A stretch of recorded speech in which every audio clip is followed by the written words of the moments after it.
Autumn is also the time when our heroine finally succeeds in leaving home and hitting the road. Today, I will tell you the story of a girl who was born as the second child and was hardly loved by either humans or nature.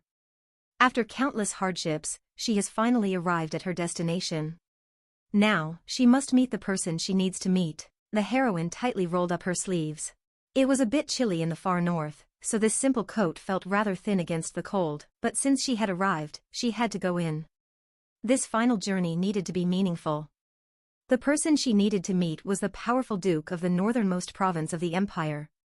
Upon hearing the news that his fiancée was coming to meet him, his pen paused mid-stroke, his eyebrows furrowed in discomfort, eyes filled with disdain. "What are you saying? This handsome but rude man is Duke Milion Pastelio of the Zentar region. He is annoyed because the steward reported that his fiancée from the capital is rushing here." Milion asked the steward, "If I'm not mistaken, or perhaps I'm temporarily forgetful, our wedding is still a year away, right? We are already engaged, so why is she coming here without tact?" The steward assured him, "My lord, you are not mistaken." He reminded the duke that the visitor had waited quite a while, and perhaps it would be appropriate to greet her and see what she wants. Milion angrily slammed the table. "This is madness. Is she so bored that she comes here to stir up trouble? Even if we are engaged, she should have sent a letter ahead before coming. Moreover, why come at such a busy time?" The steward also found it difficult, unsure how to advise the hot-tempered duke. His nature was as fiery as ever. Now, in the preparations for winter, everything for the people in the territory had to be complete, including provisions, medicine, and warm clothing for illness prevention.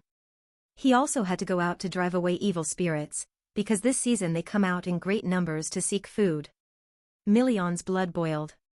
That person, that fiancé, what was she thinking, coming here at this hour? She must be idle and restless. Milion walked into the reception room, grumbling and cursing without regard for whether the guest could hear, because he was naturally brash. After cursing, Milion turned back to the steward. "Should I just break off the engagement? Would it be reasonable now? Find some reasons anyway, we're only newly engaged, of course." The protagonist Milion didn't need to wait for the steward to answer anymore, as someone inside had already replied. Karina, the frail girl from earlier, had been standing in front of the duke's mansion for hours, waiting for him to come out. Naturally, she also heard the duke's exclamation. This was a man who had always shown his dislike openly, regardless of whether it was toward men or women. Milion couldn't believe it and furrowed his brow, asking again, "What did you just say?" Karina smiled gently and affirmed, "I said I agree to the annulment, but with a condition. Let me stay here for half a year, or even 10 months. That should be enough time for me to do what I desire." Both were in the same building, yet their personalities seemed completely opposite. Milion showed clear disdain and asked sharply, "Karina, do you really think I would agree? Where do you get such confidence? Are you out of your mind?" Karina smiled knowingly, disregarding his annoyance, and confidently stated, "I don't need to stay in this mansion. You just need to give me some corner of your domain." Looking at this girl, Milion initially thought she was just causing trouble for fun. But something seemed off, it felt like everything had been predetermined. Still, there was one crucial question. Milion looked down at her and asked seriously, "How long did it take you to get here?"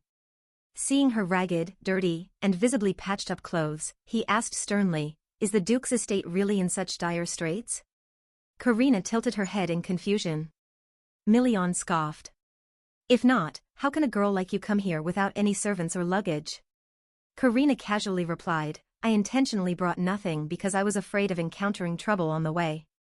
Milion asked seriously, "The journey is that far? How did you manage?" When the duke asked, Karina truthfully answered, "It took me 2 months to get here." Her expression showed no fear, as if she had just walked over from the neighboring house. "But don't worry," Karina chuckled excitedly. "I traveled by horse, so it was very safe.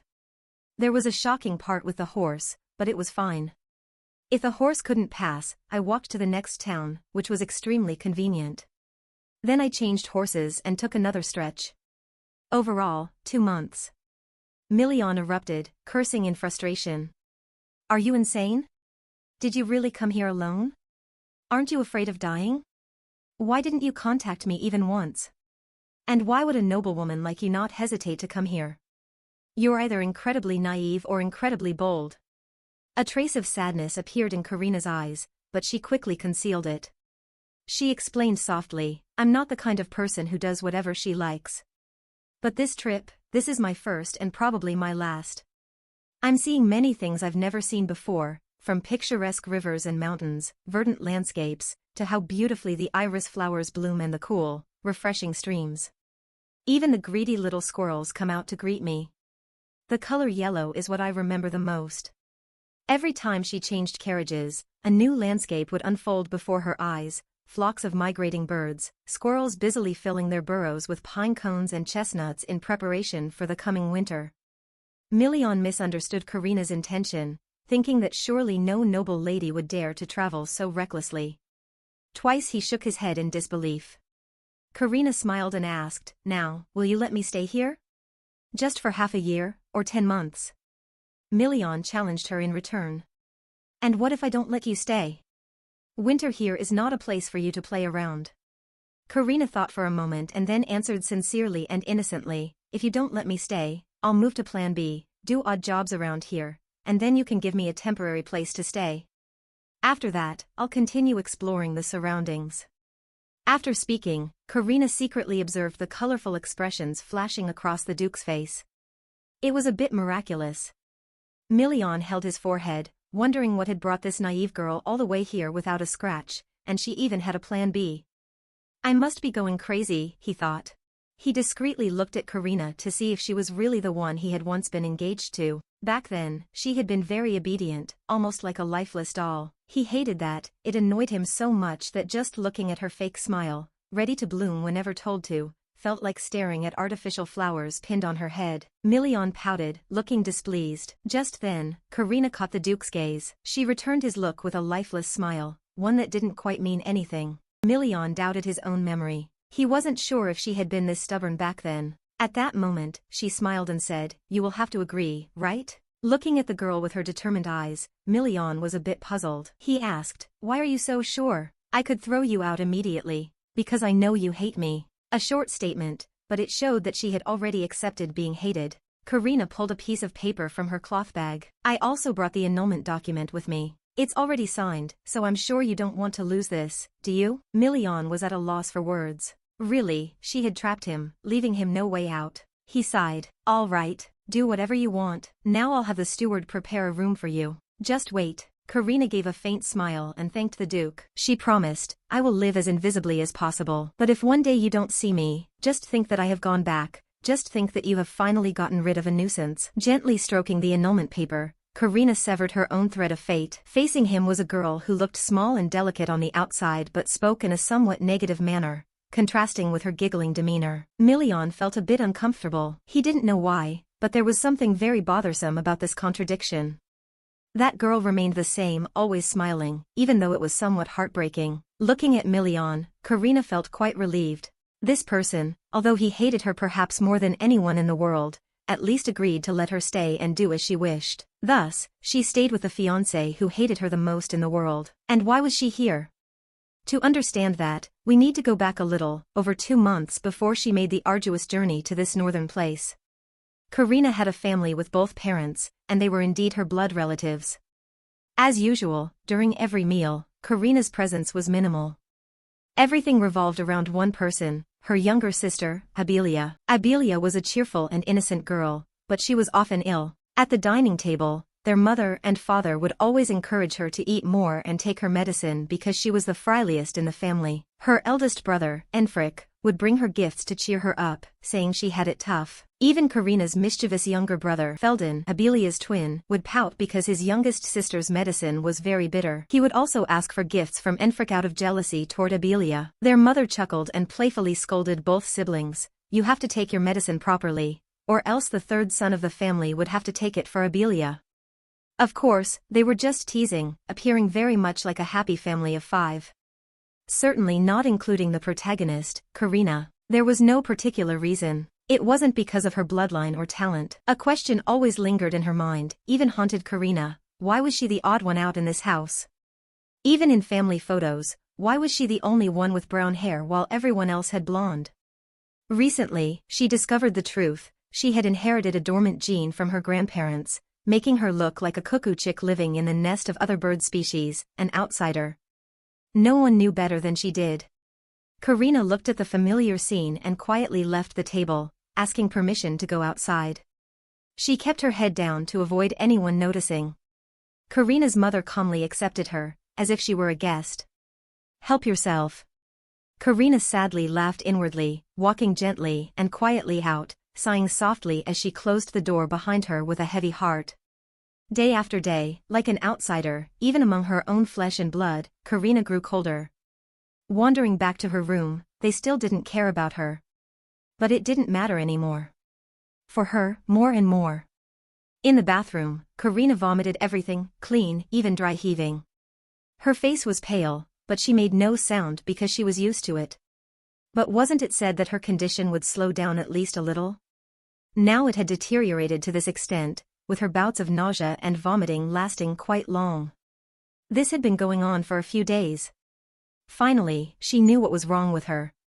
Karina had seen a doctor, and of course, she had to go alone. The doctor was extremely puzzled by her condition, even suggesting that it must have been divine intervention that allowed her to get there. Essentially, the functioning of her body's organs was only at half capacity, like a patient paralyzed on one side. The fact that Karina could still walk was already a miracle. Hard for her to believe, as she questioned why her health had suddenly faltered. The doctor provided a special diagnosis: heart disease. Karina was emotionally shaken, facing a rare, or even incurable, condition. It seemed as though fate had never favored her. Lips trembling, fingers clutching her dress tightly, the mental shock Karina endured now was immense. It was a condition reserved for those born with innate talents, regardless of physical form, capable of miraculous feats akin to divine creation. Some devoted their lives to harnessing such talents. The doctor asked Karina, "Have you also created miracles?"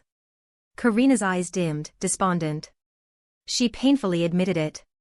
The doctor inquired further, "Each use of your ability weakens the body. Haven't you been regularly monitoring your health? If you had known sooner, the situation wouldn't be this severe. And your family doesn't know?" Karina fell into a deeper silence. They knew, but their attention was reserved for what they saw as the cherished children. She quietly nodded to the doctor. Karina now felt profoundly discouraged. In truth, she had never shared her condition with her family, for they had never truly listened, even when she tried to communicate through her art. Their rejection made her decide to keep silent, preserving what little dignity she had left. It wasn't hatred. Her parents were fair in their treatment, in a way, but their concerns were always skewed toward Abelia, who was constantly ill, medicated, and unable to eat proper meals. Gradually, their care became lopsided.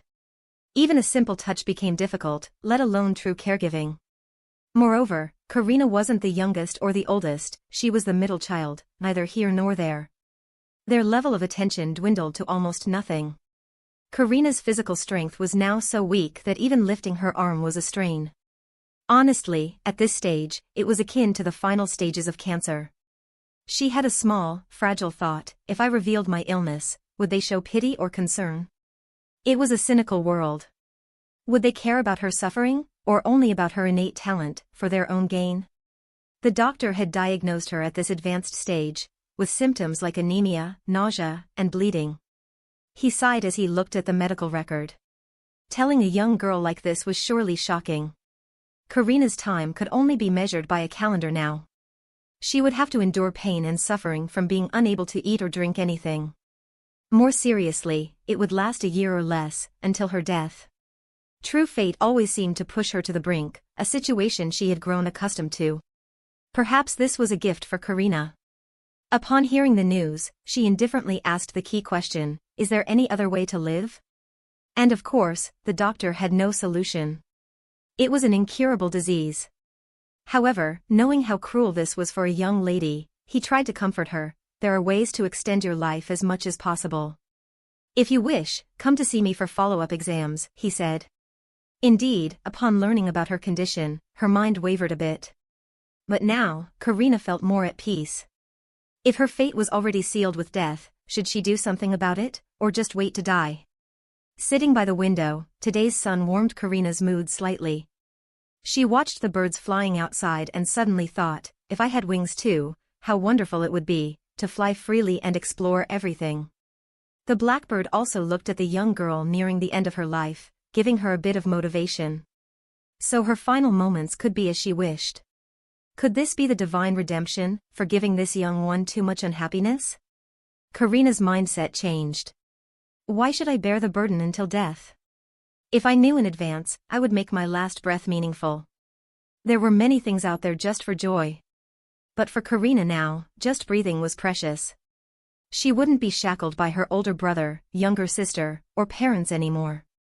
She didn't want to be trapped in this family like a dog they didn't bother to look at, unless they had something new to blame. Could I go somewhere to enjoy my time on Earth? Should I tell my family beforehand? How would they look at me if they found me difficult to handle? What then? She imagined them starting to lecture her, because her older brother had to stay, and her younger sister couldn't leave, which she found utterly repulsive. At that point, she might even feel embarrassed. Karina leaned her face against the wall, telling herself she would be fine without saying anything, if she didn't want trouble. Yet she had to go somewhere. Karina was determined. However, reality was far from easy. If only there were someone in this world to care for her during this final stage, whether out of love or disdain, as long as someone noticed her in her last year. Karina's wish was so small, but despite being in a wealthy family with many siblings, she had never been cared for by a loved one. Just then, a figure crossed her mind, Million, who openly disliked her but still cared, in his own way. That person had once mocked her, calling her useless and only doing what others told her to do. She was stunned. He was irritable, blunt, and rude, but he knew how to care. Million often said, "All you can do is listen to others advising you. If you lack motivation, you shouldn't go out." He was truly despicable, but at least sometimes strangers can be kinder than family. Karina felt the moment he awakened her from her chains was still clear. In her decision, she resolved to go north, to find him. He surely wouldn't refuse. At 17 years old, the age to break the bull's horn, this time she would do what she liked, walk on her own feet and breathe as she wished. She picked up her backpack and set off. That's why she decided to go to the mansion of her future fiancé in the extreme north, Duke Million Pastelio of Zentar. But what should she prepare before that? The next day, Karina started planning her trip, listing everything meticulously on paper. First, exchange gold coins for smaller coins for convenience. Then, a set of plain clothes and dried food. Anything else? She realized she also needed the annulment of engagement document. She noted it down to avoid forgetting. A long journey awaited her, including the harsh northern roads, but she probably didn't need to search far. Speaking of the journey, Karina's mood calmed briefly. She often missed meals without anyone looking for her, not even the servants. Her mood was dim, not sad or hurt, but slightly lonely. Shaking her head to clear her mind, Karina decided not to dwell any longer. She only had a week to prepare everything, including money. She also packed the only gift her mother had given her, of course, before her younger siblings were born. Karina got her bag ready and went to buy a few things, including finding a doctor for follow-up medicine and advice on managing her symptoms during travel. Passing the long mirror in the room, it reflected everything Karina had to see and acknowledge since childhood. The petty discrimination. Since she became a teenager, at family parties she was like a shadowy figure in a theater. No one remembered who she was. But once the young ladies came to attend a family party, they clung to ask her brother because they had just seen the two of them talking to each other. No one remembered who she was, but for instance, once at a family party, the young ladies crowded around to ask about her brother because they saw them talking. Of course, she knew he was her own blood relative, but as soon as they heard his name, they started getting excited again. They praised the Duke and Duchess as wonderful because they had given birth to such an outstanding child like Enfric. Enfric was a talented man in both literary and martial arts, handsome, wealthy, and capable. It was said he was poised to succeed the family, and many noble young ladies had sent him love letters. When talking about this family's children, they couldn't forget Felden, a cute and lively boy with many friends. However, the most famous was still the beloved daughter of the house, a girl with golden curly hair and sparkling blue eyes like an angel, the center of everyone's attention. But they regretted that, while she was beautiful, she was also weak.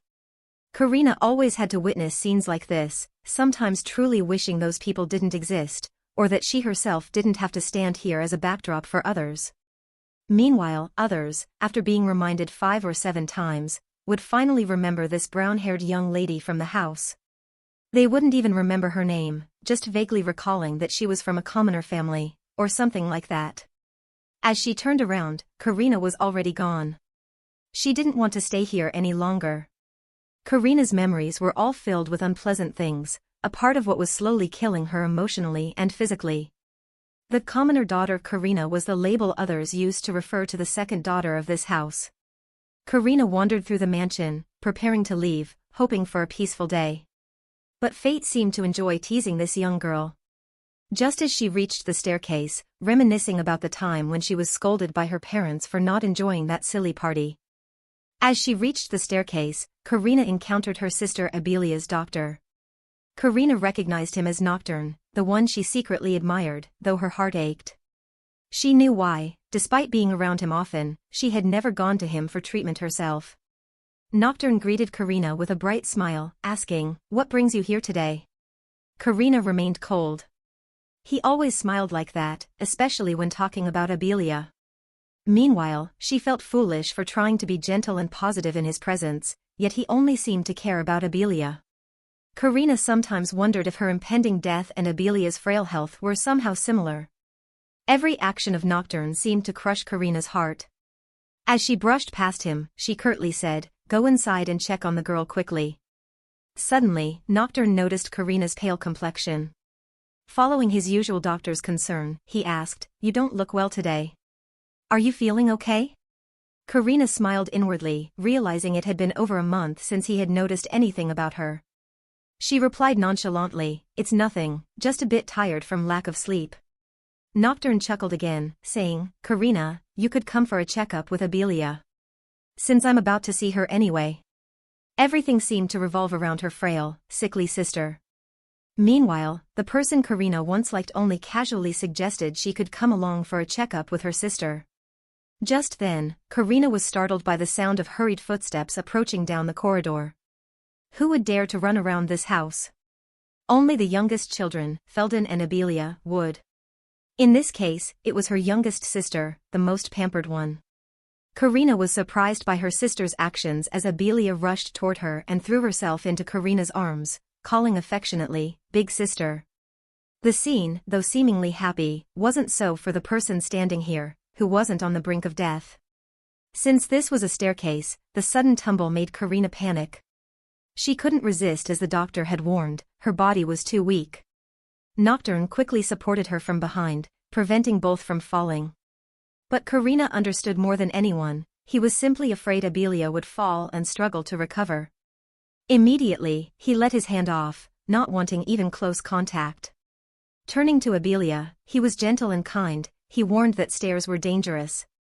Abelia laughed brightly, sincerely apologizing for her excitement about meeting her sister. She hugged Karina tightly, asking, "Where are we going, big sister?" In truth, this little sister was dearly loved by Karina, but she was also the source of all Karina's misfortunes, caused by their parents' skewed affection. Karina sternly scolded Abelia for running on the stairs and almost causing her to fall. Abelia smiled innocently, confident that her sister would catch her, showing her adorable naivety.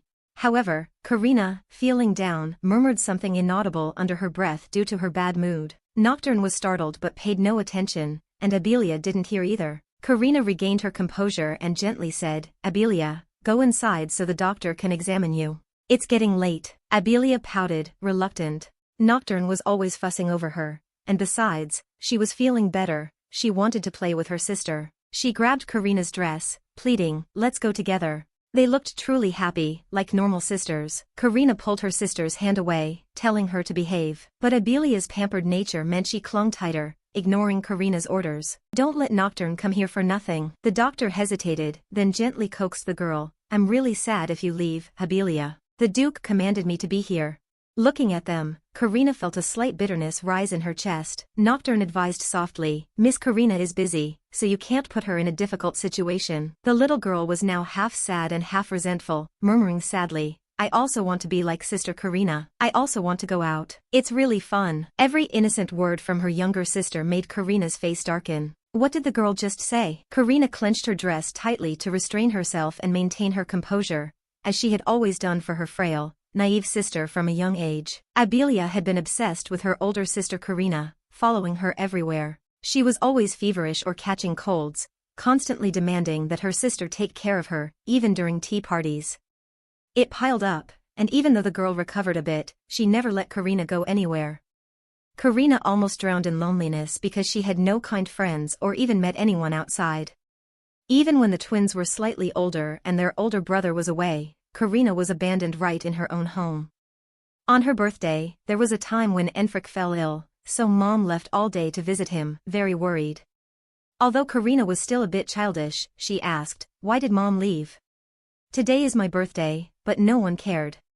Karina also asked her father where her older brother was, but her father showed concern only for him. There were no congratulations, no hugs, just an indifferent remark, "If you want presents, see the servants." Though young, Karina felt what it was like to be invisible and completely ignored. Yet before her two siblings appeared in this house, little Karina was blissfully happy. They seemed like angels appearing before her eyes, treasures just discovered. Her mother gently told Karina, "Take care of your little siblings now. You're the big sister." Karina felt grateful and immediately accepted this important responsibility. She truly enjoyed having siblings, imagining the future with two little angels following her everywhere.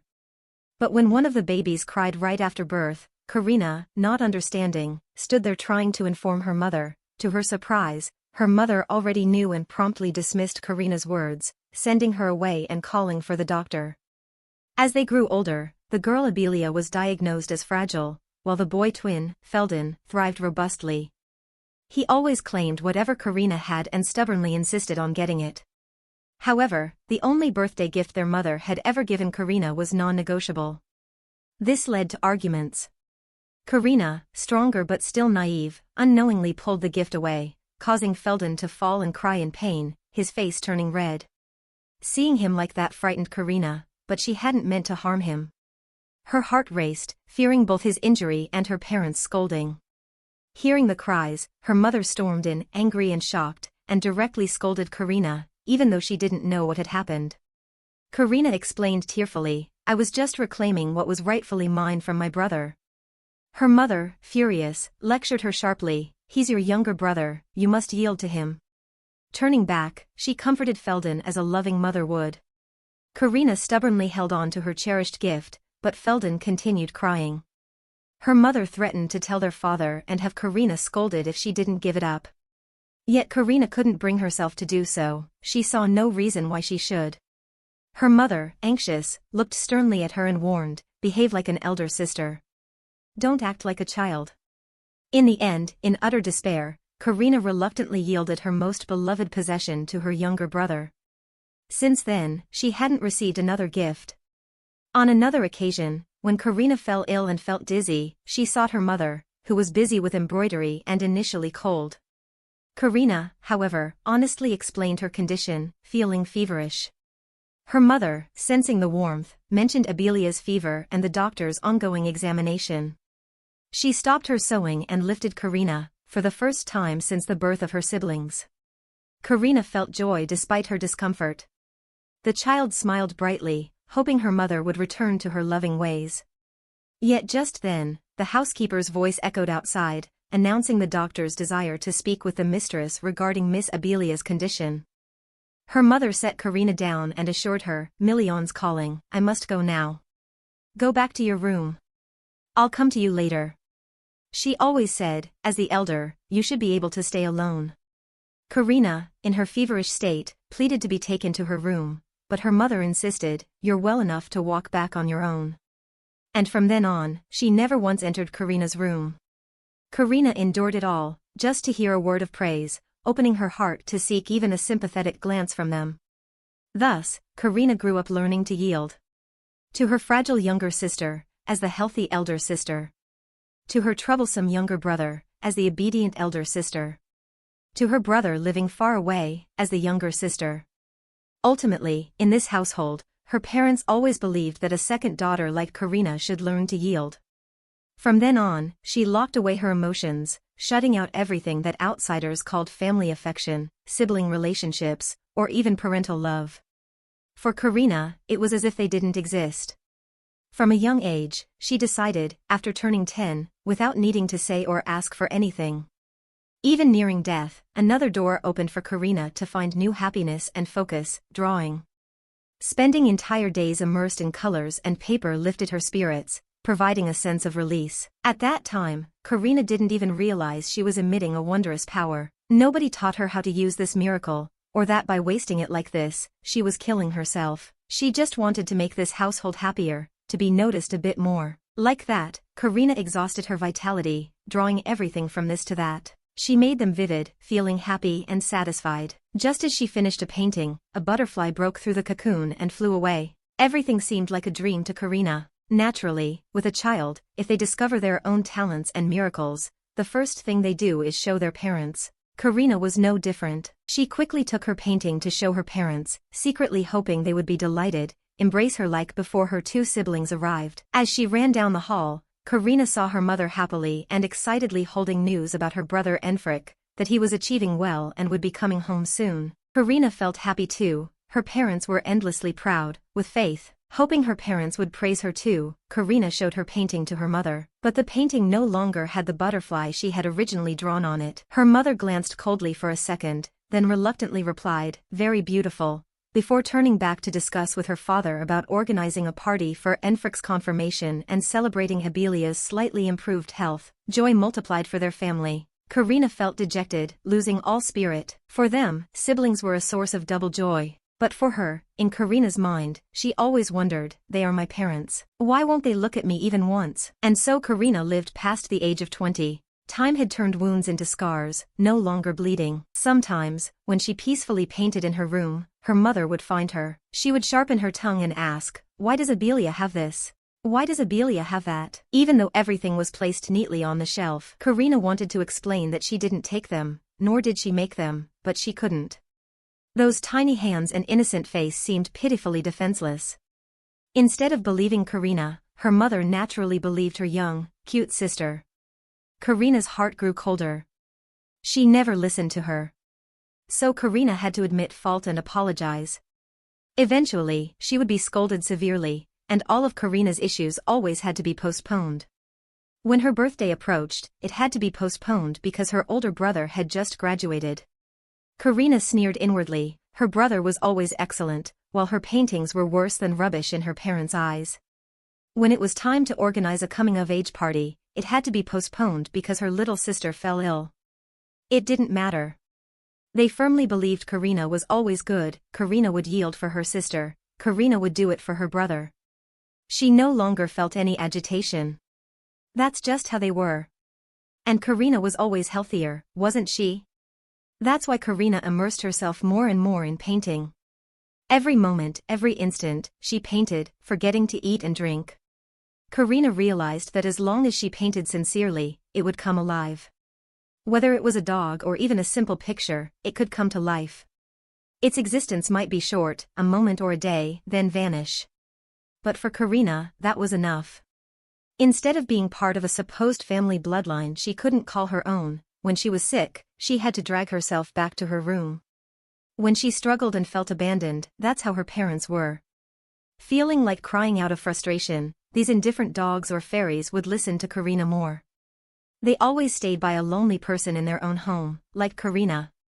That's why she drifted further and further away, immersed in her paintings. At some point, like now, she had to pay the price with her life, just to be heard and cared for. The price the heavens exacted from her was indeed steep. Karina turned her head, bidding farewell to her little sister and the physician. As she turned away, her expression was visibly grim. She was nauseous but had to endure it. Little Abelia was still so innocent, asking her to have fun and bring something back to eat. The older sister's voice echoed softly, "I want to eat skewered meat and drink fruit juice." Nocturne stood aside, afraid that the little girl might fall, so he carefully held her back. In reality, Karina didn't hate her sister. She deeply cared for her, so she indulged her every wish. Little Abelia was as happy as an angel. It's just that sometimes angels can lead people into despair. Arriving at the mansion's trail, Karina felt so worthless that even her former sister had walked away feeling jealous. Being someone nearing death, she blamed herself for her inherent gentleness. She couldn't harm anyone. Karina's purpose in coming out today was to meet the doctor who had previously diagnosed her. When he saw her, he quipped, "Did you decide to live for just one day? That's why you're here?" Karina chuckled brightly. "No, sir. I'm here to get medicine. The doctor looked puzzled.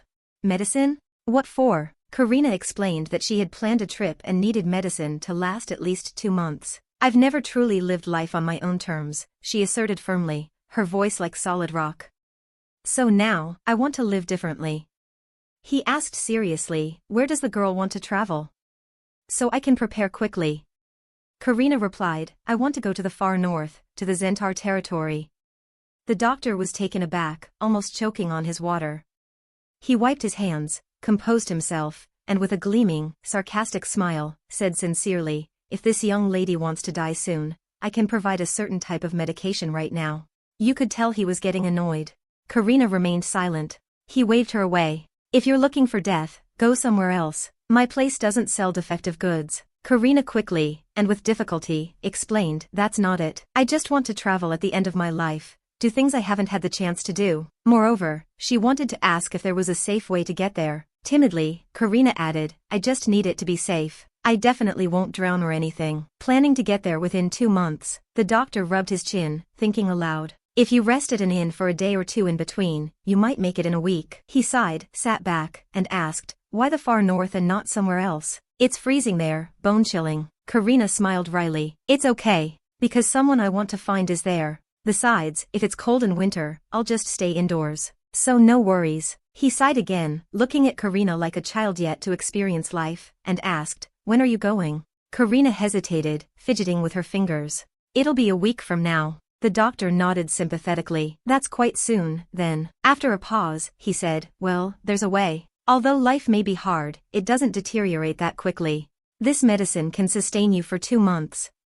If you stop taking it, it could become critical, so come back here for more when the time comes. Karina was overjoyed. Knowing the medicine would be enough for 2 months, she felt extremely grateful. Leaving more than 10 pieces of gold behind, the doctor didn't understand why she left the money there. Karina smiled brightly and said, thank you for treating me, and consider it payment for the medicine. He hesitated but eventually returned the money to Karina, saying that he hoped she wouldn't die and would come to see him next time. The doctor scratched his chin, perplexed. How can she be so carefree in the face of death? However, young ones like her often give up quickly. Karina felt a warm glow. Despite being dismissed by him earlier, it was heartening that strangers could care for each other like this. She began to wander outside to find a horse carriage, excited because in a week she could finally travel alone. While walking, she caught the aroma of delicious grilled meat, almost mesmerizing for a girl who seemed lost and near death. Karina quickly returned to the stall. The owner promptly greeted her with a tempting array of skewers, so appetizing that one might come back to life just to devour them. Remembering Habelia's desire for skewers earlier, Karina kindly asked the owner to pack 2 skewers. She thought to herself, Habelia will surely love these. But as she boarded the horse carriage, the bustling noise outside grew louder. At that moment, the image Karina always longed for appeared before her eyes, a woman on the road anxiously caring for her child. Karina realized she had never felt such warmth since having her siblings.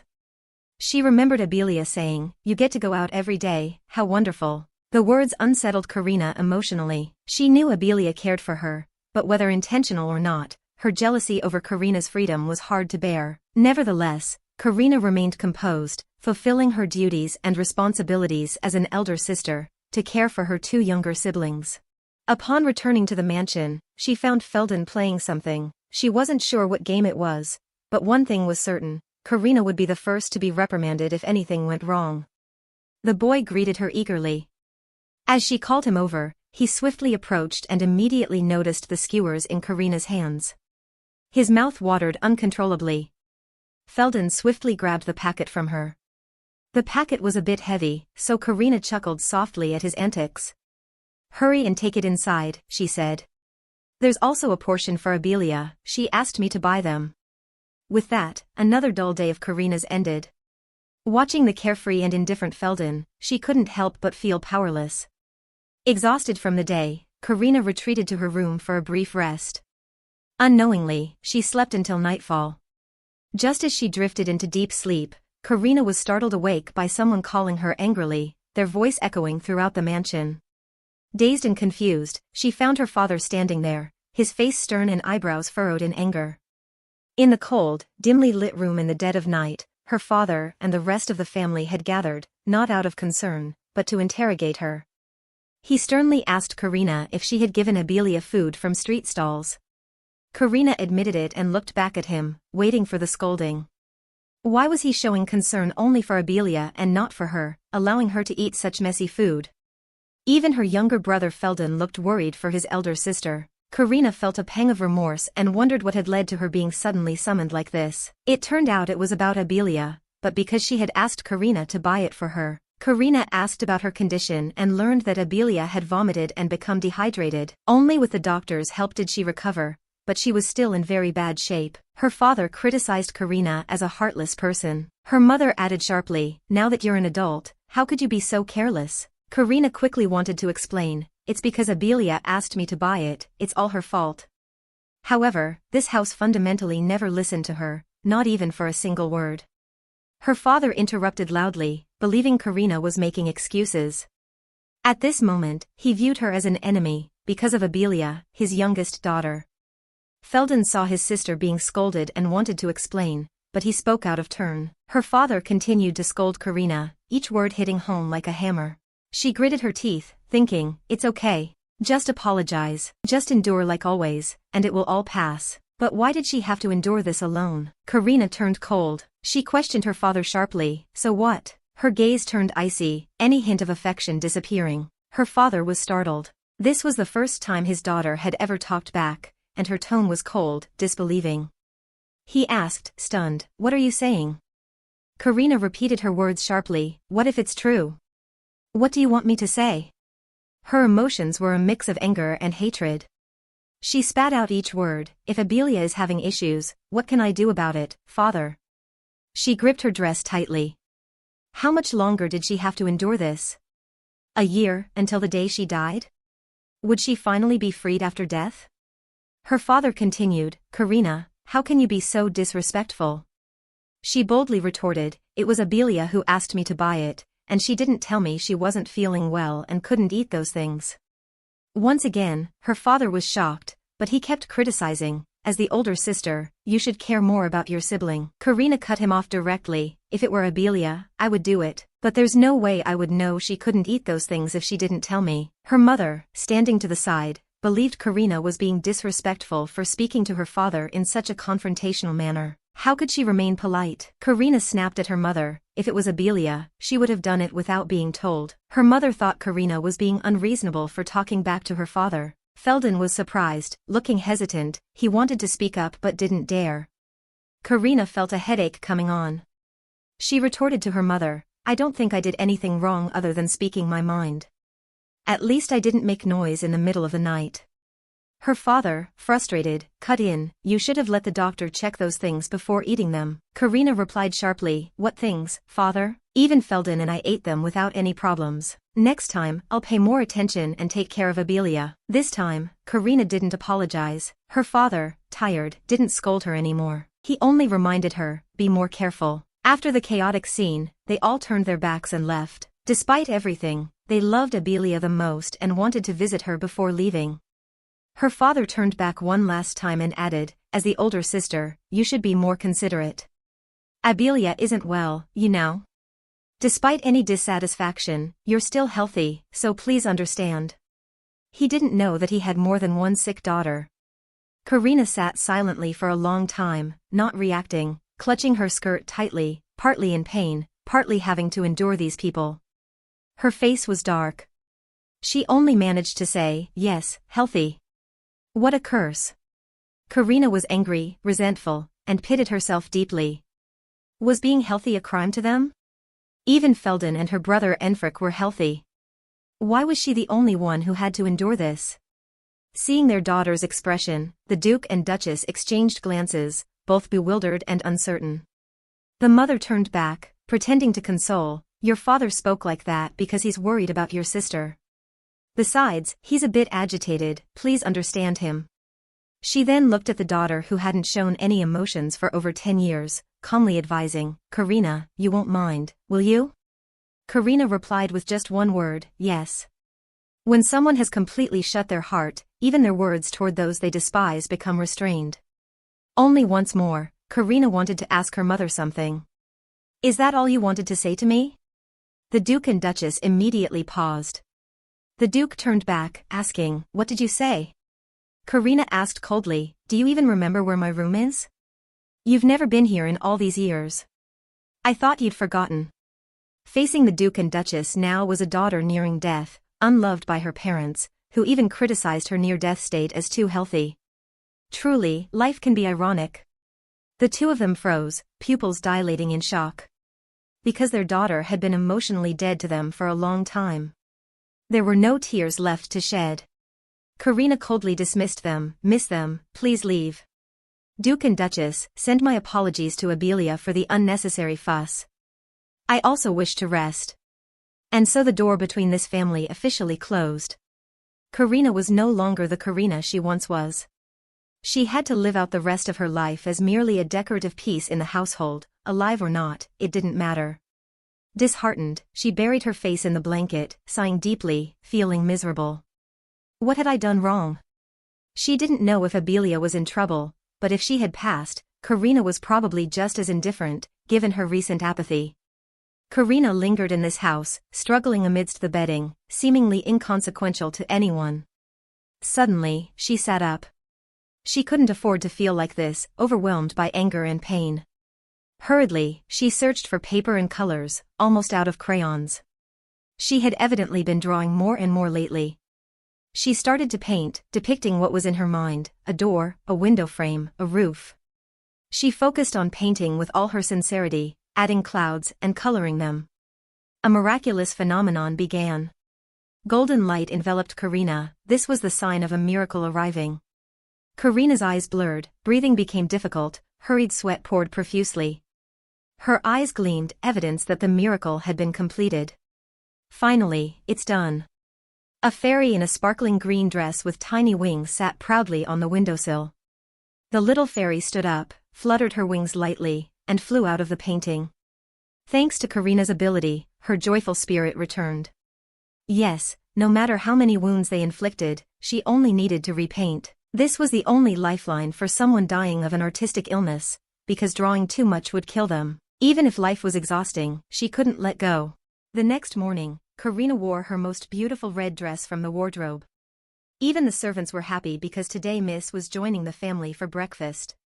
After all, the twin siblings had come and begged her. Felden apologized tearfully for causing trouble last night, and Abelia admitted sobbing that it was her fault, pleading with her sister to come to breakfast. So Karina came, despite her unhappiness. Everyone else was cheerful.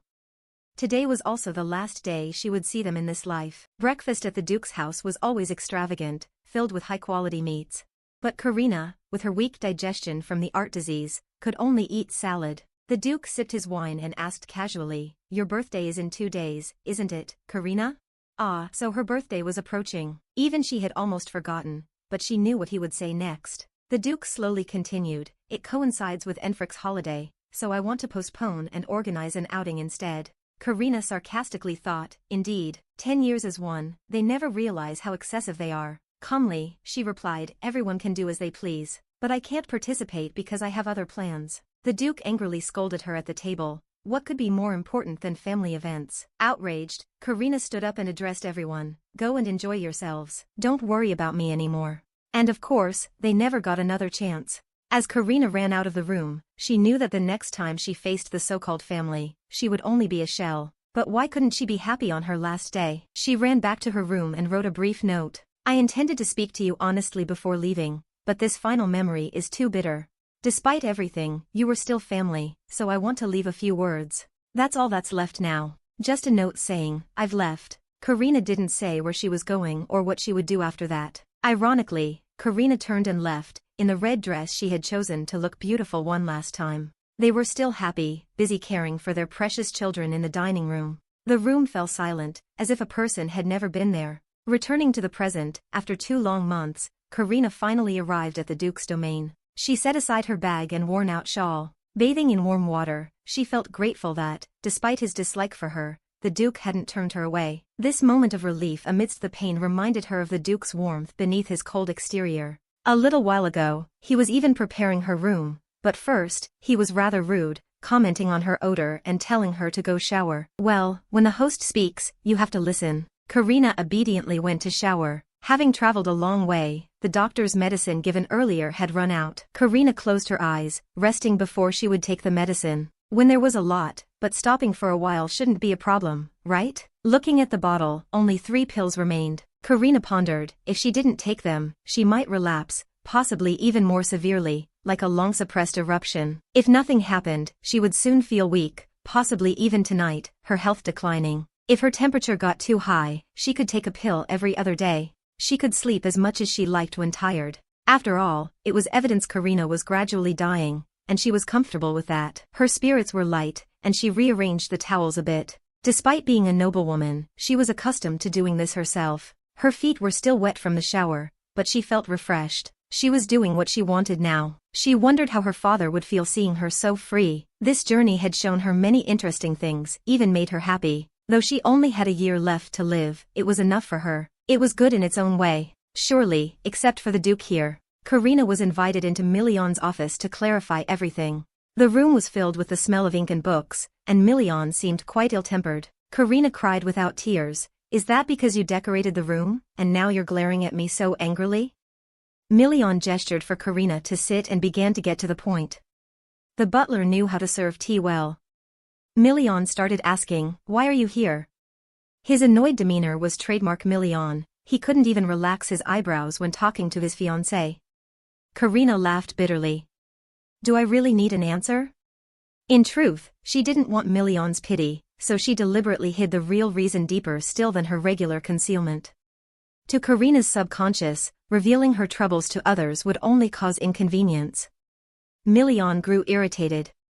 Every 3 sentences, he frowned. "Are you just going to stay silent like that? If you want to survive, at least try to persuade me with some reason." He looked so terrifying that Karina dared not speak. Million guessed again? "Are you having issues with your family?" The words family made Karina feel indignant and shivering. She held her skirt tightly. Million continued to probe Karina's pain. "For a small girl like you to come all the way north, there must be some deep discord with the noble family, right?" Karina's heart sank, falling into a deep abyss at Million's words. True and not true, only when there's affection is there discord. If you're a stranger from the start, how can there be discord? Karina only hoped for one thing, to depart peacefully. Which is why she couldn't stay with her family if she wanted a quiet end to her life. Looking at the warm tea, Karina wondered if they would regret or feel guilty when she passed away. She hoped so, even if it was selfish and cruel. She softly expressed part of her thoughts, everyone needs time to ease their pain. Then she changed the subject. Million sighed, "If you stay here, I won't be able to care for you. Winters here are very busy. This isn't the right time." Karina bloomed with excitement. "That's even better," Million thought, relieved to avoid boredom and confusion. What could this petite girl be thinking? Could this spirited and stubborn girl be the same one from the engagement party? She seemed so different, so extraordinary. Karina chuckled happily, wanting to ask the Duke for one more thing. Her own room, anywhere would do. Because the Duke disliked her so much that living nearby and encountering him daily would be inconvenient. Million replied, "There is a room, but it needs to be cleaned up." Karina puzzled, "Is it very dusty?" "Certainly not," the Duke promptly denied. "Then there's no need to clean anything. Just a bed and a fireplace will do." Karina led a simple life. Million helplessly instructed the steward, "Quickly prepare what she asks for, and that room will do. So she can move in right away." Karina sighed in relief at the successful clearance, thinking the Duke would be difficult. However, Million reminded Karina, "Don't go out in winter because of the rampant mythical beasts in the north." Karina readily agreed, saying, "I'll stay in the room anyway." Reluctantly, she asked for leave to rest. Million agreed without hesitation. Karina was very grateful, but Million bluntly said, "I just want you gone. No need to thank me." As Karina approached the door, she paused, feeling she should say something more. Turning back, she awkwardly smiled, "I apologize for intruding and causing trouble." After the petite girl left, the room became quieter, with only the steward and Duke Million contemplating her. Karina struggled outside for a while, her body resisting. It was indeed a miracle she could walk, just as the doctor had said. Now she felt a little dizzy. On her first night at the Duke's mansion in the chilly north, Karina found it cold. She couldn't stop tossing and turning under the blanket, fully covered but still cold. Though it was dark, there was a clear light across the way shining directly into Karina's eyes. She wondered if there might be something warm to find. Wrapping herself in a thin pink scarf, she took a lantern and wandered in search of the kitchen. She reminded herself to bring hot water and a towel up first for self-care. The mansion was much larger than the Duke's estate, making it somewhat difficult to find. Feeling lost without knowing where the kitchen was, a sudden clang made her heart skip a beat in the eerily silent space. She jokingly wondered if something spooky might suddenly appear in this grand old mansion. Karina kept walking forward, relying on the flickering light of her lantern. Just then, a dark figure slowly emerged and called out to her. Startled, she screamed and instinctively swung the lantern into their face with all her might. Million immediately shouted, "Calm down. It's me." Fortunately, Karina hadn't panicked to the point of mistaking a person for a monster. She glanced over and saw Duke Million there, glaring suspiciously. Little girl couldn't sleep and decided to roam around? Karina took a deep breath, relieved that the fear had passed. Then she noticed a problem. First, she apologized, but also wondered why the Duke was here, looking so humble and hesitant like a little rabbit. Million smirked, avoiding direct eye contact, scratching his head as he struggled to find an excuse to speak. He had an intent for evasion. He lied, saying, because it seemed there was a problem with the heating system in the mansion, so I came to check. In reality, he was worried, which was why he came here. It was now dawn outside, though not completely bright. Winter here meant long days and short nights. Million turned the question back to Karina, asking, "Why are you here so early?" Karina struggled to drum up a response. "It's nothing. I just had a bit of an errand, so I wandered around. I thought I saw a light, so I thought someone was here." Million suddenly felt something was amiss. Why was she so evasive and unsteady, avoiding eye contact? Million understood she was hiding something. He bluntly asked, "What are you hiding, young lady? If there's something, just say it." He pressed on, trying to appear intimidating. Indeed, someone seasoned in battle would notice such things. Karina hesitated and said nothing. She clutched her coat tightly, wanting to flee, but Million wouldn't allow it. Struggling to refuse to answer and turning to run, Million grew increasingly irritated. "Nothing, you say?" He frowned, annoyed. He grabbed her arm, feeling how hot she was. Karina was surprised by the skinship from the Duke and didn't resist, just stared blankly. Even if she wanted to resist, it would be difficult. Someone accustomed to wielding swords against monsters had a strength beyond the ordinary. He pulled her into the moonlight to examine her more closely. Her breath was labored, sweat drenched her cheeks flushed so noticeably even in the dim moonlight. Her weak, trembling voice was a stark contrast to before. Million concluded, "Karina, I must say you are running a fever." Though still somewhat uncomfortable, Karina, with vacant eyes and unsteady legs, replied, "It's nothing. I just need some rest." Million forced Karina to stay and clarify. "With this high fever, shouldn't you have realized you were overexerting yourself when you arrived 2 months ago?" Habitually harsh, the Duke scolded, "Why hide these things? Are you as foolish as a bear? Only dumb bears endure such things." Karina retorted, "What's this sick guy saying, comparing me to a bear?" Million persisted, "If there's something, you should speak up. You know, on the battlefield, people who hide illnesses like you end up causing more trouble, right? Do you understand your mistake?"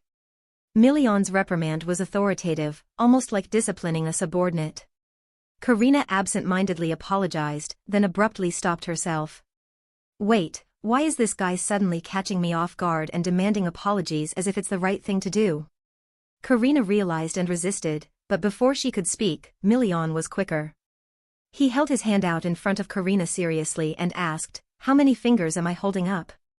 A simple task for most, but for Karina, whose body was weakening, her vision blurred significantly due to the high fever. Thus, the number of fingers she saw was 6. But since he was holding up only one hand, Karina reasoned, maybe 6 divided by 2 is 3, so it's correct. Confident in her blurred vision, she answered, 3 fingers, hoping she was right. Million incredulously looked back at his hand. "I'm holding up 2 fingers. Although I hold many swords, I have not fallen short with teachers." Karina, with her limp, looked at the Duke for an answer. The result was that she was wrong. Million was annoyed, unable to ease her mind as she continued to bring more trouble. Million grumbled like an old man and then abruptly lifted Karina. Startled, she said, "It's okay," but the famous Duke was adamant. "Lie down. There are many patients here, so rest at my estate." Karina hesitated but refused firmly, her face reddened from her fever. Million scolded sharply, "Even if you dislike me, you have to accept. Don't turn me into the bad guy." Eventually, despite her outward reluctance, Karina agreed, though Million remained deeply concerned for her. He hesitated, unsure if he was doing the right thing. Caring for monsters and soldiers was one thing, but caring for a girl was difficult. He told her, "Go to sleep. I'll call for someone to care for you." Karina drifted into a feverish dream, insisting before she succumbed, "Absolutely do not call a doctor. Promise me, absolutely do not." In the long moonlit corridor, Million, purportedly disdainful of Karina, carried her gently to her room. As he laid her down, she fell asleep immediately. Her face flushed with fever, breathing heavily, she looked so painfully vulnerable that Million couldn't understand what had happened to this young girl and why she had to endure this. Unconsciously, Million reached out his hand, hesitated momentarily, then extended it again. He feared that such a delicate touch might shatter her. Thus unfolded the fateful encounter between them in the twilight of the female protagonist's life. After successfully escaping a loveless home due to being the unwanted daughter, Karina had only 8 months left to live, or perhaps less, to do as she pleased. Therefore, she decided to leave her birthplace to peacefully pass away at Duke Million's estate, a man who openly despised her and was also her betrothed.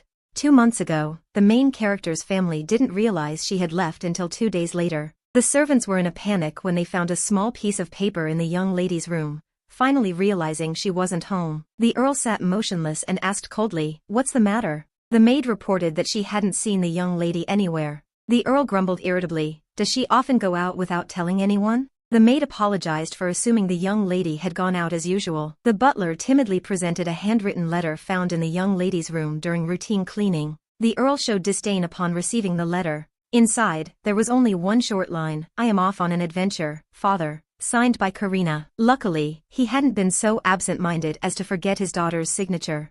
The Countess asked her husband, "What's happening? Has our daughter gone off on an adventure without telling anyone?" The Earl became annoyed and coldly scolded, "Karina is a disobedient child. She's lived so comfortably at home, now she goes out without a word to her parents." He turned to the servant and asked, "When was the last time you saw her?" The servant hesitated, unsure how to respond. They vaguely mentioned seeing the young lady out 2 days ago, but yesterday they couldn't be sure. The maid looked pale, because Karina was so invisible in the house that they hadn't noticed her absence until now. If the maid hadn't reported it, she might have been missing for a year without anyone knowing. The Earl rubbed his temples and asked, "Have the twins seen her these past few days?"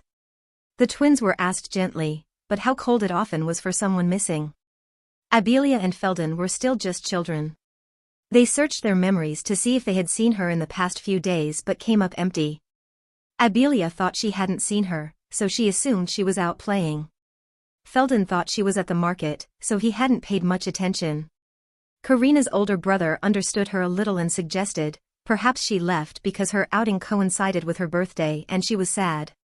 In fact, when she left, her brother had followed and advised her to ease her heartache. "If you're sad, you should just say it and not forget that our parents both love you very much." Karina looked at her brother, her face dark and cold, saying, "They must allocate some affection for me due to my status as their biological child, but the child they truly care about isn't me." Putting the letter down, Enfric tried to cover for his younger sister. She must have found it difficult to handle, which is why she left a note, knowing that our parents would worry. But Karina's mother remained calm while scolding, "If you didn't like it, you could have just said so. There was no need for that trick." The Earl ordered the steward, "Quickly gather a few servants and ask if they know where she went." He asked the steward, "How much has our budget been depleted over the past 2 days?" The total was just 2 gold coins, which meant Karina had exchanged those 2 gold coins for cash in order to spend them. The Count smirked, confident in his ability to anticipate the mischievous Karina. If she only has that much money, she must be nearby. Don't bother bringing her back. Just 1 or 2 gold coins, no matter how frugal she is, will force her to come back here and ask for more. Karina's mother, beside herself with worry, asked, "Is this okay?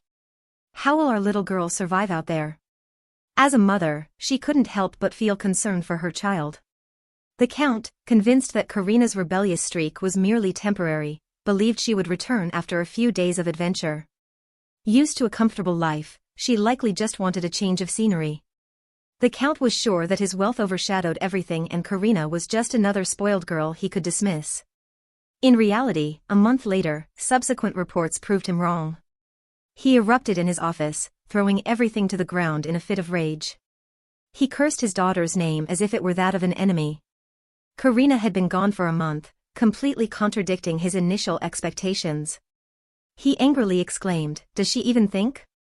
Surely the Count understands his daughter's situation. It's a bit pitiful, but concocting this stunt just for a birthday is too much." The steward reported seeing the young lady's carriage leaving the capital and disappearing. Grinding his teeth, he continued to curse his daughter. Despite his sadness and anger, he considered her escape attempt foolish. Hearing the commotion from the room, the Countess entered to assess the situation. She worried more for her husband than for their daughter.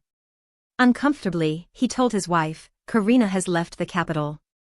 She appeared anxious, asking, "What does that mean? How could she leave the territory and go somewhere else?" Meanwhile, the steward invited her to sit down to continue discussing with the Count. He sighed, lamenting and scolding Karina in every way possible. "Such pointless antics from my daughter are truly annoying." The Count had proposed, "Should we send more troops to find her?" His answer was unequivocal, "Leave it be." He believed sending more troops would be a waste of money since she couldn't have gone far. He threatened, "If she returns, I'll ban her from entering until she begs for forgiveness. If she dares to leave, she'll have to fend for herself." The Count ordered the steward, "Anyone who continues to pursue her, keep going, no matter the cost." "I don't care." The Countess tried to justify her daughter's actions, saying, "This time Karina acted thoughtlessly, but it was because she was too upset." The Count redirected his anger towards his wife, "It's also because you spoiled her too much that she turned out like this. Who would believe she left home just because of a silly birthday?" He hoped Karina would mature and return before things were exposed, potentially tarnishing the family's reputation. Instead of worrying about what might harm his daughter externally, he was more concerned about his own authority. A father of the year indeed. He worried less about his daughter's physical well-being and more about his own power. Then he inquired about the well-being of his beloved little daughter Abelia, the child he cherished the most. He worried that with Karina missing, Abelia would feel lonely. Here and there, the composed Countess reassured, "The little one is fine, though a bit sad. She's all right." Then she thought of Karina, wishing the girl could be half as resilient as Abelia. She was somewhat perplexed. After all, Karina was calm and profound, but why was she acting so immature now? The Count added, "Perhaps we've given her too much. Just one birthday causing such a fuss. Let's see how long this drama lasts. Don't think earning money is easy." Both of them were still ignorant of what was happening to their daughter, who was struggling with illness. They still thought she had everything, from pocket money to whatever she wanted to buy. But they forgot one thing: Karina wasn't a pet raised with money. While they casually criticized their own flesh and blood, Karina was battling illness. Initially, she had been alone in that house for year after year with no one caring or knowing. Now, as she opened her eyes, she suddenly realized she wasn't alone anymore. She had two people in the room. Looking at the chair by the window in the room, Duke Million was sitting there reading documents. His wrinkled face and red eyes were his unmistakable trademark. He was indeed the Duke, no mistake. Startled, Karina exclaimed, "It's really the Duke." She quickly pulled the blanket over her face, embarrassed. Unexpectedly, the Duke was still there, grumbling, "Quick, lie down. The fever hasn't gone yet." Confused and sweating profusely, Karina asked Million, "Why are you here?" Million grumbled dismissively, "Why do you think I'm sitting here?" He slowly approached, grumbling further, "You wouldn't let me call a doctor, and at this hour, who else could I summon to care for you? So I had to bring documents here." Karina couldn't believe her eyes as she looked at the Duke. Is he really doing that? Keeping his promise not to call a doctor and then coming here to take care of me? His face contorted with sarcasm, Million asked Karina, "What do you think? Am I so free that I abandoned my duties just to count stars with you?" Karina peeked out from under the blanket, ashamed, and asked Million, "Do you find me bothersome?" The Duke, a bit stiffly, responded, "Are you implying that caring for a patient is a bother?" Million sternly explained, "You are the guest and I am the host. Your promise has been fulfilled, which is not to call for a physician. Therefore, now you should behave as a guest." Karina laughed cheerfully and obediently listened, even though her body felt as if it were burning and tearing apart. She truly felt incredibly happy. Million awkwardly comforted Karina, "You are in my house, so taking care of you is only natural. Don't grumble and behave like a guest." His voice was somewhat gruff and rude, but ultimately he was comforting her. Karina found Million truly endearing for his hot and cold temperament. Million in turn confessed to Karina, "I've never taken care of anyone before, so you'll have to bear with me. I only know to bring up a basin of water and bring down your fever for you, but it hasn't worked yet." Million snapped, asking the obvious, "I am a duke, after all. How could I possibly care for anyone?" She remained cheerful despite the duke's annoyance, saying, "This is the first time someone has cared for me while I've been sick. Normally, I'm the one taking care of others." Million grasped a crucial point. This was the first time she had been ill and someone had cared for her. The duke's expression darkened as he pondered this. Karina had mentioned that there was a sickly adopted daughter in her household. In royal circles, if a family member fell ill but was still cherished, someone else would inevitably be sacrificed. Love within that household must have been imbalanced, and unwittingly, Karina was the one cast aside. Karina sincerely thanked him, someone who disliked her but cared for her genuinely. From childhood to now. Million urged Karina to rest further, saying, "You still have a fever, and I don't know what else to do at this point." Karina remembered and told him, "I had brought medicine but forgot to take it." Million brushed aside the scattered papers to tend to the sick, now amused that she had forgotten her medication. Karina laughed and handed him a vial of medicine from her pocket. "I've had it with me these past few days. There are 3 pills left. Taking them should help." Upon hearing this, Million swiftly turned to fetch the medicine. "I can't have a sick guest in my house," was the duke's only thought. Suddenly, Karina grabbed his hand to stop him. "Million, don't go." The warmth from Karina's touch was genuine enough to make even the stern and chilly Million blush. Indeed, for decades, she was the first girl to sincerely hold the duke's hand. Million collected himself and said, "Karina, don't be stubborn. You're still running a high fever, so I must get the medicine." Karina shrugged. "I don't like it." Even the strong-willed warrior like Million had to concede defeat. He sat down with a grunt, muttering, "Your stubbornness is tougher than cow tendons." Seeing his annoyed expression made Karina chuckle mischievously. Perhaps she found some amusement in being the first to say, "I don't like it" to someone. They had only met twice, yet now they were inexplicably concerned for each other. Million ordered her, "Go to sleep. It's still early, and you're still ill. Stay up and you won't recover." Karina, fearing Million might leave while she slept, playfully resisted his advice. Helpless, the duke didn't know how to persuade women and ended up acquiescing to her every wish. Gripping her small hand firmly with his rough ones, Million sincerely promised, "I won't go anywhere. Just rest. I'll stay until Butler Jean arrives. I assure you." Karina smiled contentedly at him. Having someone stay by her side like this felt like an unexpected birthday gift. She obediently drifted off to sleep, her hand still firmly grasped by the man. Occasionally, he smiled at her dreamily. Million sat there holding her hand as promised, steadfast in his presence. Considering her feverish state and health, Million contemplated sending a letter to the Countess to arrange Karina's departure, but her condition seemed severe. With winter settling in, travel was difficult, and sending her back in such a state wouldn't be wise for Karina's sake. He decided to let her stay a few more months until she regained her health. The first night together had rooted something between Karina and Million, unnoticed by either. Time passed quickly. Karina's fever and delirium persisted for over a week. The Duke visited her every day without fail. During this time, Karina could only stand briefly, panting even with slow steps, contrasting her worsening health from when she arrived. Million became more caring than ever. Every day he checked on her, his hand on her forehead to measure her temperature, almost like a habit. It made Karina feel warm inside despite her external discomfort. Million was genuinely pleased when her fever finally broke. He laughed in excitement, proud of the progress after a week of diligent care. Yet whenever Karina looked at him, she seemed wary, like a rabbit afraid of being eaten. Million chuckled softly, reassuring her, "I'm not going to eat you. Shall we go have lunch now?" Karina nodded lightly in agreement. She glanced at the Duke, fearful of becoming a burden, so she tried not to ask for too much, but he proved more attentive than she initially imagined. Million was still mindful that Karina couldn't move quickly, so he told her he would wait outside while she changed slowly. After a while, the two got ready to eat. Million reminded Karina that he was the only one here and he often went to battle, so she should stay at the mansion without needing to go anywhere. Karina wondered if she might just be a hindrance if she went with him to battle. Million glanced sharply and asked, "What would a girl like you achieve by going out and fighting?" Karina laughed. He was such a straightforward guy, showing everything openly, which suited her just fine. She assured him, "I have no intention of doing so you needn't worry." Million also had a question for Karina. He asked, "Do you like drawing? Because in the bag you brought here, there were only art supplies, so I thought you must really like drawing." Karina was extremely surprised, not because Million knew this about her, but because he noticed her love for drawing.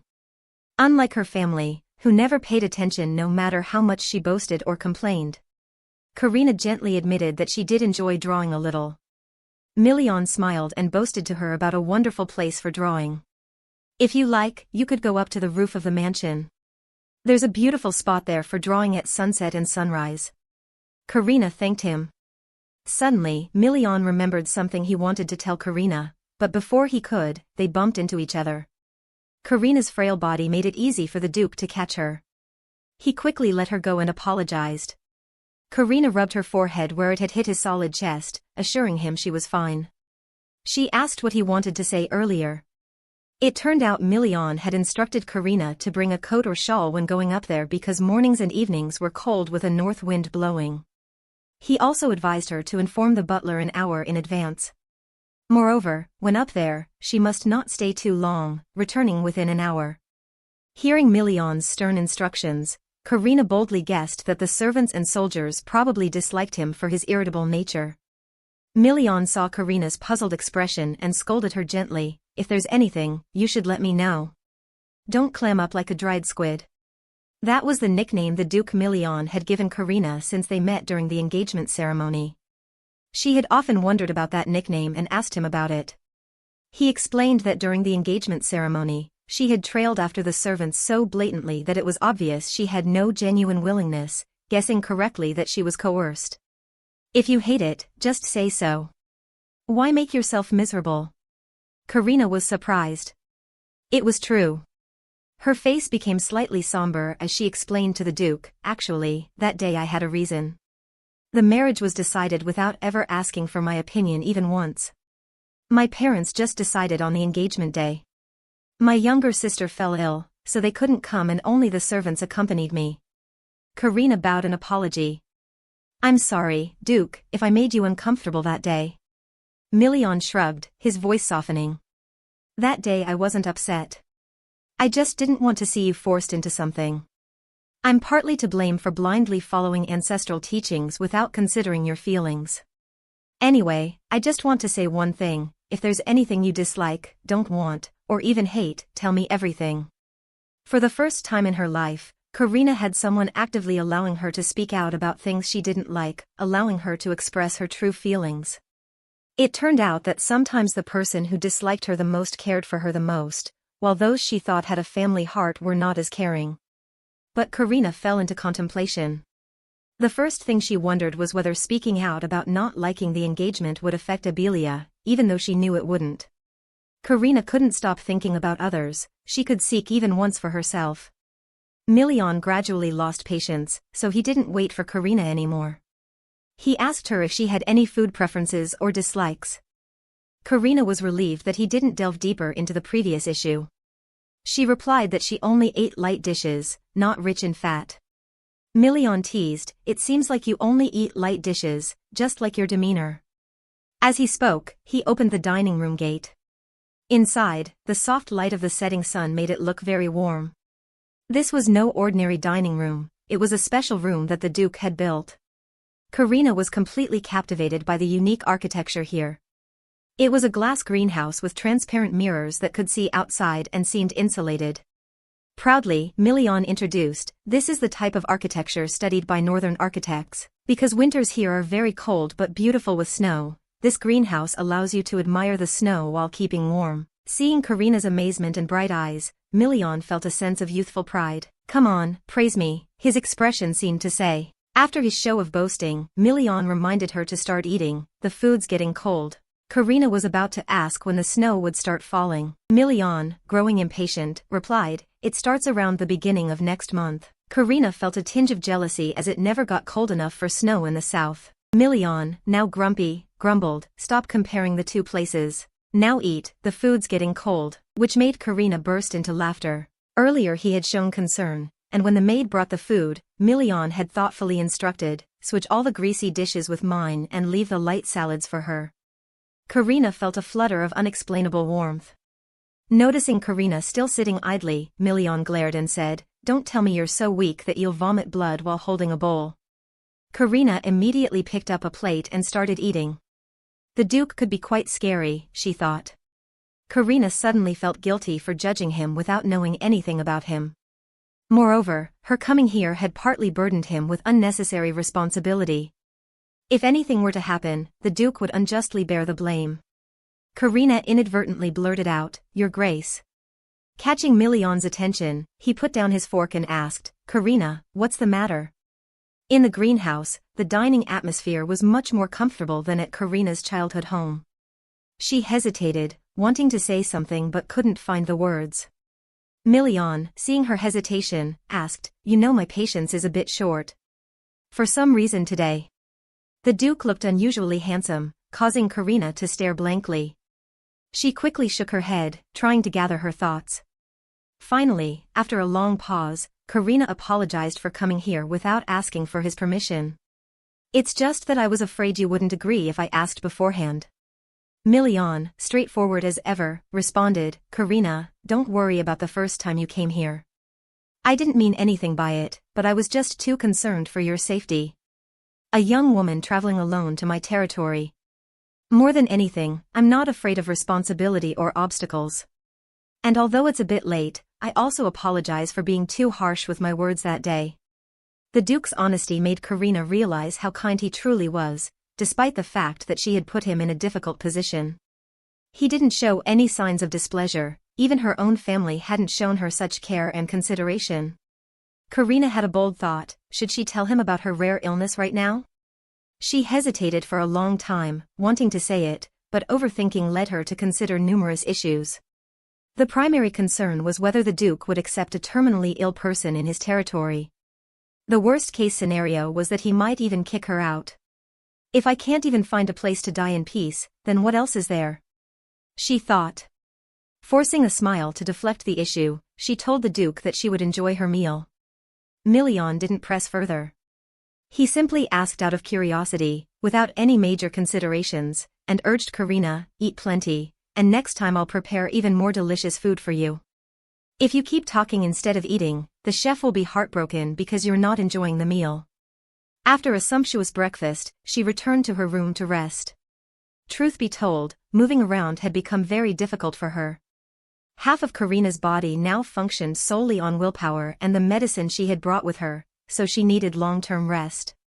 Patting her small, full belly, she felt nostalgic. For the first time, having eaten so well, at home she would always vomit because they never knew she couldn't eat oily food, nor did they bother to ask. Suddenly, something caught Karina's eye.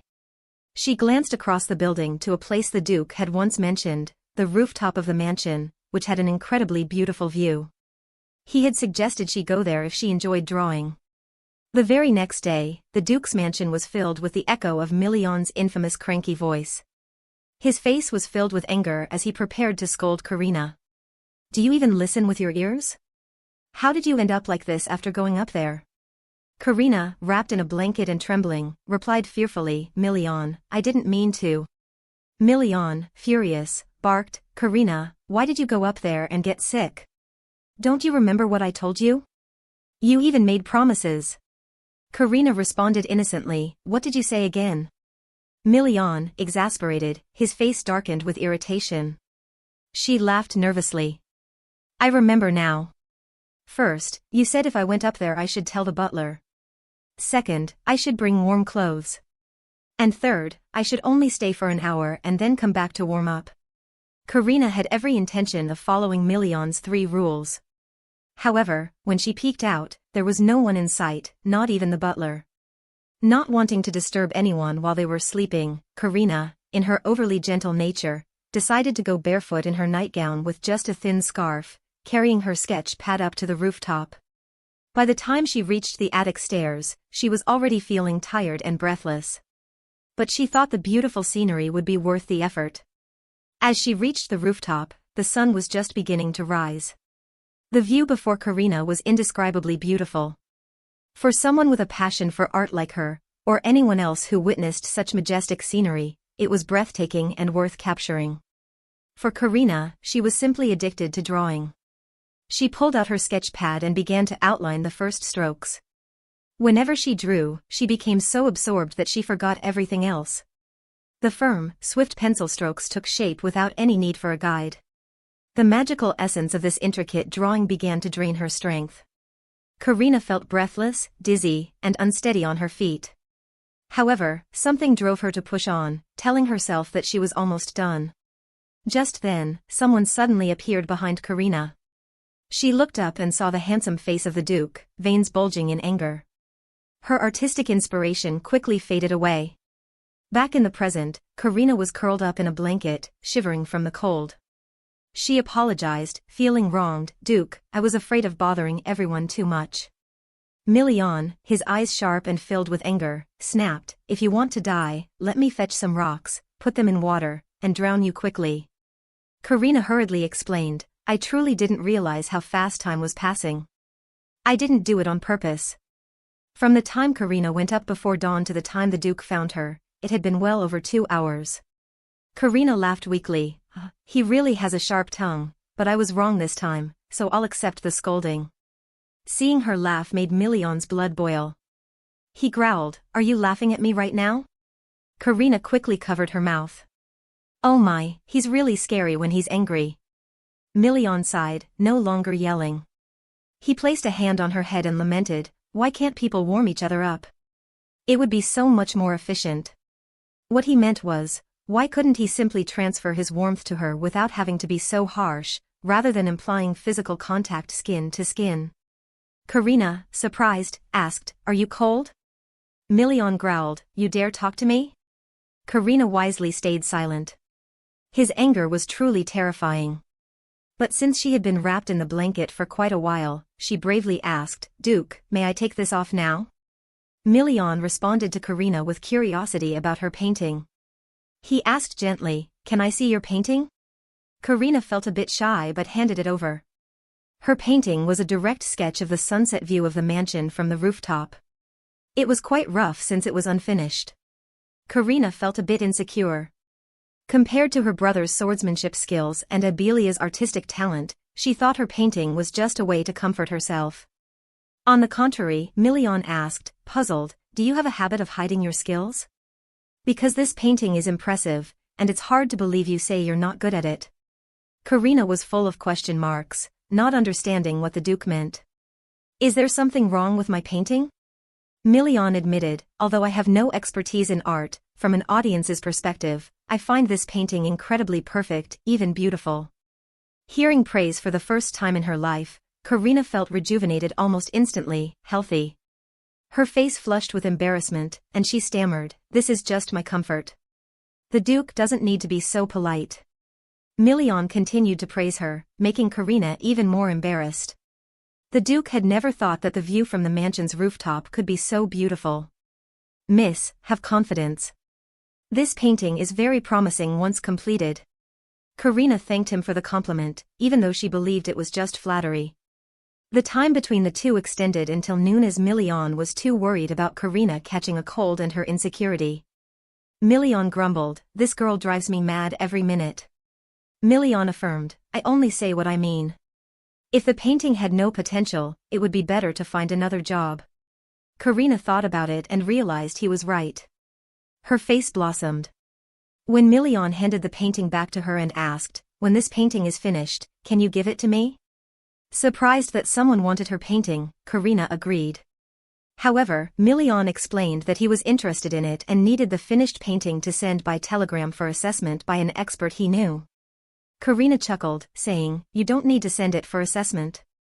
I just draw for fun, no one looks at it." Karina was flustered, her cheeks rosy.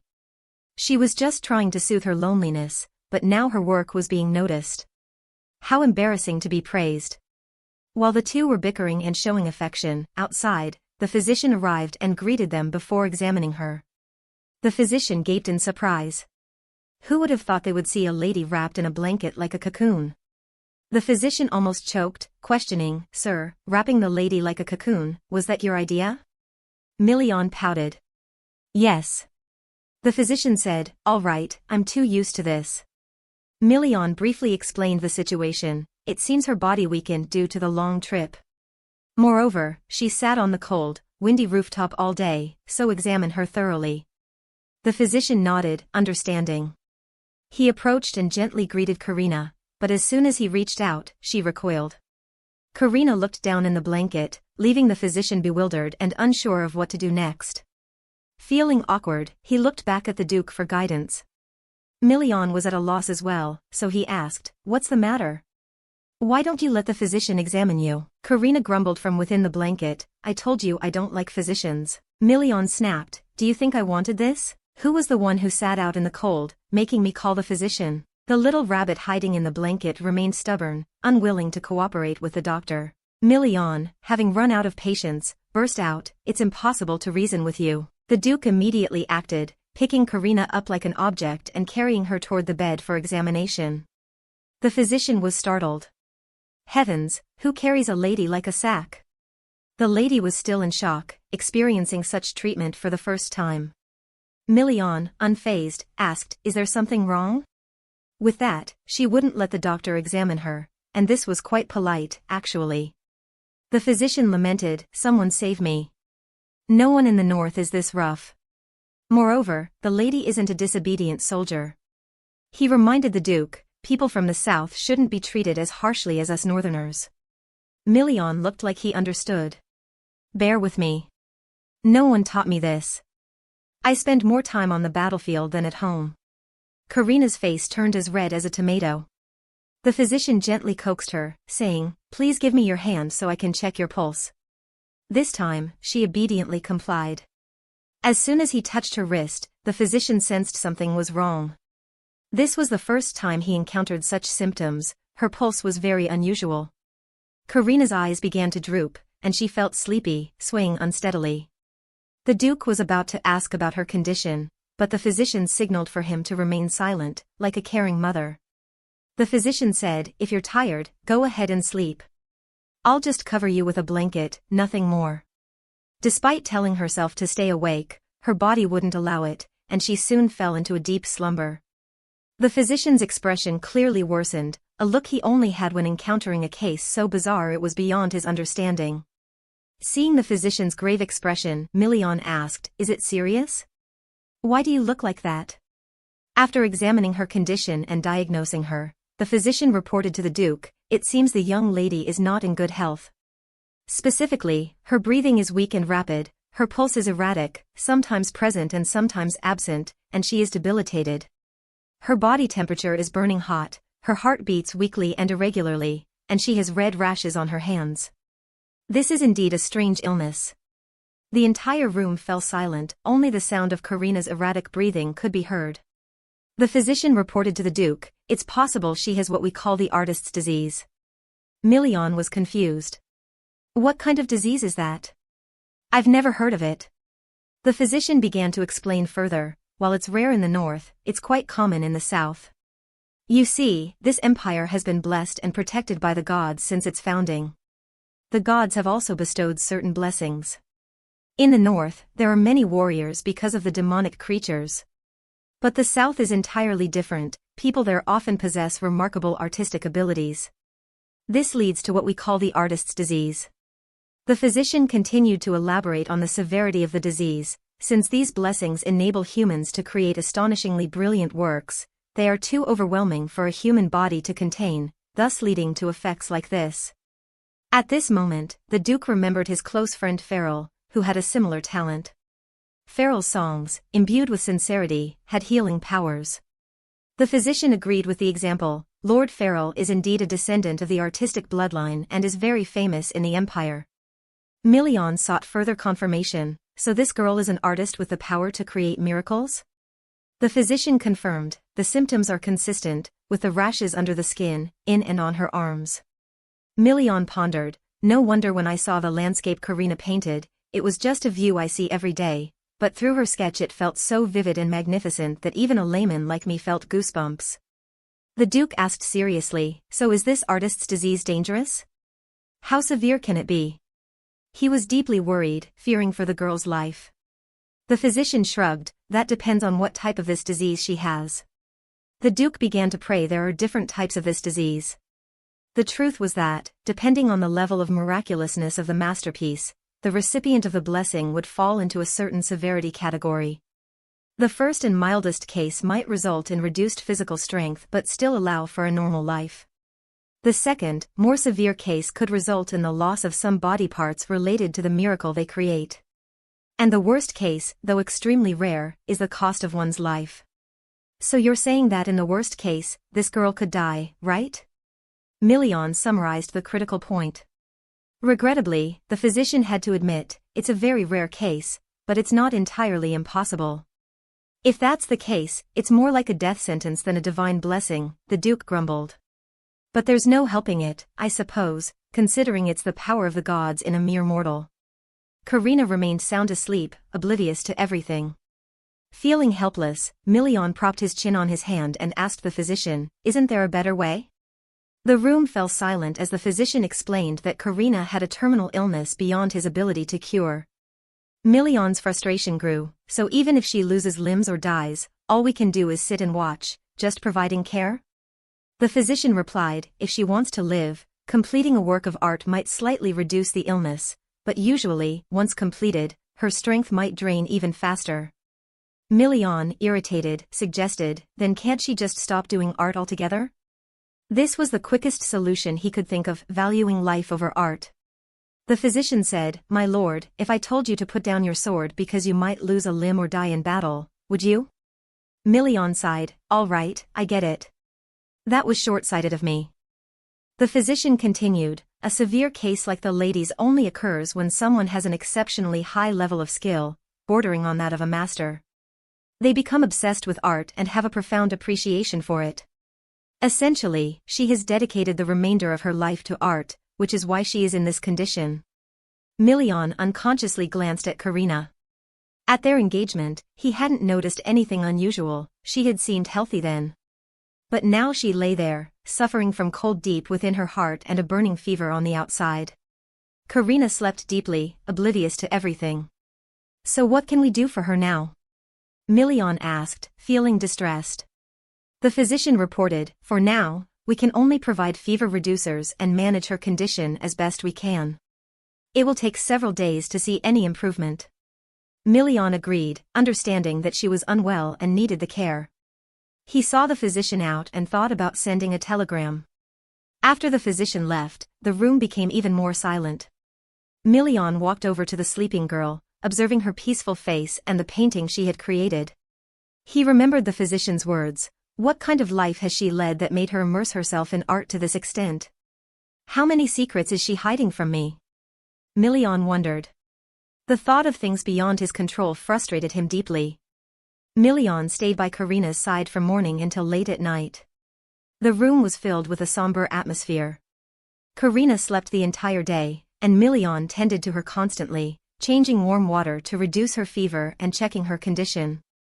Million stepped out onto the balcony to get some fresh air and smoke a cigarette. As he lit it, he felt a wave of melancholy wash over him. What am I supposed to do about this girl? Looking back, he remembered seeing her cry once during their engagement. It was when she saw two people, one the heir of the count's family and the other the youngest son, sitting and chatting on a designated chair. Her face was so sad that it seemed like she was on the verge of tears. Nevertheless, when someone came to greet her, she still smiled as if she was very familiar with them. This surprised Million a bit. As he tucked the telegram into his pocket, he found it amusing. Karina looked foolish like a squid, and he had expected her to get angry somehow. She seemed to find something amusing and just kept smiling naively. Afterward, Million whistled to summon a carrier eagle. This eagle was trained by the Duke to deliver messages accurately and swiftly to the right place. Million attached the telegram to the bird's leg with a faint hope that it would reach Farrell in time. Watching the eagle fly away, Million hoped that Farrell would reply at least before March, when the dreadful snow season arrives. The sun was just rising, meaning the Duke had stayed up all night to care for his fiancée. Elsewhere, at the doctor's house, where Karina had previously gone for diagnosis, the doctor was the mentor of Nocturne, Abelia's private physician. Nocturne worriedly asked his mentor, "Why do you suddenly want to go to the north? Is something wrong?" The mentor didn't explain much, only saying, "Take care of things here. I'll be back around next spring at the earliest." Nocturne expressed concern, "It's very cold in the north, master." The mentor was unfazed. "Even if I leave now, I might feel a bit anxious and tense, but I should reach there before winter." Still worried, Nocturne asked, "What if winter arrives while you're still on the way? Why must you go so urgently?" While packing his medical kit, the mentor explained, "About a month ago, a girl with an artistic ailment who doesn't have long to live came to see me. She invited me to the north. Regardless, I am concerned about my patient. Moreover, there are no hospitals or physicians specialized in this ailment in the north." Nocturne reasoned, "Isn't an ailment with a short life expectancy one of the most challenging artistic diseases? Why even bother then?" What he meant was that if the illness was that difficult to treat, why make the effort? The mentor sighed, putting on his hat, "That's true. Usually, I find this disease too late to treat, she might even die." Nocturne was perplexed, "Then why do you still want to go?" The mentor further explained, "This girl seems to have been born into a wealthy family, but she fell victim to this ailment. Perhaps her parents didn't take proper care of her. If they had been more attentive, this might not have happened." Saying that, he stepped into the carriage, ignoring his disciples' attempts to stop him. His luggage was already packed. Nocturne despondently added, "There have been many cases of parents abandoning their children, so it's no surprise that parents could be that cold-hearted." The master said seriously, reminding his young pupil, "In any case, don't be too arrogant. Treat all patients fairly, understand?" Little did he know that his disciple had already lost the concept of fairness toward patients. Nocturne forced a smile, pretending to have taken his master's words to heart. The master warned him further, "If I hear any unpleasant rumors about you from the hospital, I won't let it slide." Suddenly, Nocturne asked, "Who is that patient anyway?" The doctor scratched his beard as he tried to recall the name. "It's somewhat hard to remember, something like Zentar. It's been a while, so I'm not sure anymore." After the farewell, Nocturne stood watching the carriage roll away, wishing his master a safe journey. On the other hand, he found the name Zentar very familiar. Could it be someone from Abelia's family? But then he reassured himself, it's probably just a coincidence. In the south, at the Count's house, they were still searching for Karina.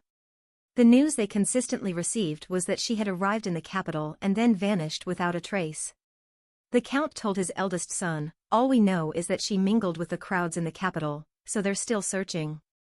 Enfric, Karina's brother, a talented young man expected to succeed the family, worriedly asked his father, "Is this approach okay? Karina has been gone for over a month now. I think we should increase the number of soldiers searching for her."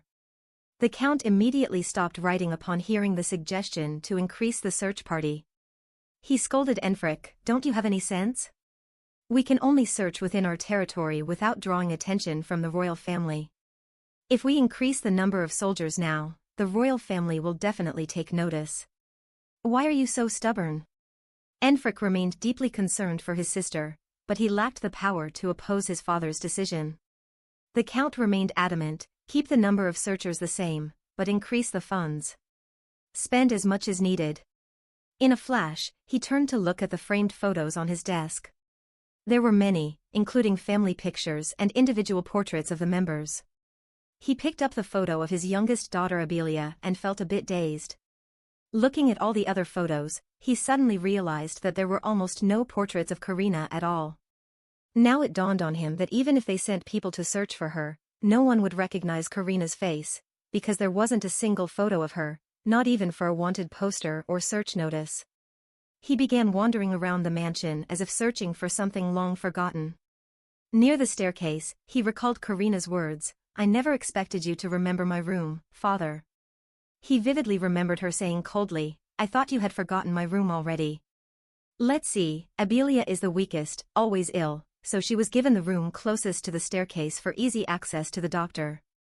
Next is Enfric, as he has to work every day and can't afford to be late. Then comes his younger brother Felden, who stays in the room next to his. So what about Karina? At that moment, he glanced toward Karina's room. It was a room at the end of a hallway, isolated, at the farthest end, also the scariest. He remembered how she had once said she was scared because the room was too far from the staircase, but he had simply scolded her to grow up and stop acting childish. Now, in retrospect, as a small child, her fear was justified. The Count had never noticed that this way of assigning rooms also invisibly drew boundaries between the children in the house. He knew well how terrifying it was to leave a girl under 10 years old at the end of the hallway, but he had still done it. As he trudged to Karina's room, it was almost laughable that, despite living in the same house, he had to ask himself when the last time he had entered this desolate room was. Aside from the time he scolded her for feeding Abelia improperly. And in the mind of a man skilled in calculations, he already had the answer. Opening the door and stepping into the room, the smell of wood and ink hit him sharply, completely unlike a young lady's room. He touched the worn-out table, realizing now how cramped and stifling it was for someone like Karina to live in. But he had only ever scolded Karina for not speaking up about her needs, ignoring the fact that she had cried herself hoarse without him noticing. On the desk, there were no cosmetics, only pencils and paintbrushes. It was clear he chose to see only what he wanted. Opening a drawer, he found no hair clips or accessories, just sketch papers filled with Karina's drawings. Picking up a simple uncolored sketch, he was startled by the familiarity of the scene. The drawing depicted the exact view from Karina's room, looking out at the nearby mountain. He suddenly remembered that this view was from a picnic several years ago, celebrating Abelia's slight recovery. He then horrifically realized that Karina had not been at that picnic. The drawing depicted the family of 5, but Karina was missing. At that moment, the Countess entered the room, asking, "Why are you here?" The Count vaguely responded that he had some matters to attend to and asked why she was there. She admitted, feeling emptiness since Karina left, and as a mother regretted not having any memories of her. It was indeed laughable.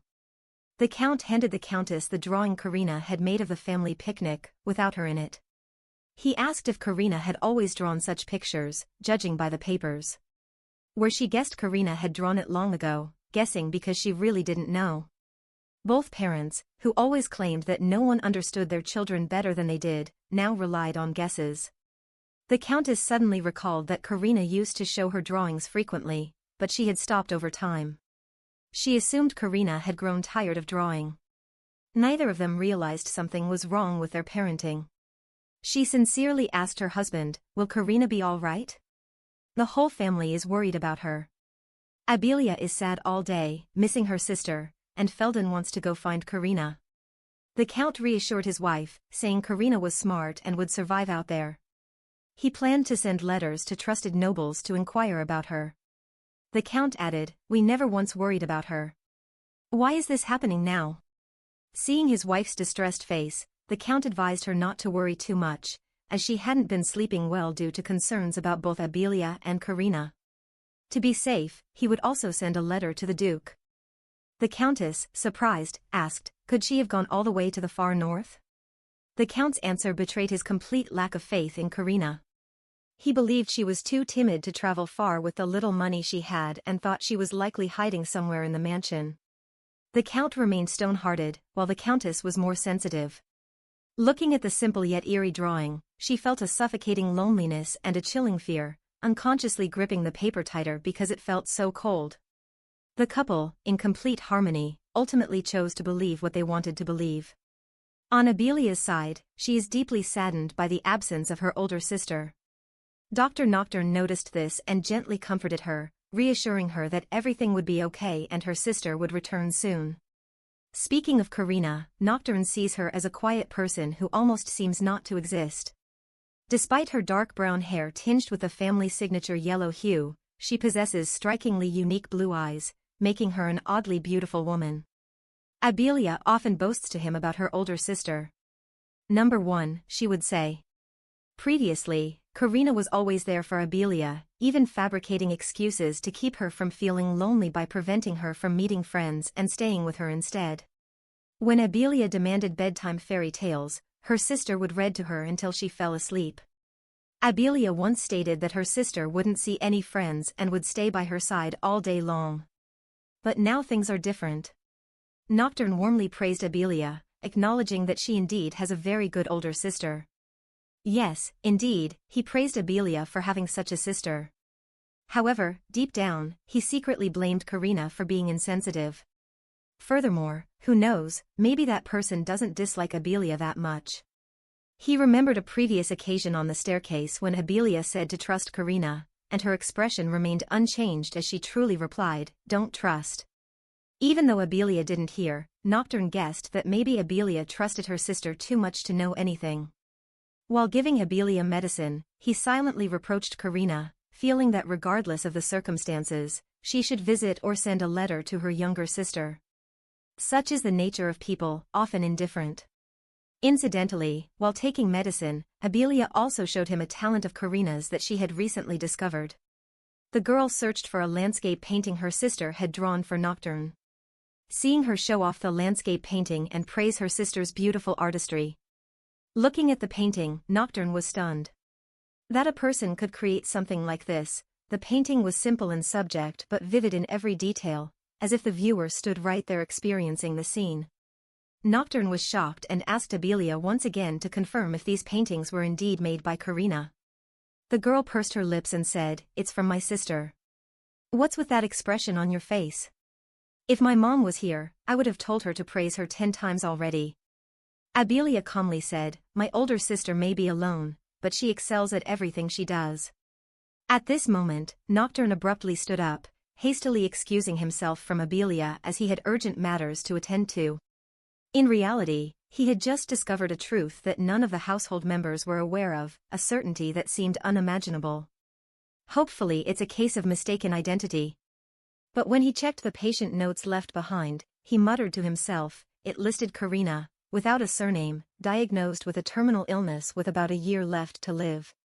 Could someone please erase this damn character for me? Meanwhile, upon hearing her name mentioned, the protagonist opened her eyes. She had been unconscious for over a day and only awakened around midnight. Scanning the room with blurry eyes, she found it empty. It seemed she had slept for a long time. Sitting up on the bed and looking out at the balcony, the dawn was just breaking. Having lain in bed for so long, she felt a dryness in her throat.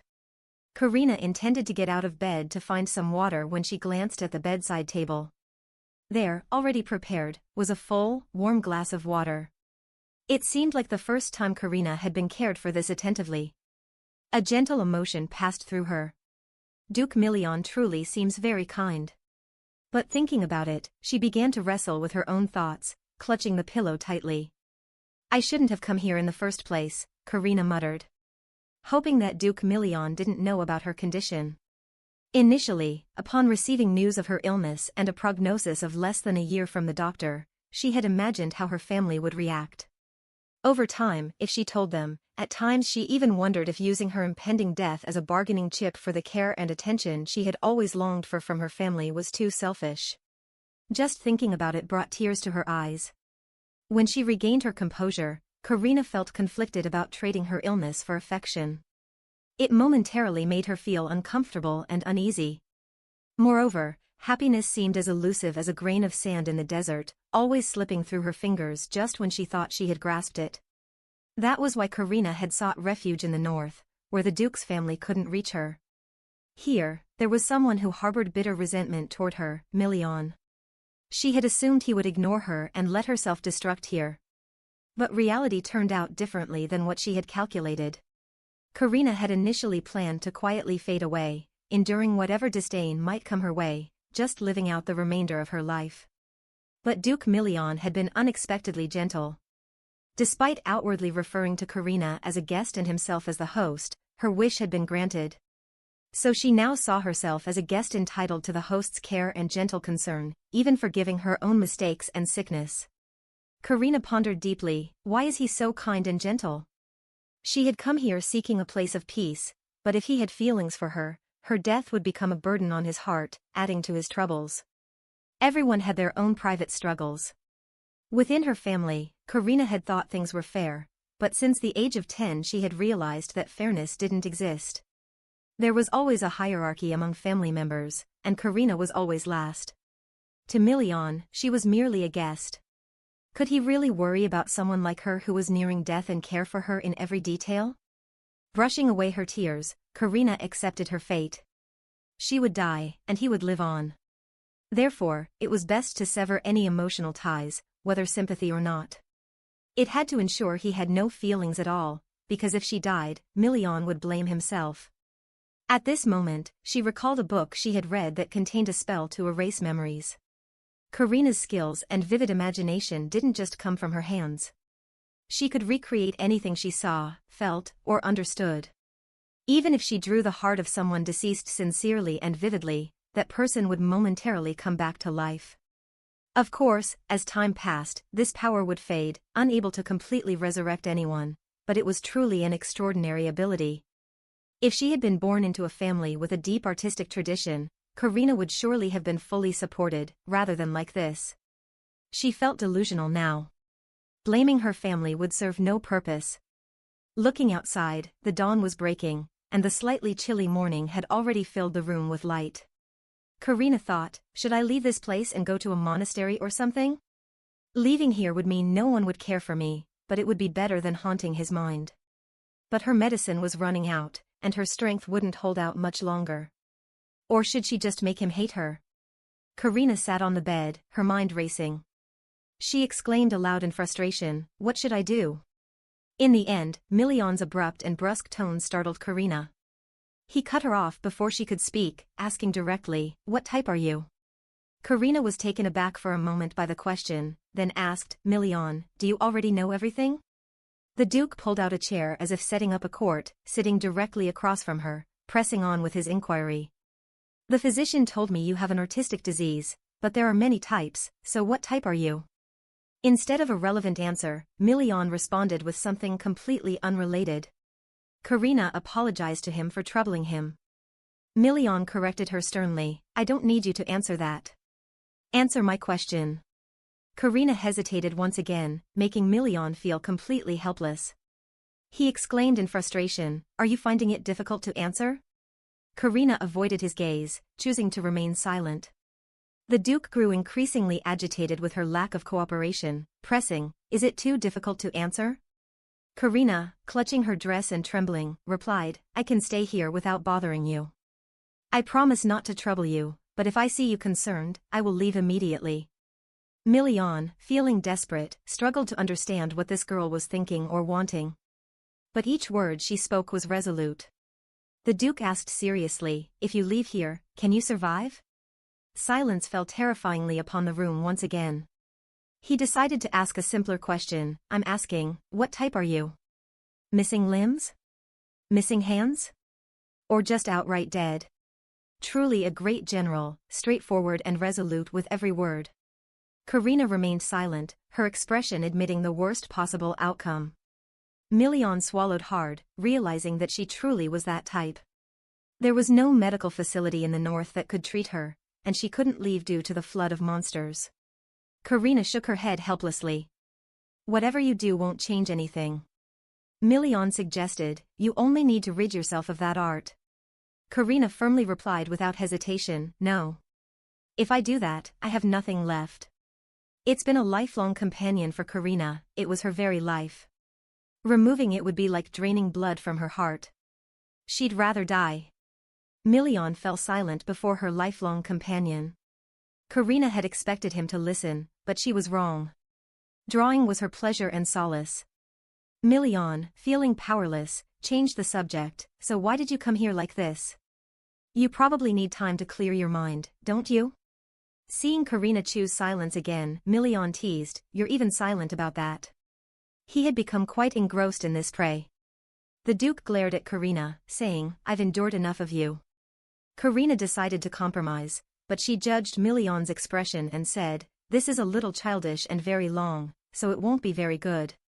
Finally, she decided to compromise, coaxing a difficult child indeed. Million smiled gently, saying, "It's okay. I have plenty of time, take your time." Karina felt extremely strange, pondering deeply. She had never confided in anyone before, so where should she start? 10 minutes passed with Karina remaining as silent as a mouse, not uttering a word. Just a moment ago he had growled, but 10 minutes was enough time for him to return to his complacent expression. He gently reminded her, "Karina, should you start talking now?" She opened up, speaking truthfully, "I was diagnosed 2 months ago. At that time, I was just arranging my thoughts to come here, to relax and adjust my thinking. I don't know if it's because of the illness or the aftermath of resentment from the illness, but I feel overwhelmed just because of trivial things. My birthday coincides with my elder brother's outing day, so I always have to cancel it and celebrate my birthday alone. The item I cherish the most must be handed over to my younger sister, whom I don't want to do anything, even though my younger sister is praised for doing little things while I try so hard to get no attention at all." Karina chuckled bitterly, acknowledging her somewhat selfish and childish tendencies. After finishing her story, she discreetly observed the Duke's expression. He remained very calm and asked again, "So on your elder brother's outing day, did you cry and throw a tantrum to have your birthday celebrated? Did you hit your younger brother to snatch back that favorite item, or were you jealous of your younger sister getting attention from the whole family?" Karina was startled and had to clarify, "No, none of that. Absolutely not." "What are you trying to say?" Million made an accurate observation, "So then, what exactly makes all of that childish?" "I ask sincerely. Being childish is like accidentally spilling water on your father's important documents and fearing his scolding, so you run away, leaving behind a note saying you're going on a trip. But what the young lady did, there's nothing childish about it at all." Karina pushed back, "Isn't it natural to compromise for loved ones within a family? That's why I call myself childish for leaving, because I thought I couldn't compromise anymore." Million asked seriously, "Why do you believe that compromising within the family is natural?" "My elder brother is indeed a sharp person, always thinking logically and getting to the point quickly." Karina was about to answer, however, she was stunned by her own thoughts. Only now realizing the illumination she was experiencing, she wondered, when did I start believing that I had to sacrifice everything for my siblings, while in reality it wasn't necessary? Million sighed deeply. Ultimately, who taught this girl such twisted reasoning to live normally? He called Karina with a serious expression. Karina, still tangled in her confused thoughts, hurriedly replied, "Sir Million." The Duke slowly approached Karina, sitting down beside her. Pulling her into an embrace with some difficulty, he gently said, "If you want to cry, just cry. It'll be easier this way." The young girl, perplexed, looked at the Duke, tears gently falling. In reality, her straightforward brother was finding this incredibly awkward because the books he read said to comfort a girl like this, and he was putting it into practice. Karina hesitated for a moment, then finally leaned into the Duke's embrace and cried silently, without uttering a word of complaint. Despite his rough and gruff demeanor, the Duke was now comforting her like a child in his arms. Million sighed, sensing she was still holding back emotions that couldn't be put into words, making the situation even more heartbreaking. After about some minutes, the scene of consolation still hadn't ended. Karina cried to release all the pent-up frustrations she had endured for so long. Previously, whenever she felt like crying, she would paint, and those activities would lift her spirits, but she had never truly cried since she was 10 years old. Karina now quietly nodded slightly in response to Million's question, indicating she was okay. In this moment, the young girl felt a bit ashamed, but Million remained calm as usual, facing the emotional turmoil within him. Despite his composed exterior, inside he struggled to control these unfamiliar emotions. Karina suddenly noticed that her tears had made Million's shirt damp and stained. She hurriedly apologized for dirtying his clothes. The Duke sighed, noting how she apologized for everything. He solemnly told Karina, "The issue right now is that I'm here to help you, not the other way around. So there's no need to apologize. Instead, say thank you." Karina, still a bit bewildered, didn't fully grasp his meaning. Million repeated, say thank you. She obediently responded with a quiet, thank you. Indeed, it felt much lighter than apologizing. Karina's realization hit her deeply. This man was teaching her life lessons her parents never did. Million's advice about not overusing apologies resonated strongly with her. She understood now that constantly apologizing could diminish her own worth in others' eyes and make her shrink inwardly. Conversely, expressing gratitude was always more positive for both parties' emotions. Until now, Karina had always defaulted to saying I'm sorry or it's my fault to smooth things over, or repeatedly assuring others with it's okay to ease their worries. It seemed that everyone had come to expect this from her. But Million made her see the downside to this habit. Truly grateful, Karina thanked Million sincerely, thank you so much. From now on, please call me Karina, Sir Million. With this exchange, they opened up more to each other. Even the Duke, typically reserved and cool, found himself blushing, unable to conceal his emotions. Karina felt a newfound confidence and clarity, grateful for Million's guidance in navigating interpersonal relationships with more dignity and respect for herself. After everything was settled, the Duke advised her to rest more because she was still very weak. Then he went out, and the steward was waiting to announce that there was a reply letter from Mr. Farrell. Million noticed the steward's somewhat strange expression and asked, "Why do you look at me like that?" The steward sighed and confessed, "You look quite mysterious, Your Grace." Million couldn't understand. "What's strange about me?" "Quickly hand me the letter." The steward spoke frankly, "Why do you act like you dislike her when you actually care more about the young lady than anyone else?" Million couldn't explain, just saying it was because he wanted to show care. Besides, he opened the letter, which was from that damned Farrell. He wrote explicitly, "So you intend to invite me to use that artistic talent to save people? Then you should know how to ask someone properly, Your Grace, instead of being rude." Million tore up the letter in frustration, wishing he could just grab Farrell by the collar and shake some sense into him. But for now, he decided to give him time, not wanting to be disappointed. Meanwhile, Million asked the steward, "Where do the young ladies usually like to go?" "The training grounds?" The steward, feeling helpless, replied to the Duke, "Fortunately, our family had foreseen this, so we promised the engagement from the very beginning, otherwise you might have ended up unmarried." The steward assured him, please allow me to investigate, Your Grace." Meanwhile, the doctor, who had previously examined Karina and was also Nocturne's mentor, was on his way to the Duke's estate to re-examine the young lady. The horse-drawn carriage had passed the checkpoint on the northern side. The coachman sighed with relief and said to the doctor, "Thank goodness it's early winter now, so the checkpoints are tightly guarded due to rampant mythical beasts. Luckily we managed to pass through. If things continue like this, we should arrive at the Duke's estate in a few days." The doctor thanked the young coachman for taking him all the way to the Duke's estate. The coachman gave a humble smile and refused the thanks, reminding the doctor that he had once saved his entire family. However, the coachman was curious about why the doctor had embroidered a map onto a handkerchief.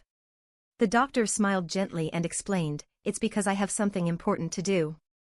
On the handkerchief was a detailed and lifelike embroidered map of the Zentar territory, showcasing the doctor's meticulous handiwork. Karina's mood had significantly improved compared to the gloomy demeanor she had while at the Count's estate. Now she felt a sense of peace and tranquility in her life. Karina had developed a new hobby, watching the Duke from her balcony as he trained. She would watch him and then sketch, and this had become a routine from early morning until late at night. Million's vigorous sword training combined with the ethereal view through the window created an almost magical atmosphere. It brought a unique sense of positive energy to Karina. When she couldn't resist, as a result, the Duke became the central subject of all of Karina's artistic inspiration. Even when her creative spirit waned, simply watching him would rejuvenate her, allowing her to draw tirelessly. Of course, these were still just rough pencil sketches. As she was drawing, Karina thought to herself, maybe I should write that down too, that list. Deciding to act on it, Karina put her drawing aside and went to her desk to pick up a notebook. It was the notebook she used to jot down everything she wanted to do before she died. Recently, she hadn't written anything new in it. Despite her inspiration for drawing, she wasn't sure what to write. She felt completely puzzled, not knowing what more she should do. Life at the Duke's residence was peaceful and fulfilling, and she had already distanced herself from her family. She wondered if she should explore something interesting in the north, but Karina wasn't sure what to do and debated whether to ask the Duke. Lost in her thoughts, she muttered to herself. Just as she was thinking about him, he suddenly appeared. There was a knock on the door, and Million's voice startled Karina. He was leaning against the doorframe, saying, "There's nothing more interesting in the north than the magical beasts." Karina grumbled, "Duke, you should knock before entering." Million pouted, "You know I knocked 5 times already. How many more times should I knock?" He walked into the room, moving to the spot where Karina had been sitting earlier, and asked curiously, "What are you doing sitting here drawing from early morning until late at night? You didn't even hear me calling." Karina was caught off guard by Million's approach and hadn't had time to hide her drawing. He had already picked it up and saw everything, making her blush furiously. Million looked at the sketch and exclaimed, "You're drawing me?" Karina hurriedly tried to snatch the drawing back but couldn't reach due to her height. Million took advantage of this to tease her, "Why do you keep drawing this?" Karina quickly explained, "It's because I saw you under the night sky looking so cool, so I decided to draw. But I got so absorbed in drawing that I lost track of time and ended up staying up late." Hearing her cute explanation, Million's face turned noticeably red, and he pretended to look around to control his excitement. He cleared his throat softly, thanked Karina, and then put her drawing down, deciding not to tease her further. The clock was nearing noon when Karina asked, "Why did you come in here, Duke? Knocking 5 times must mean something urgent." Million replied, "I'm going out to inspect the area. I'm worried your health might not handle it, but if you're feeling well, you can come with me. Otherwise, you might get bored staying at home." Karina eagerly agreed with both hands and feet. Soon after, Million had prepared a carriage for their departure. The Duke donned a black coat, showcasing his authority and handsomeness. He turned to look at Karina, a beautiful girl who, after getting dressed, didn't look sick at all. She was also shy and gentle, incredibly adorable. Million's face flushed red, and with a husky voice, he managed to control himself from hugging her, saying, "I've arranged for a shock-absorbing carriage. You can join me on the inspection, as long as you stay by my side." Karina, already thrilled earlier, felt even happier now. She decided to join the Duke in the carriage. Million, being very considerate, helped Karina get in. First holding his hand, she couldn't help but blush. She had rarely held hands with any man before. The carriage started heading towards the urban area.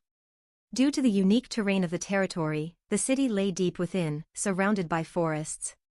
Between the forest and the main residential area were fortifications to defend against magical beasts. The maids of the Duke's household were very orderly, standing at the gate to see off their master and his fiancé as they boarded the carriage. Now sitting inside the carriage, Million had time to leisurely observe Karina. She looked every bit the part of a noble lady, a delicate flower, not like a Cinderella figure at all. Her delicate features, small face, and striking green eyes stood out against her mysterious brown hair.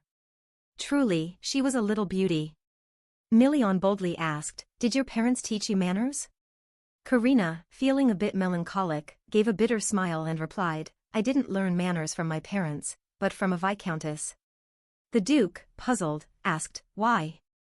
The reason wasn't particularly special.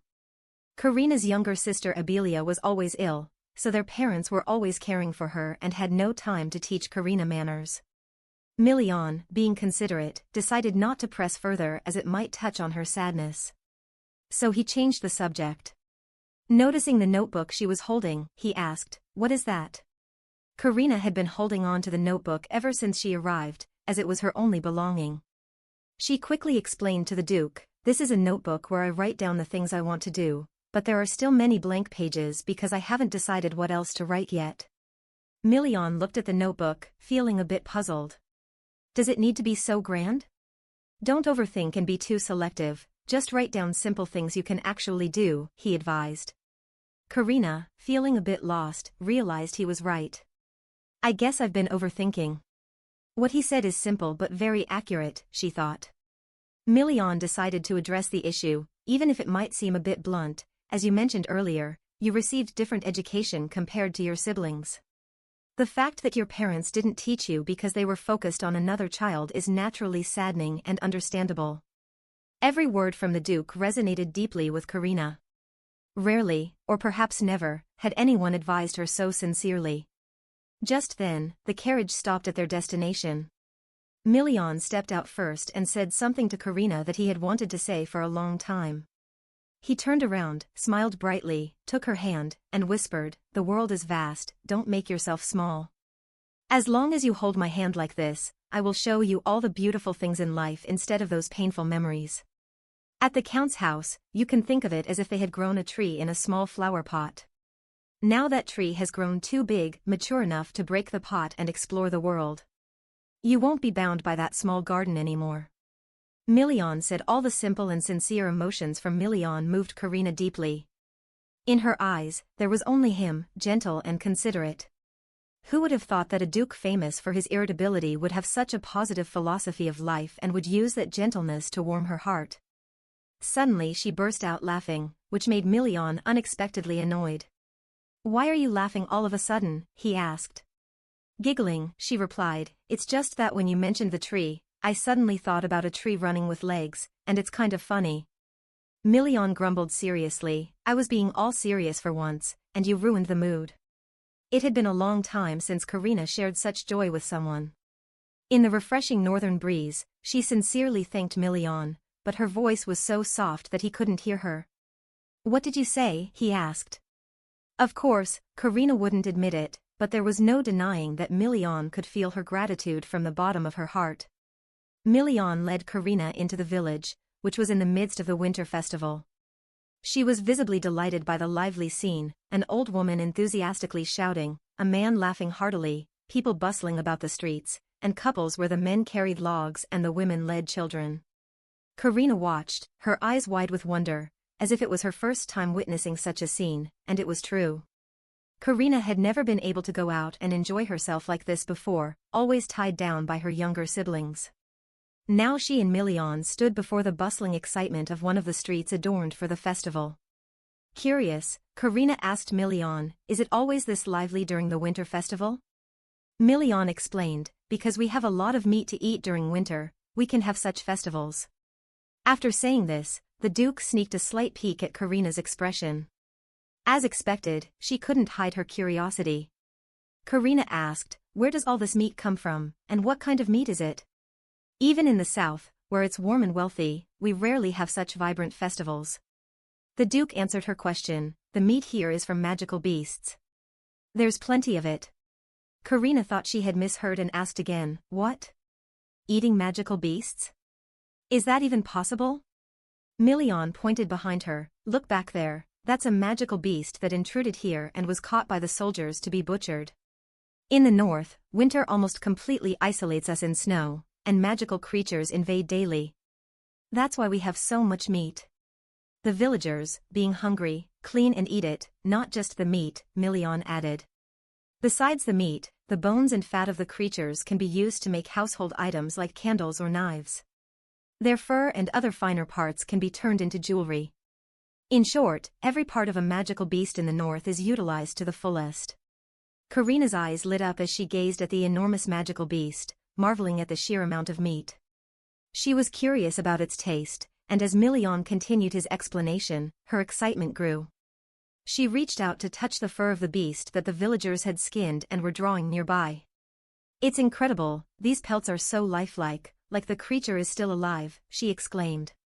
Million, observing her childlike wonder, asked if she wanted to buy anything. As the wealthiest man in the region, he could afford to indulge her whims.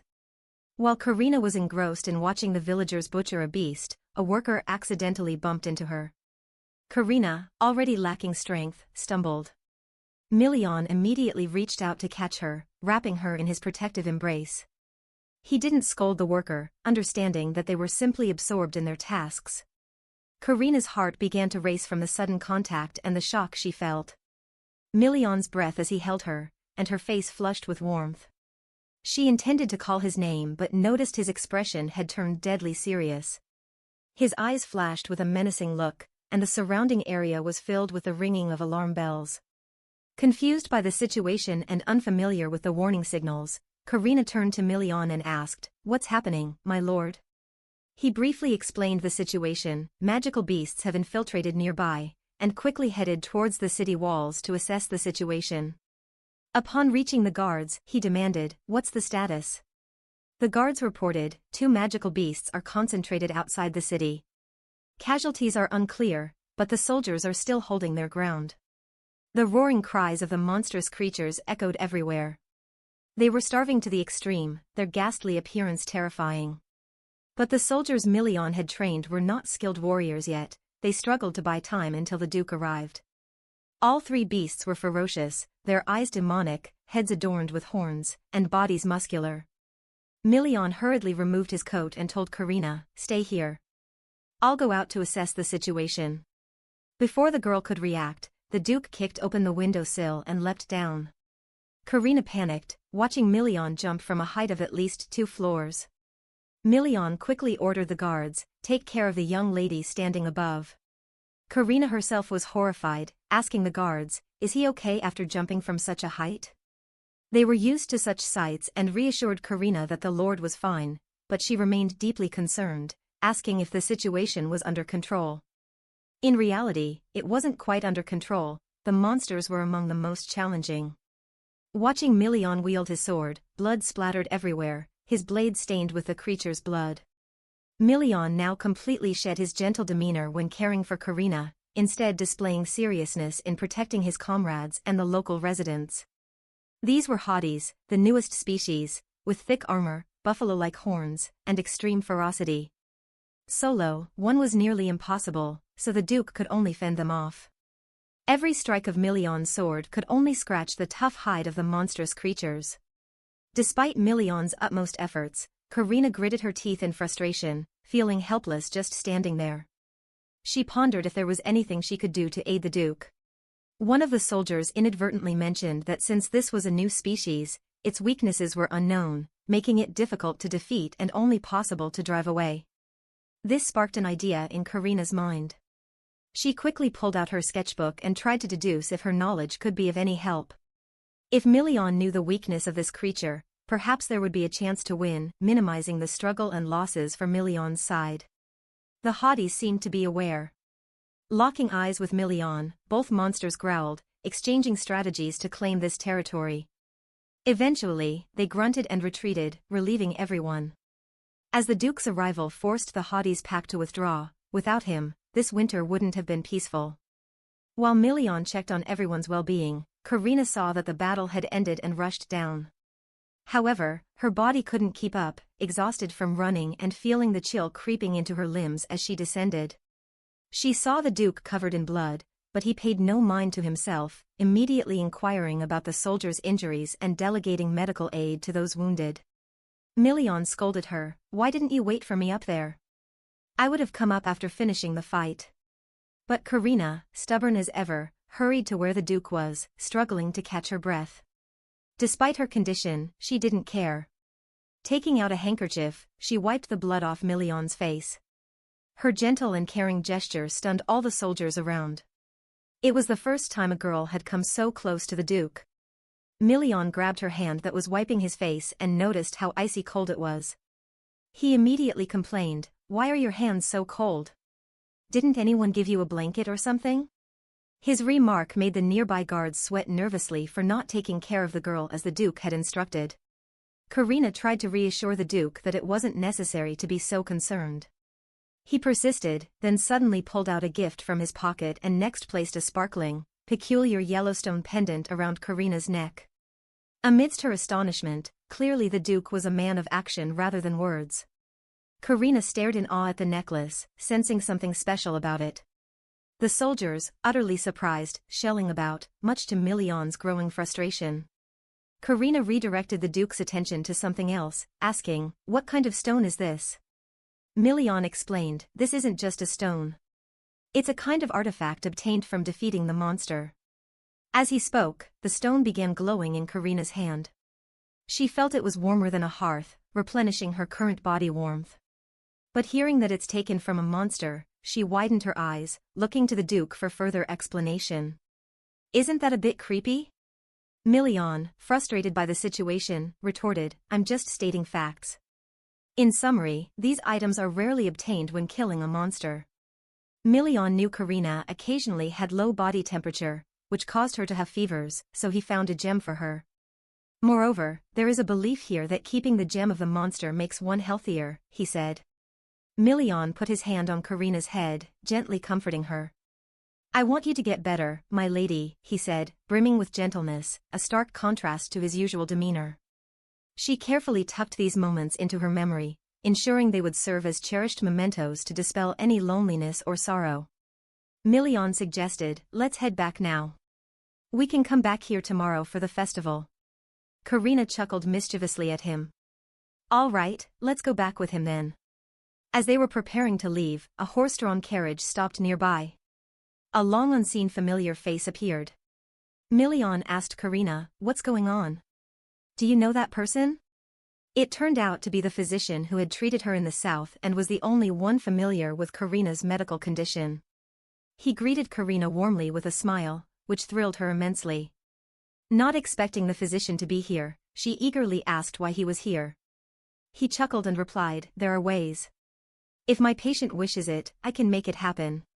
Karina introduced the physician briefly, this is Count Million, and also introduced Million, this is the physician who has been treating me. He swept his gaze from top to bottom.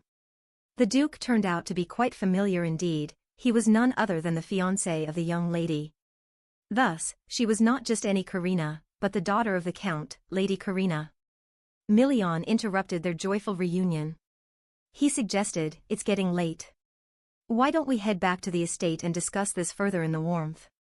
Today, the Duke's mansion had an esteemed guest. This individual was on par with Duke Million and was the most esteemed person after the royal family. As soon as the carriage stopped, the servants were prepared to serve the unmanageable hand. That person was none other than Duke Farrell, a friend of Duke Million. The Duke was happy to meet Farrell but didn't understand why he had come to this place. Farrell chuckled in a playful manner. The reason I came here is because one day a few days ago, while I was eating a good piece of tenderloin, suddenly I don't know where a cool breeze appeared. It threw the brains out and flew my flesh. Farrell's hair was suddenly out of control, and the fearful ask was there. Farrell quickly reassured him, nothing, I know it. I'm used to it. It's a messenger bird. I can't stand the violent tendencies from their owners toward their pets anymore. The steward took out a letter from the bird's leg and handed it to Duke Farrell. The content of the letter was that Million was currently keeping one of the Duke's children in the mansion. This person had an art disease, but they didn't know what kind, so they asked Farrell to come over and also informed the Duke's family. Farrell muttered to himself, knowing full well about this disease, which he himself was currently suffering from. Most artists he knew also had it but had managed to control it completely. So how serious was it that his friend had to send an urgent message? Therefore, Farrell was here now to assess the situation. He asked if the Duke had prepared everything he needed in the guest reception room. The Duke had all of Karina's paintings brought out. He had a perplexed look on his face, wondering why he had suddenly come to the house and demanded to see these paintings. He looked at his daughter's artwork, then furrowed his brow and slammed it on the table, criticizing her painting as somewhat ugly. Someone like you should just look at them for fun, he said. Farrell sipped his tea, his face grimacing as he thought to himself how unpleasant it was for someone to criticize his daughter's work in front of others like this. Farrell sarcastically remarked, perhaps the Duke here should refine his eye for art.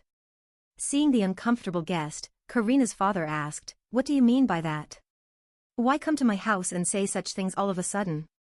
Seeing the Duke angrily criticizing his daughter's painting, Farrell felt a bit mocking, and a lot colder inside. Who would be so rude about their daughter's cherished artwork? In reality, he sponsored many artists with artistic disease, most of them had some minor conflicts with their families, but they only hid it. Not everyone ran away. As for Karina, this girl and her Duke family had such deep-seated conflicts that she had to flee like that. Farrell asked coldly, do you know if your daughter Karina has an artistic disease? His expression clearly showed mocking amusement. An outsider knows, and you in this household don't? That's the joke of the year. His answer, of course, was a flat denial. I don't know, he asserted. About my daughter, she doesn't have that talent. How could she possibly have an artistic disease? Farrell scoffed. You seem to look down on your daughter a bit there. The Duke, furious, gritted his teeth. Unbelievable. If she were ill, she'd be at home, not running away. As time passed during this conversation, Farrell perhaps began to understand why the lady had sought refuge at Million's place. Farrell chuckled sarcastically. The young lady running away? Duke, you're saying someone visiting their fiancé is running away? That's a new terminology. The Duke was shocked to the core. He never expected Karina to actually be there. He exclaimed, why did she come there? Farrell immediately twisted his words. So are you suggesting I lied? Or is my friend Duke Million the liar? The Duke stood up angrily and scolded Farrell. Stop that right now. What's with suddenly coming to see the paintings and then saying such things? You can leave now. Farrell didn't bother to stay any longer. He stood up, brushed off his coat casually, and took Karina's painting with him. Everything here is done now. No reason to linger. The Duke also understood the implications. Regardless, Duke Farrell's status was higher than his, so he thanked him for the information about his daughter. I'll have the opportunity to come and fetch her later. That made Farrell quite amused. Farrell walked toward the door, but before leaving, he looked disdainfully at the Duke, provoking his anger. As he opened the door, Farrell spoke. When I told you Karina, your daughter, was ill, you didn't believe it, saying she couldn't be. But when I said she was in the north with her fiancé, you immediately believed it. He gave the Duke a mocking look. Seems like Duke Farrell only chooses to believe what he wants to, huh? And then, did you know? If Karina were my daughter and I heard she was sick, I would probably ask if she was okay before asking where she was. Each word cut deep into the Duke's heart. Outsiders always seemed more perceptive, and he felt he was losing to someone he had never met, like Farrell. Farrell stepped out of the door. He truly felt sorry for Karina's talent, born into a family like this. Looking back at the painting, everything Karina depicted had vanished. If that was the case, it wasn't just an ordinary miracle anymore. In the end, Karina became entangled in that deadly disease. Karina's skill is akin to that of the Creator, a power equivalent to that of a god. Karina is like the life force of the world, capable of rooting deeply within to create everything, but requiring ample resources and sturdy support. Yet Karina is just a human body wielding a power comparable to creation. Farrell pondered over those drawings for quite some time, seemingly unsure. Hopefully I will arrive in time. The Duke returned to his office, sighing deeply and wearily organizing all the information. What he remembered was that Karina, his daughter, had gone to the fiancé's house, right? Then there was a knock at the door. He quickly regained his composure and allowed the visitor in. His eldest son Enfric, accompanied by Abelia's personal physician, Nocturne, entered. Enfric mentioned that the doctor had something to report, prompting them to enter immediately. The Duke, suddenly anxious, asked the physician about Abelia's condition without comparison, without pain. Nocturne smiled and reported that the young lady's health had improved and stabilized, with no worrisome developments. Her body was capable enough to attend small tea parties. The Duke expressed his profound gratitude that Abelia was finally healthy. He hoped she would remain so. Indeed, this excessive discrimination chilled any heart. He inquired further about his wife's condition, observing that she didn't seem well. Nocturne had also checked on the lady and reported that due to prolonged anxiety and insomnia, she hadn't been well, but now she was okay. The Duke breathed a sigh of relief. He hoped Nocturne could stay by Abelia's side so that she wouldn't feel lonely, while continuing to monitor and care for his wife. After completing his report, Nocturne asked for permission to leave. As he walked away, a painful thought lingered in his mind. Should he inform the Duke about Karina's condition and her terminal illness? However, Nocturne's top priority remained Abelia. Fearing that revealing Karina's imminent death would shock her, despite knowing that she's close to her end, ultimately Nocturne decided against telling and opted to wait until his mentor returned in the spring, knowing the outcome would be known by then. Just as Nocturne left, Enfric, the Duke's eldest son, arrived with Abelia's personal physician from Abelia's estate. Seeing his father's troubled expression, Enfric asked, "What was wrong?" The Duke inquired if Enfric had noticed the grand carriage of Duke Farrell leaving, assuming he had just returned and would have seen it. Enfric confirmed seeing a luxurious carriage bearing the Duke's crest. Perplexed, the Duke explained that Duke Farrell had come to announce that Karina had been found and was currently at the Duke's northern estate. This shocking revelation left Enfric stunned. Despite being the most concerned for Karina in the household, he couldn't express it openly. Enfric was shocked to hear this earth-shattering news. In fact, he might be the most concerned person in the household about Karina, but he couldn't show it openly. His elder brother suggested immediately going to fetch her, but their father refused. He took a headache remedy, explaining that the northern routes were already closed, making travel impossible. Concerned, Enfric asked his father, "What should we do now?" After taking his medicine, his father's mind cleared, and he solemnly asked Enfric a question that weighed heavily on his mind: how did Duke Million appear during the engagement party when he wasn't at home? Enfric, at least fair-minded, replied that Duke Million seemed perfectly flawless throughout the party. Enfric observed Million's attentive and caring demeanor towards his sister, leading him to speculate that she might have feelings for him as well. Their father sighed heavily, shaking his head. "Well, I never expected a daughter of mine to pursue her fiancé before their wedding. It's beyond comprehension. She's not even half the person Abelia is, and on top of that, she didn't bother to send a single letter home to ease her parents' worries like this." Enfric defended his sister, saying, "She's quiet, so maybe we just don't understand her well enough, father. But when she returns, what do you intend to say to her?" His father sighed deeply and asserted firmly, "I'll say what needs to be said, confront her about abandoning her parents like that." Yet deep down, he still wrestled with one question: what did we do wrong for Karina to feel she had to run away? When it came to discussing her escape, it revealed a father's profoundly negative view, driven to the extreme by his frustration with his own flesh and blood. His perspective contrasted sharply with that of the elderly physician and Million, both deeply concerned about Karina. Karina was quite delighted to reunite with the physician in this icy land. She asked him, "How did you manage to come all the way here?" The physician replied, "I found my way here through the power of miracles." Karina found it hard to believe that even the physician had an artistic ailment. Did that mean he had artistic problems too? He displayed an intricately embroidered handkerchief, brightly colored, saying, "My embroidery skills are quite good, after all." Both Karina and Million still didn't understand how that embroidered handkerchief could help the physician determine Karina's location. The physician chuckled lightly and prepared for a demonstration. He began searching through his bag, took out a lighter, and slowly explained that it was a marvel he had created. When he wanted to know the location of anything, he simply had to burn the item he had embroidered on the handkerchief. When the embroidered object on the handkerchief burned completely, the magic would immediately reveal itself, and he would know exactly where the object was, no matter its condition. Of course, he had to perform this feat with his embroidery skills. The physician proudly boasted that he had previously assisted royalty and detectives in solving crimes using this talent. Million clapped and praised enthusiastically, "I didn't expect it to be so miraculous."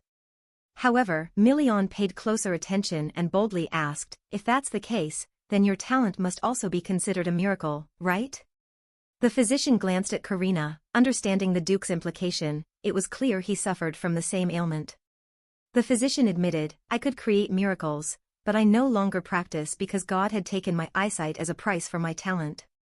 His eyes showed a hint of melancholy, a gift exchanged for a price. Sometimes it seemed as if God was a cruel being who enjoyed toying with humanity. His hands clenched unconsciously.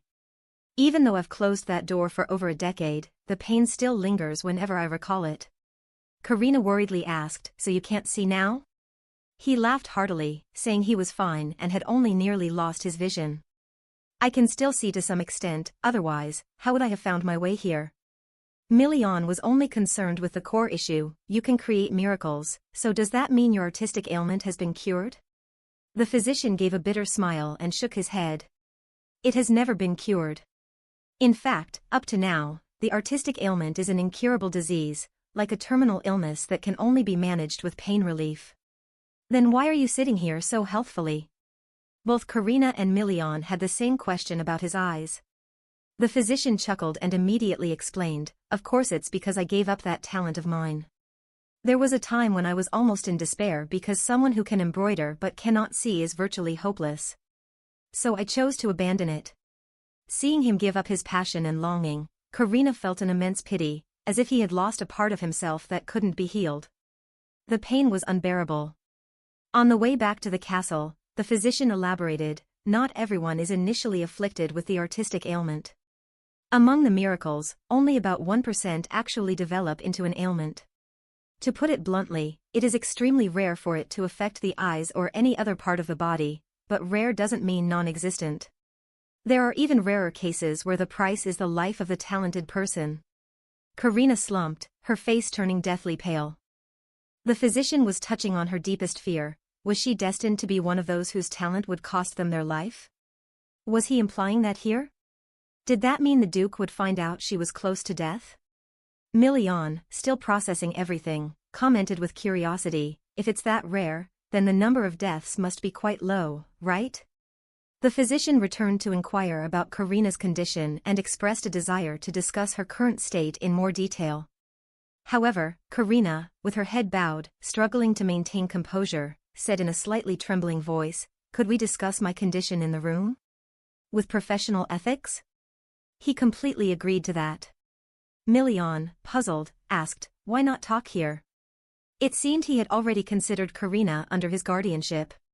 He glanced at Karina, noticing her face was extremely pale, as if she was afraid of something. The carriage came to a stop just in time at the residence. Before Million could ask further questions, Karina said to the Duke, "Thank you for taking me out today. I really enjoyed it." Karina stepped down from the carriage without needing Million's help, knowing that if he saw her current expression, he would certainly worry. She adjusted her demeanor to appear as healthy as possible and forced a smile at Million.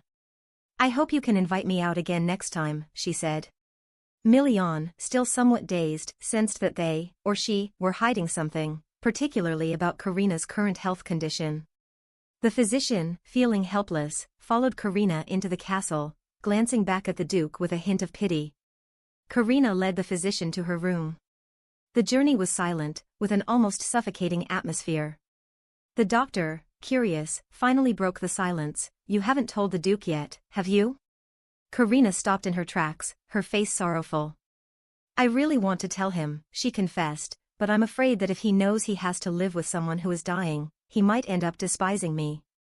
No matter what, I just want to stay here." She reminded herself not to cry, to strive not to let anyone see how dire her condition truly was. Karina clenched her arm tightly to stay alert.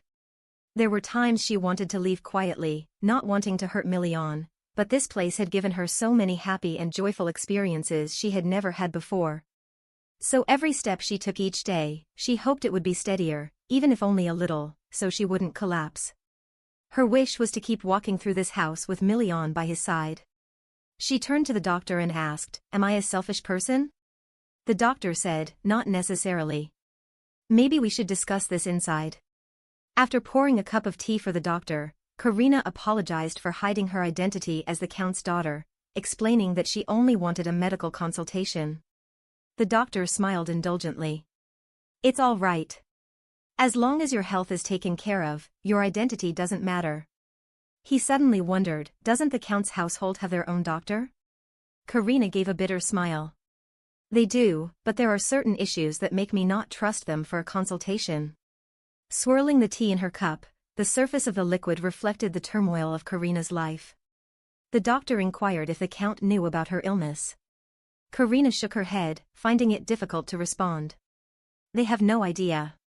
Curious, the doctor asked why she had to flee to him instead of staying at home, since treating a disease also involves understanding its root cause. He paid close attention to her emotional state.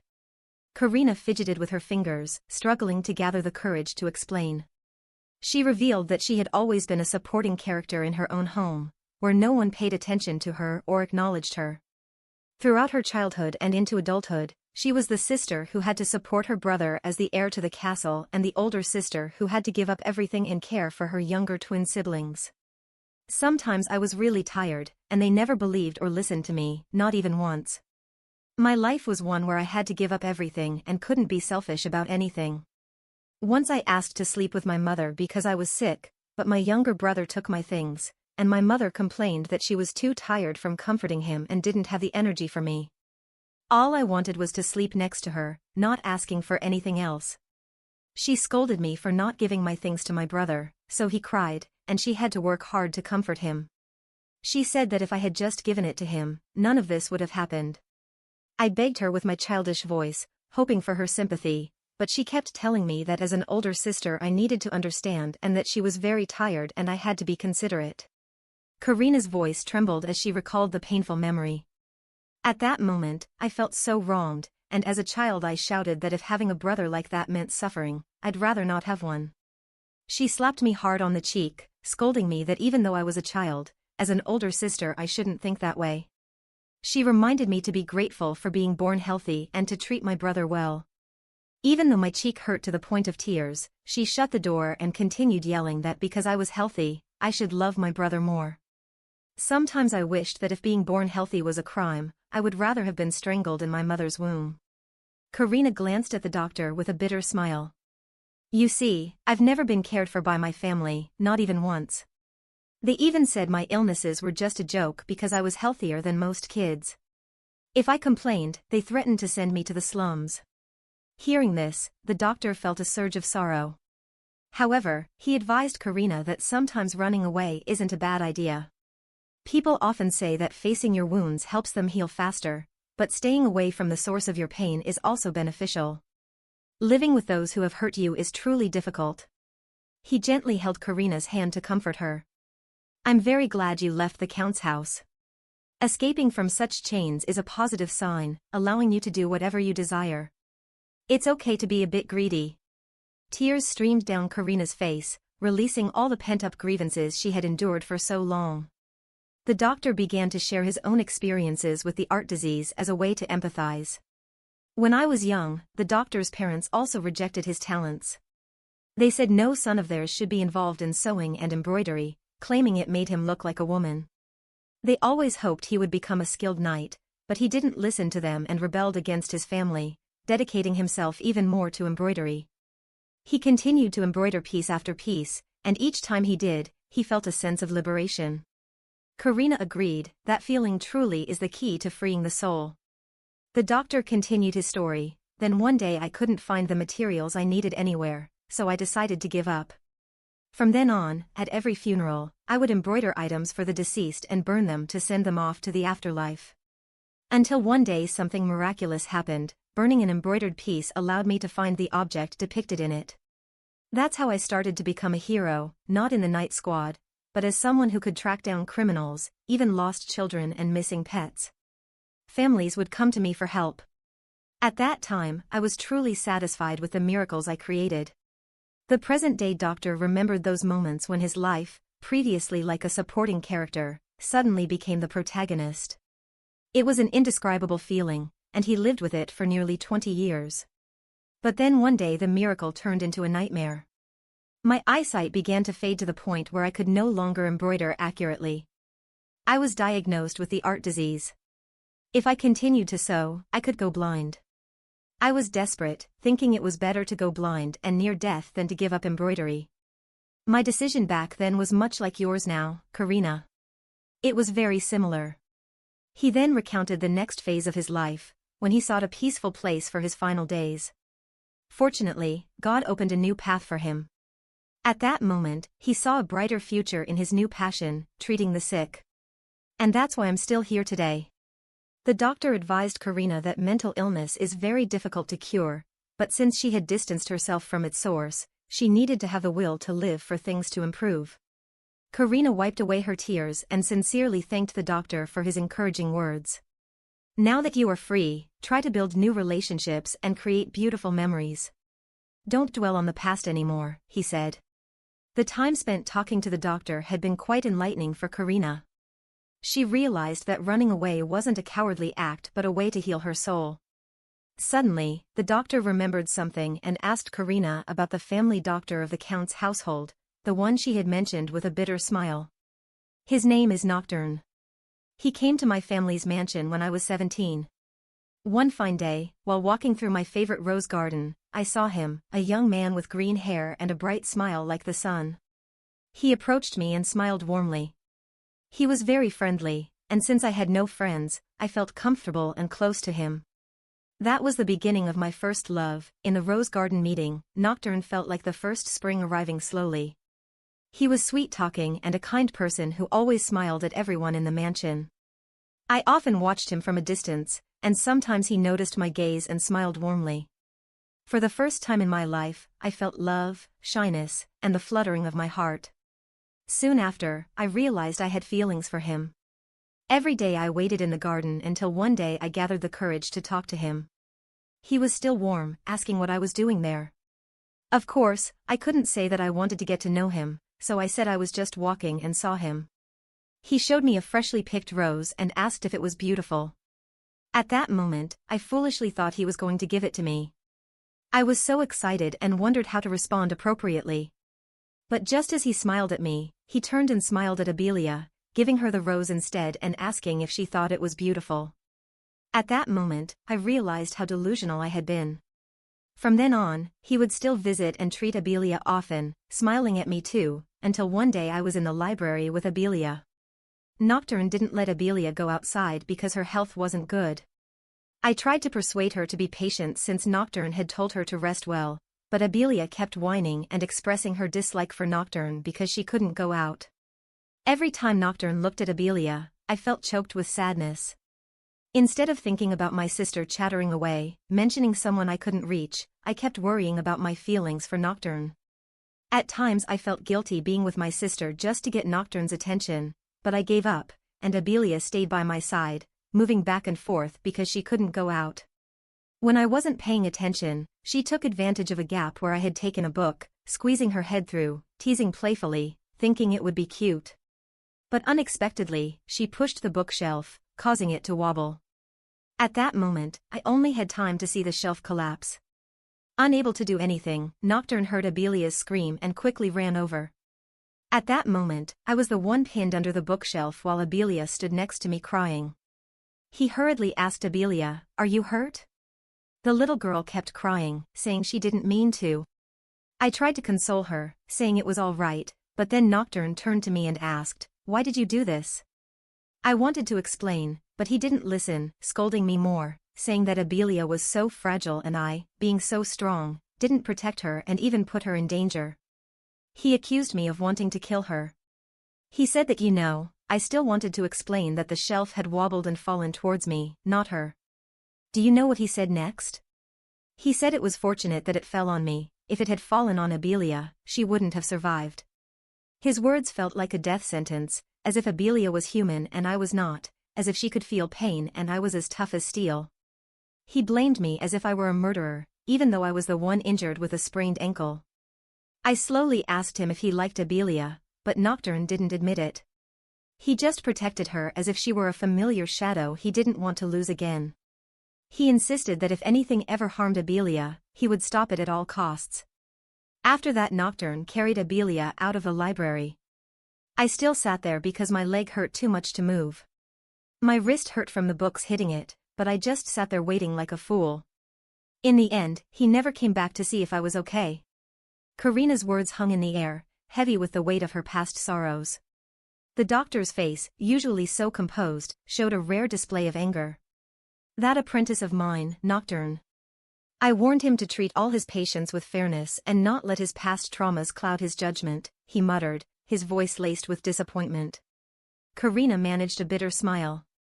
I realized then that Nocturne wasn't someone worth my concern. He prioritized Abelia in everything, just as my parents did. If he had known about my illness, he would have kept it hidden, protecting her from the truth. Outside the room, Million's heart pounded as he processed what he had just overheard. The raw pain in Karina's voice, the injustices she had faced, stirred a protective rage within him. He had stumbled upon this conversation unintentionally, but now every detail he had heard intensified his determination to support her. As the sunlight filtered into the room, casting a warm glow over Karina, she looked up, her eyes reflecting a mixture of sadness and newfound resolve. "Thank you, Doctor, for helping me see things clearly and giving me the strength to face my past." The doctor squeezed her hand gently. "You're free now, Karina." Use this freedom to build new relationships and create beautiful memories. Leave the past where it belongs. Just outside, Million clenched his fists. His usual calm demeanor was replaced by a burning resolve. He would ensure that Karina never felt alone or unsupported again. The injustices she had endured would be rectified, and he would fulfill every promise he made to her. With a determined smile, he whispered to himself, if that house couldn't cherish you, I will. Every promise, every wish of yours, I'll make it happen. Late at night, Karina sat in her room reflecting on the creature from the morning. At that moment, she had the intention of doing something for Million, perhaps creating an entity. Karina began by putting down her pencil and setting up a rough sketch. Though the lines were crude, they fit perfectly, capturing every detail from the horns to each layer of claws with precision. Quickly, the pencil drawing of a Hades took shape.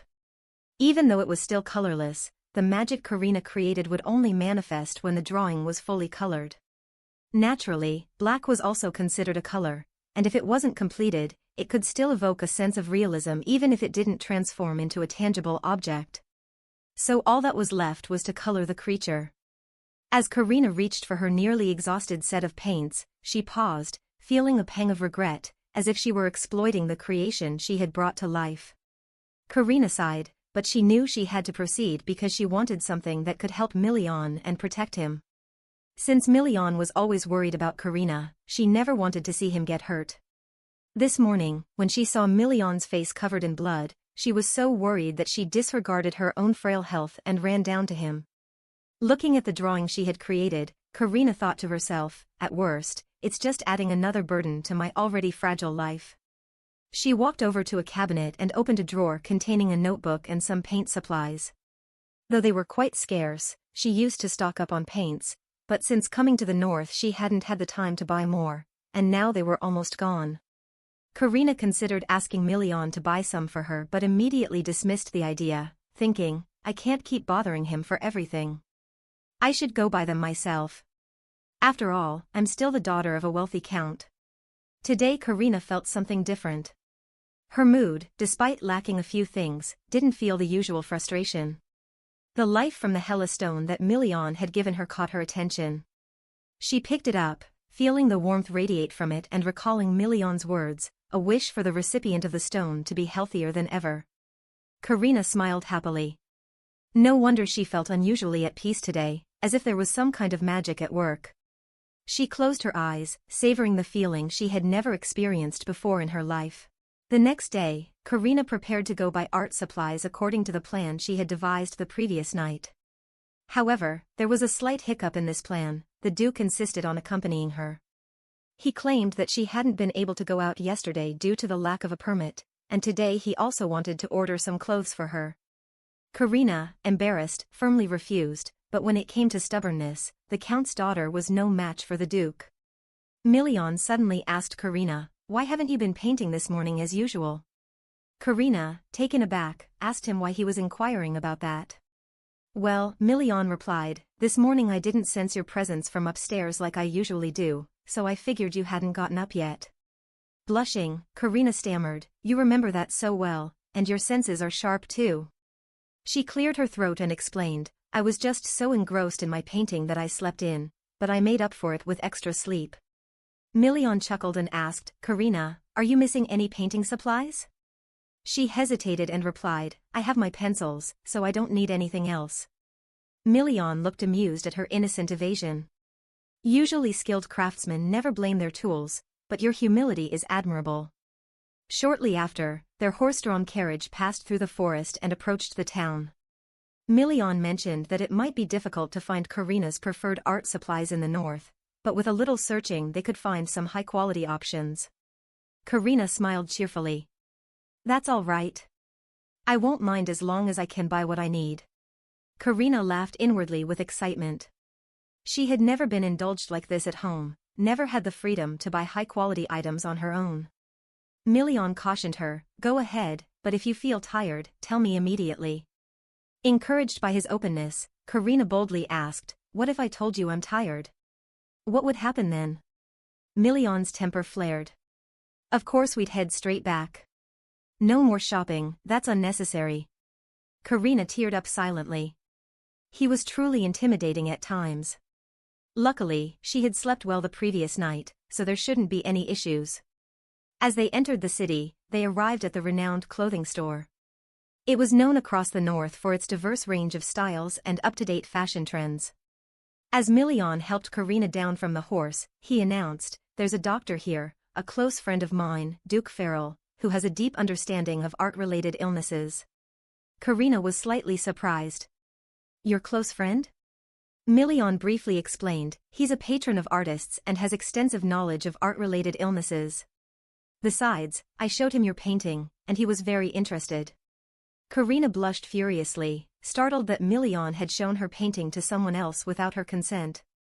She scolded him, "Why did you let Duke Farrell see it?" "I didn't intend to display it." Million, feeling awkward, replied, "It didn't seem like a big deal to me, especially since you agreed to let me show it." Karina sighed in frustration.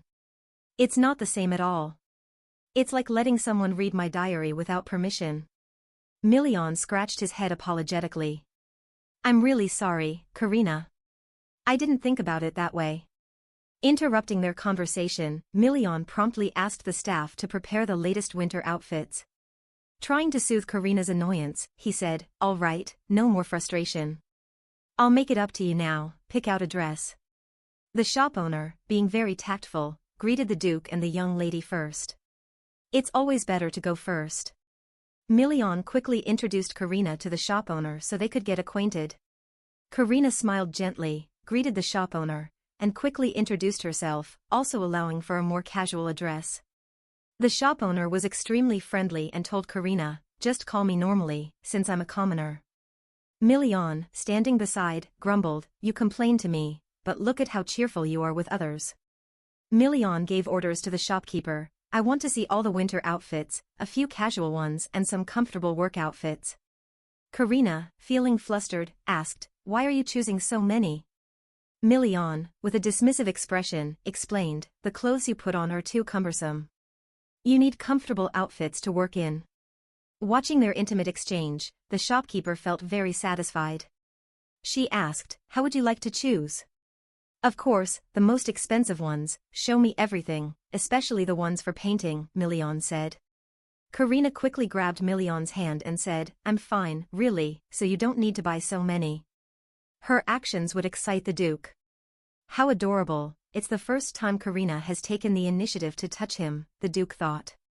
And thus he excitedly decided, "Just choose whatever you want. Be comfortable." Karina was at a loss for words and had no choice but to comply. The shop had made outfits, and the shopkeeper promised to show designs, make alterations, and take proper measurements.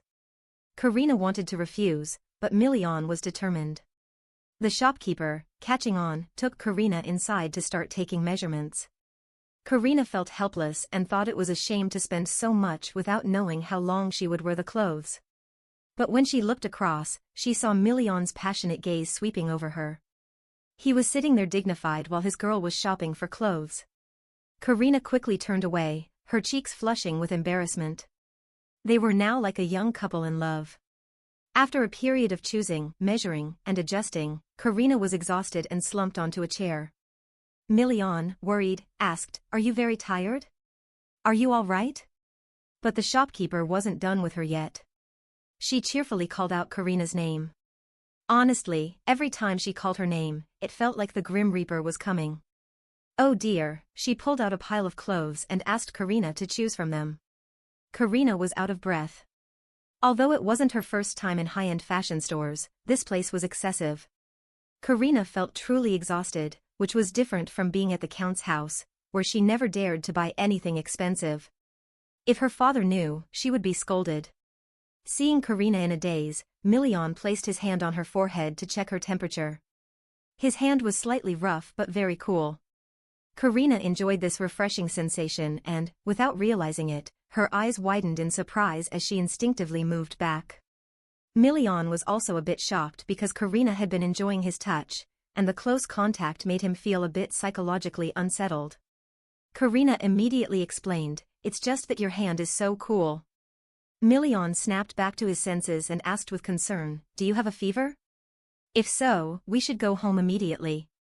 Karina quickly denied, no, it's just that having to choose so many things for the first time has made me a bit exhausted, but I'm fine. Million teased, your face reveals emotions so easily. He playfully asked, which ones do you want to keep, and which ones do you want to discard? Karina, feeling frustrated, said, I chose too many earlier, and I like all of them, so I don't know how to choose. Seeing this, Million said, if it's too hard to choose, then it's very simple. He immediately told the shopkeeper, wrap everything and check out quickly, no more choosing. As a result, Karina, sulking and upset, left the shop, leaving Million trailing behind like a husband being scolded by his wife. The Duke, feeling wronged, said, I'm the one paying, and I'm buying it, so why are you angry? I haven't even missed anything. Karina pouted. Why did you buy so much? I can't carry all of this, and this buy-it-all attitude is really something. It's the first time I've heard such a thing. Million chuckled. If you feel pressured, consider this as my apology and a sincere gift for having shown your paintings to Duke Farrell without permission. In fact, deep down, Karina feared that she would die soon, leaving Million with a lasting impression, so she didn't need to be treated so well. Looking at him, he even casually said, it's fine if not everything is used right away. Karina wondered why he was so warm and gentle with her.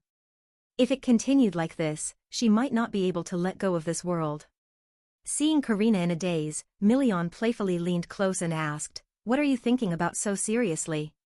Karina, startled, stepped back, her face as red as a tomato, and quickly said, nothing at all. All right, if there's nothing, let's go to the art supply store, Million said. I know a place. Once we're done there, we'll head back to the estate, otherwise you might get too tired again. Seeing Duke Million's gentlemanly demeanor as he consistently prioritized Karina in every moment, she felt a flutter in her heart. His hands, which were so tender, reminded her of earlier when she had greedily wished for his rough hands that were skilled at killing monsters. They were truly cooling when she had a fever and warming when she needed it the most. Karina nudged Million's hand, struggling to hold it. Finally, she mustered the courage to act on her own desires. Million was thrilled, feeling like a child who was finally given the chance to hold hands. Excited, he commanded them to move to the next location in the street. Duke Million was extremely pleased to receive a green light from Karina. He didn't hold back and took her hand firmly throughout the rest of the journey. Upon arriving at the art supplies store, with its myriad of colors, paintings, brushes, and the strong smell of paint in the air, Karina was mesmerized. Her eyes sparkled, and she hugged herself to prevent getting too excited. Million's mood soured when he was abruptly separated from Karina's hand by the sheer amount of paint supplies.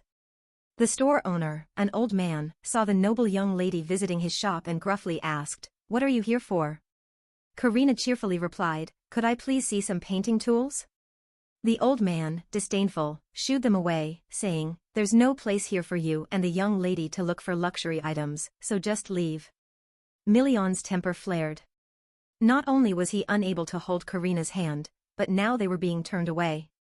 He gritted his teeth and asked angrily, so you're not selling anything, huh? Fortunately, Karina intervened, or Duke Million might have gone mad and destroyed the store. Karina sincerely said, we're here to buy art supplies, not luxury items. We just need some regular paint. Suddenly, the store owner's attention fell on Karina's hands. He wanted to examine them. Million vehemently protested, who dares to touch my lady's hands? Karina calmly advised Million, it's fine, just let him look. The store owner examined Karina's fingerprints and the calluses from holding brushes and painting. He released her hands and remarked, you truly have a talent for painting, young lady. The old man awkwardly apologized. I'm sorry for my earlier behavior. I judged based on hands and could only sell to those who seemed capable of painting, not just to anyone for fun. Please feel free to choose what you like. Karina, overjoyed, eagerly began selecting supplies like a puppy let loose in a field of toys. Million's face, however, remained sour. Noticing Million's continued displeasure, the store owner said, I apologize if I made your boyfriend uncomfortable. I can judge a person's painting talent by their hands and don't sell to just anyone. Million gruffly clarified, we're not the type of people you're thinking of. The store owner gave a knowing look, as if to say I understand, no need to deny it further, and said, just choose what you want. Million then said, shopkeeper, I intend to build a painting room for her, but I'm unsure of what to prepare.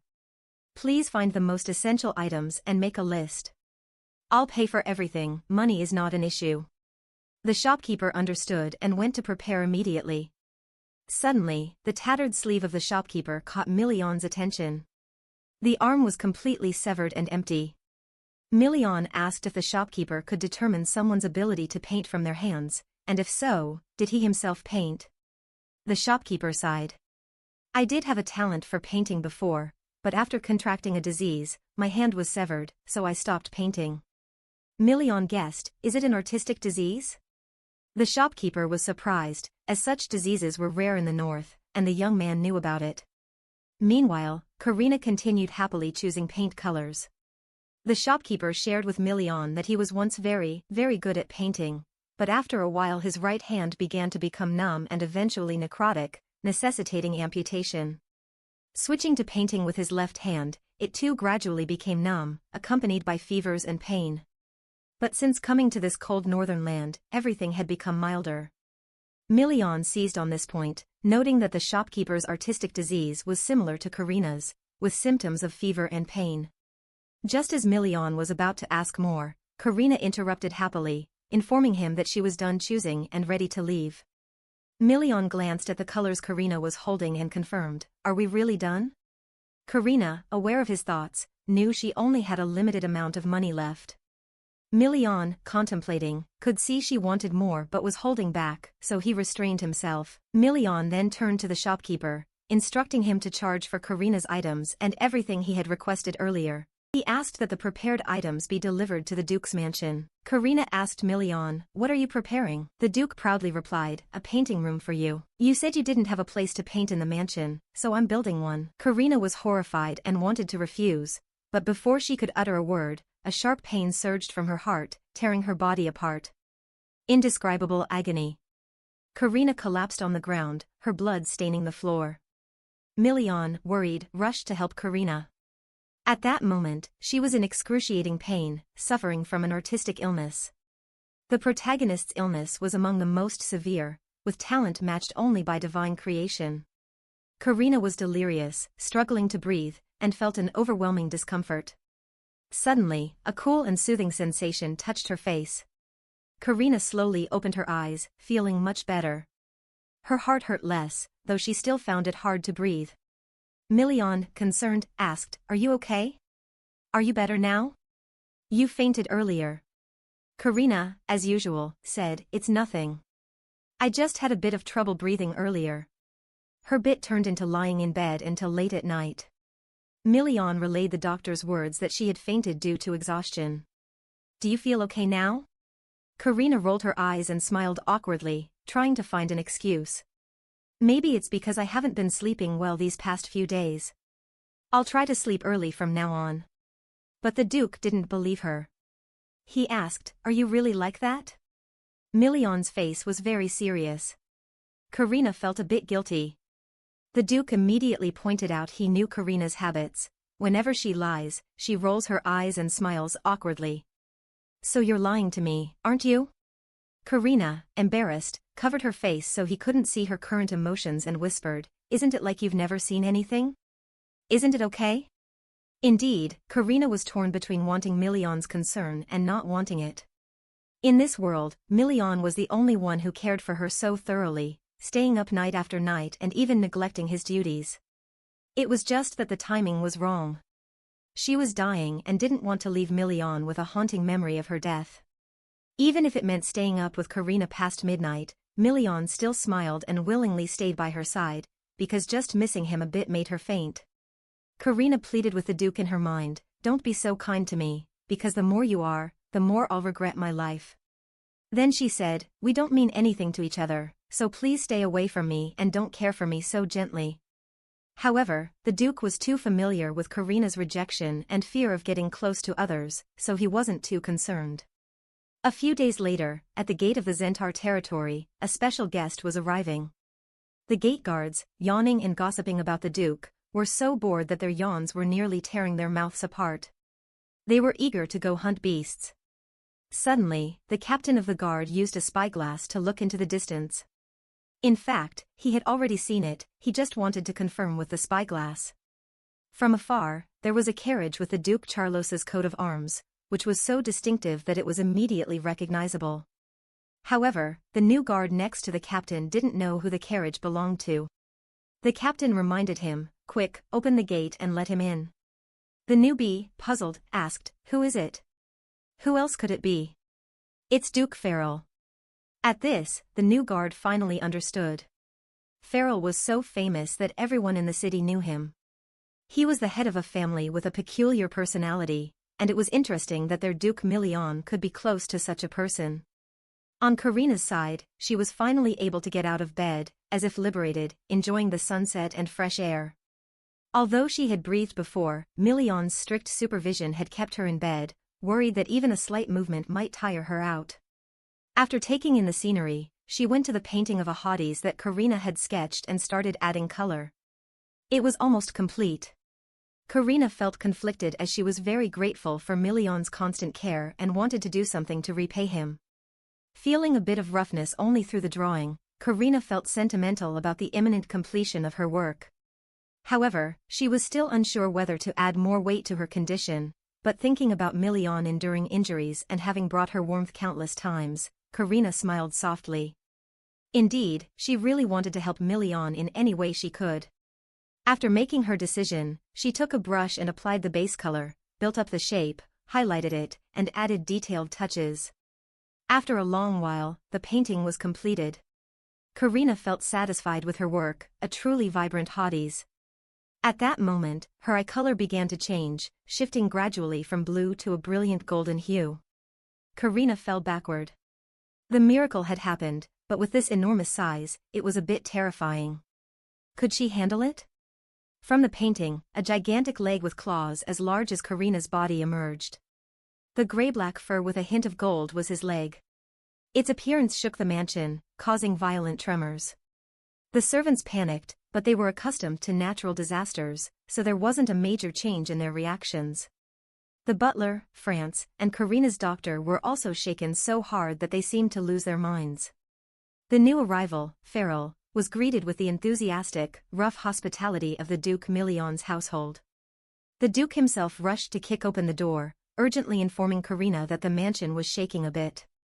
Before he could finish speaking, the whole big bull's face of Hades struck Million's eyes. Karina, sweaty and startled by the Duke's sudden appearance, tried to get him to put away his sword without saying a word. The Duke drew his very sharp sword from his side. Million's face was grim, and he warned Karina to quickly get out of the way, as he had fought countless monsters before and intended to fight this one to the end, with a fight to the death approaching. Karina dashed to Million's side, holding the Duke tightly and urgently asking him not to strike or draw his sword, as the child was not harmful. To her surprise, the Duke had thought her embrace was meant to protect him, but it was actually to protect her child. However, something seemed off. Million was captivated by Karina's brilliant golden eyes, gazing at them in a daze, forgetting about the Hades. He was astonished and said, "Your eyes." Karina immediately covered her eyes and stepped back, fearing that the Duke would dislike them. Karina used to self-doubt and felt that anything unusual about herself was bad, thinking her strange features were undesirable. Million, seizing the chance to comfort her, unconsciously praised them, "They're very beautiful." Genuinely touched, Karina was dazed by the compliment, but before she could fully react, Million furrowed his brow and growled, "Hey, did you just use that power?" Caught Karina felt a pang of fear. Just a moment of romance, and she was already in tears. The Duke began to get increasingly angry, cursing, "It seems the doctor was wrong, saying that the more you use your powers, the worse your illness gets. Or am I deaf and misheard?" Karina anxiously apologized repeatedly, insisting that she hadn't meant to cause trouble and only wanted to help Million. Karina felt wronged. Turning back to the main issue, the Duke decided to sheath his sword and asked Karina if it was really safe. She assured him that it was harmless and even very well behaved.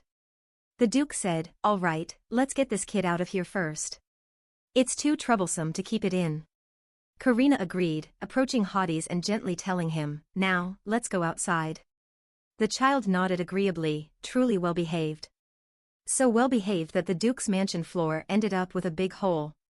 It seemed the child hadn't done anything dangerous, just walking around.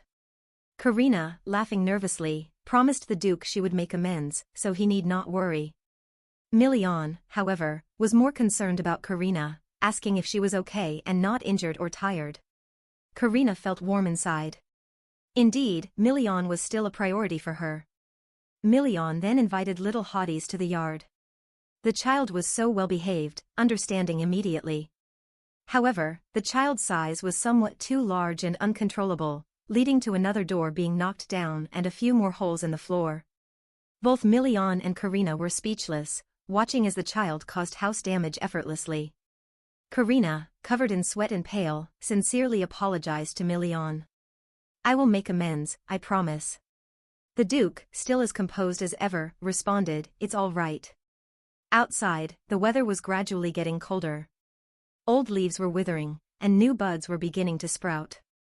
Some birds found the scene interesting and were fluttering around. Little Hades also knew how to appreciate the scenery.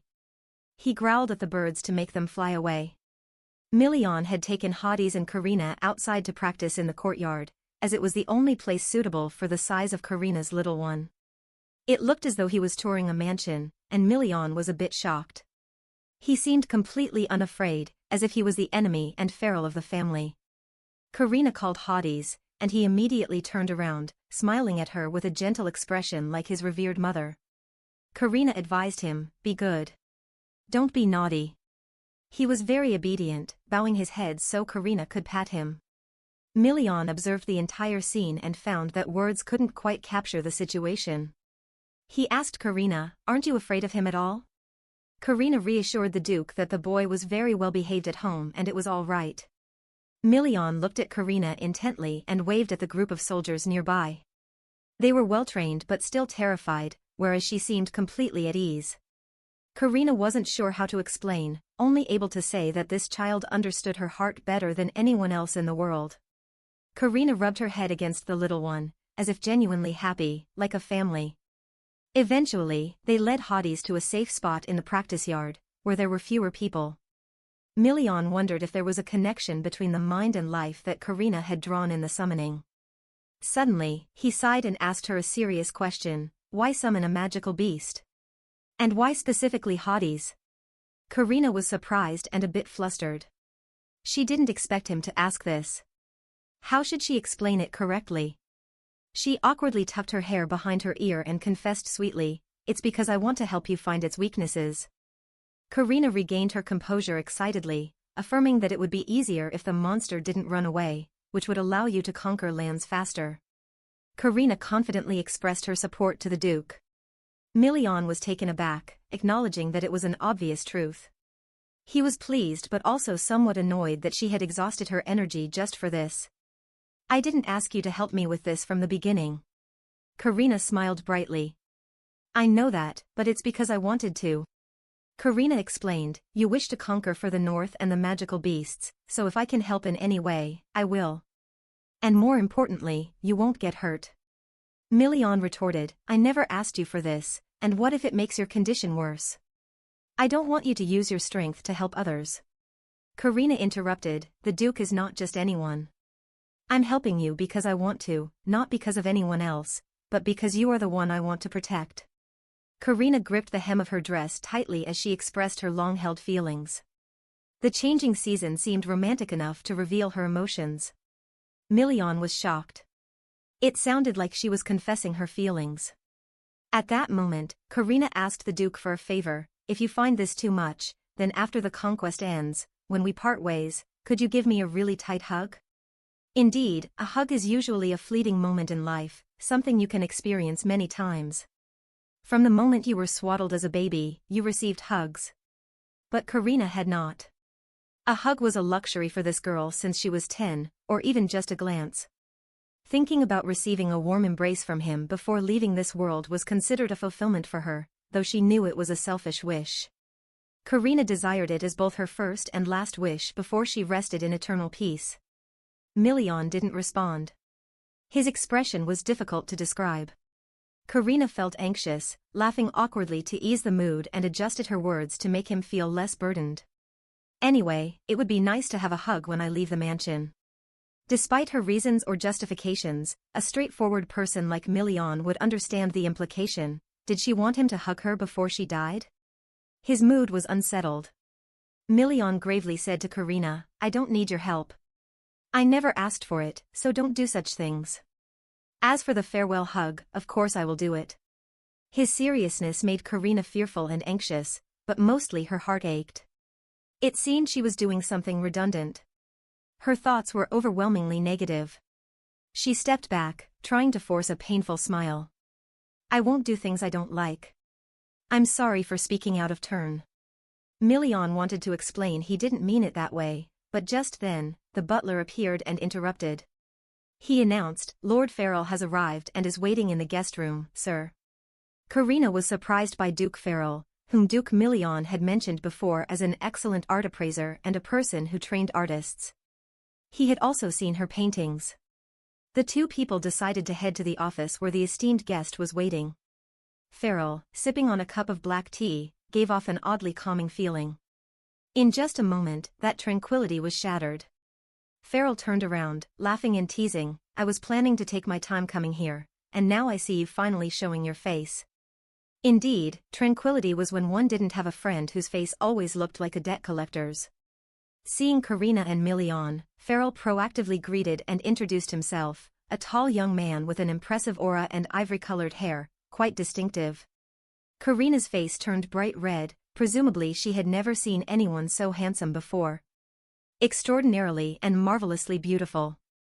As Karina was about to extend her hand to greet, a cleaver suddenly slashed through, actually the rough, large hand of the Duke who was replacing Karina in greeting Farrell. He was furious, ready to prepare for a combat-like confrontation with his old friend. Farrell, not to be outdone, remarked, the Duke's precious rough hand being in mine with such immense strength is a great honor. Million shot back, oh really? Then why don't you shake my hand? I've been madly waiting for you, and now you remember me, so why not hurry up and come here instead of making me wait so long? Million glanced sideways and didn't bother to respond. Just a little matter now, sit down gently and drink tea instead of throwing punches. Karina on the side was terrified. It seemed these two had their own private channel, and she didn't understand anything at all. Farrell didn't mind. Fighting with that monkey-like guy was exhausting. Fortunately, the young lady was here, otherwise it would have been quite troublesome. Returning to the main topic, with tea and pudding served, the conversation began between the newly arrived guest, Karina, and the Duke. Farrell started by asking Karina, is the monster outside something you created? But why does it have to be a magical beast? She excitedly admitted, because I wanted to learn more about magical beasts, their weaknesses, as this would help in the campaign. Farrell set his tea down and thought to himself, so it's because of Million, my unlucky friend. Farrell asked further, has the magical beast disappeared? Karina replied, not at all.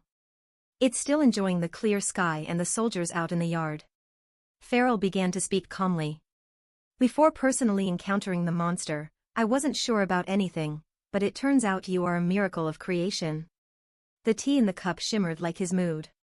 While the people in the room were talking about Karina's condition, Million, not understanding, asked for a definition of it. Farrell explained that this was a type of rare and powerful magic, essentially the miracle of creation, which involves creating living beings with souls through one skill. It requires understanding and sensing to create something similar or even greater. Essentially, it's like sexual reproduction, but for Karina, it's enough just to touch. Everything created is connected to the creator, essentially the progenitor. They can feel just like a real being and are not merely artificial. And another special point, the miracle of creation can actually produce flesh and blood, even humans, if the artist understands the person they create. Of course, some of this is just rumors. Farrell's keen eyes assessed Karina. Anxiety was clearly visible. The situation was genuinely difficult. Karina seemed very happy as she told the Duke everything she knew about the art disease. Only Farrell knew that when he came here and met this girl, all his previous worries and calculations were wrong. This small girl was dying day by day at a rapid pace. Interrupting Million's curiosity, Farrell smiled and said, "By the way, I also want something for the young lady." Karina, still in high spirits, asked Farrell, "What is it?" "I'm eagerly looking forward to it." And the truth that Farrell brought was no different from a nightmare. It was a letter sent by her father, the Count, from the south. Just hearing that name made Karina's heart sink into a deep abyss, and the nightmare began to flood back. Who says home is everything? For Karina, home was nothing but a realm of extreme torment and haunting. Farrell offered a brief explanation. "Since I stopped by the Count's place on the way to inquire about his artistic illness and learned that you were here, he took the opportunity to send me this letter." The mention of her father stirred up all the humiliation, anger, and fear within Karina. She had buried those feelings deep, but now with just a letter, they were all brought to the surface. She recalled all the scolding and contempt that labeled her as a wayward sister who ran off to another's house, a sister who failed to care for her sibling. Truly a useless person. The evasion and the way it was conveyed felt like the Count's countless curses echoing in her ears. It left Karina breathless, and her heart ached more than the disease ever could. Her mind was so unsettled that Million had to call out several times before she responded. He had to place his hand on her forehead to help her calm down. Thankfully, he was there. Karina always felt that way. Million quickly reassured her, "If you don't want to read it, I can burn the letter or even throw out the person who brought it." Farrell, caught in the crossfire, choked on his words. "Oh, I'm just the messenger, and I'm getting blasted too," he said to Karina with a wry smile. "Sorry, Mississippi. It seems I've brought something here that shouldn't have been." Million, with a steely gaze, added, "Whatever should or shouldn't be brought, just bring the Count's letter." Karina gave Farrell a reluctant smile and told him, "It's all right. Whatever needs to happen will happen." She took the Count's letter, sealed with the family crest. It had been a long, long time since Karina had seen it. Inside was a lengthy letter. Perhaps there was a hint of her father's concern. Karina still held on to a sliver of hope, though she had probably overestimated it. Each line of the letter was filled with resentment. It was as if he hated not being able to slap her while writing it. He berated her for being a wayward child and questioned why she ran off to her fiancé's house instead of addressing issues directly. What would happen to the family's reputation if anyone knew? If he were here, Karina would confront her father. She had nothing left to lose or fear. Indeed, her father had always prioritized the family's honor. Had he ever taken a moment to listen to his daughter? He even mentioned Abelia, saying the girl had been distressed over Karina's situation, had difficulty eating and sleeping, and her condition had worsened, so she should hurry back and check on her. At this moment, Karina could not even shed a tear. If my sister was ill, was she to be considered as close to death as me? Karina, if I returned out of concern for her, who would care for me? Was she to suffer daily waiting for death? At the end of the letter, the Count warned Karina to return home and not let this affect the family's reputation. If she did, he would be merciful, otherwise, he would expel her, banish her from there. Karina laughed bitterly, mocking her wretched fate.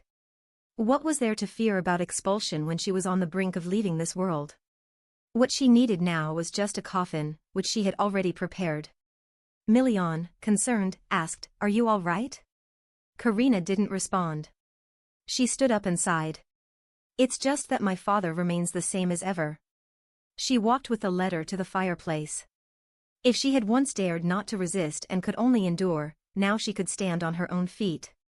She was ending the unjust relationship with her father, who had lost much of his respect. Karina grimly said, "If the Count still considers these things important, does he think I need the family?"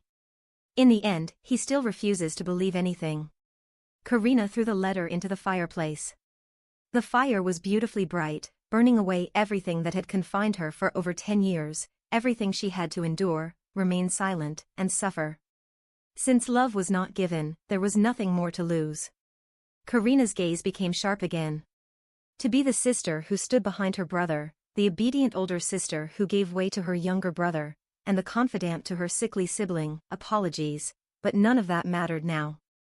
She did not hate the people there, but given how they treated her, a person deemed healthier than those at home, she had no need to be conciliatory. Karina grumbled, if you believe that I am sick, you must think of me as a nuisance, right, Count? She did not address him as her father but only used his title. Million and Farrell were stunned by this scene. The cold, frightening aura Karina emanated was intense. The Duke struggled to speak and asked, are you all right? It was as if Karina had become a different person. Reining in her emotions, she turned back and smiled brightly at the Duke. It's fine. I already know the content, so it's not important anymore. I'm sorry, but may I burn it here? Million was still shocked but managed to squeeze out a few words. Feel free to burn it. It's all right. She sincerely thanked the Duke who always spoiled her. Thank you. At that moment, Karina suddenly felt a heavy weight in her mind. Her breathing became difficult, and she collapsed weakly. It was Hades, the boy was not well. Karina sensed it, and Million quickly rushed over to support Karina. Farrell stopped drinking tea and, with difficulty, told the Duke that the boy was in trouble. Farrell, standing beside them, boldly guessed it might be due to her connection with her creation. We need to get outside quickly to see what's wrong with the creature. Immediately, all three of them hurried to where Hades, the creature Karina had created, was outside. The guards were in an uproar. They were organizing defenses because Hades was going berserk, roaring everywhere, no longer the docile creature from before. Seeing her creation being stabbed by many swords and spears painfully, Karina wanted to intervene, but Million was quicker. He tightly held Karina's waist, pulling her back while drawing his sword. Stay back. It's very dangerous. No matter what she said, this big guy was now completely out of control. Karina persisted in trying to convince the Duke. Don't do that. Don't hurt it. I understand it, so please let me handle it. Million, irritated, turned to scold the subordinates, asking grimly, what happened? One of them hesitantly reported, just now, when the winter sun mellowed a bit, two soldiers found Hades very interesting and wanted to test it. Since the Duke had given permission, they thought it would be safe. At that time, Hades appeared extremely docile, almost like a stuffed toy rather than a monster. The boy was just gazing at the sky and clouds, not paying attention to his surroundings. When it was too peaceful, he didn't like it and sought out danger. A soldier drew his sword and boldly suggested finding its weakness. They stared at Hades and eventually took action. The creature, which was previously calm, went berserk. Million was enraged. You too? I told you to leave it alone. Suddenly, Million embraced Karina and sincerely apologized. It's because of their carelessness that this happened. Karina smiled warmly, reassuring Million, it's all right. Let me try again. Million was adamant about not wanting her to be hurt or exhausted. The two argued fiercely because Million feared for Karina's safety while the monster continued to be uncontrollable. Seeing the young couple argue intensely, Farrell suddenly appeared with an expression of dissatisfaction and said, Hey, don't forget I'm still here. Instead of arguing, just listen to me. Both of them turned their attention to Farrell, who seriously said, Here, I understand artistic maladies better than anyone, so listen to me. The boy is created by Karina, so she can control it. No one here can do it better than Karina, so it might be possible to tame it without shedding blood. Million remained unconvinced and refused to allow it, but Farrell, being the expert, said, Just trust me. Eventually, the Duke was persuaded to order everyone to stay away from Hades. He also had something to instruct Karina. The Duke approached the young woman, placed a hand on her shoulder, and leaned in to speak quietly enough for Karina to hear. Whatever the Duke said, it made our heroine blush deeply. Afterwards, Million went back to manage the chaotic soldiers, instructing them to stand by for orders. Farrell approached Karina to ask a few important questions to better understand the control duration of her creation. How long does it last? Karina honestly replied, at best a few hours, at worst a day. Farrell nodded approvingly. If that's the case, it's no problem. You truly have an extraordinary power. Farrell reassured, don't worry. Just go ahead. Karina nodded, took a deep breath, and stepped forward to recreate it. It was growling and screaming. Karina clearly felt that it was frightened because these people were provoking it, and it was only reacting defensively and losing control a bit. Looking at the boy, Karina felt it was as wronged as she was in the past, trying to explain in every way but facing a language barrier became a terrible thing. She gently smiled and whispered to the boy, "It's all right. You don't need to be afraid anymore. Hotties, do whatever you want. No matter what happens, I will protect you." Hotties became gentler, sensing the soft warmth from Karina. It used its consciousness to call her name because it knew this person understood it and could eliminate its fear. Hotties' soul was finally soothed. Karina was very good at comforting others but often forgot about herself. The emotional vessel of anyone was always open to her, yet her own vessel had long been tightly shut. After the chaos caused by the boy Hotties, Million began directing everyone to repair the area he had destroyed. The training floor had been ruined, and the servants had to start rebuilding to make it usable again as soon as possible. Million was kept busy with this task but still couldn't forget to worry about Karina, casting glances towards her room.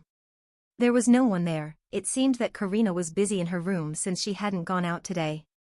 He wondered if she was all right after the Hotties incident. Half of the Duke's heart was invested in Karina. Inside the room, Karina had drawn the curtains to focus on some important tasks.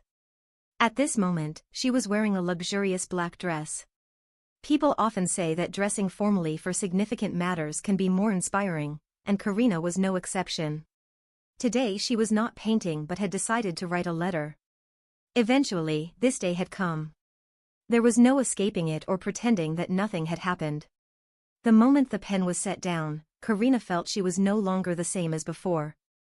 Although this feeling was still in its infancy, it was enough. Having met kind people who acknowledged her, she knew that even if she wasn't exceptionally talented, she didn't need to compare herself to her younger sister and feel saddened. She had talent, someone had praised her painting as the best. There was no need to hide any illnesses anymore. If she had any, she should express them. She had someone taking care of her, and there was no one telling her to endure this or that anymore. Million and the doctor always told her to smile more and seek new beautiful relationships.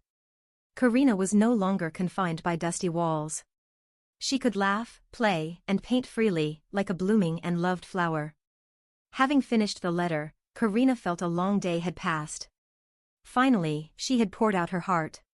Suddenly, Million appeared, asking her what she was doing, as he had called her 5 times without getting a response. Karina apologized for being too focused. Million was no longer concerned about her apology. "I told you not to say that anymore." Looking at the letter on her desk, Million curiously asked, "Is this your decision?" Karina smiled with satisfaction. "Yes, this is my decision. After all, it needs to be said. It's better to settle it now, breaking up sooner will lessen the suffering." Inside, she felt a bit distressed, unsure if this was the right thing to do, but clearly her parents had rejected her. The Duke fully supported Karina's decision. He took her frail, illness-weakened hands and said firmly, "No matter what you do, I support you with both hands and feet. Don't be sad. After all, as children we don't get to choose where we are born. Parents giving us life is merely their own desire. Even if they provide food, shelter, and material wealth, that's not true nurturing. They must bear their responsibilities correctly." Karina was astonished by Million's words. They were concise, impactful, and truly a soothing balm. He smiled warmly and told Karina, "So do what you want. If the Earl's family or the Earl doesn't respect you, you have the right to counter them.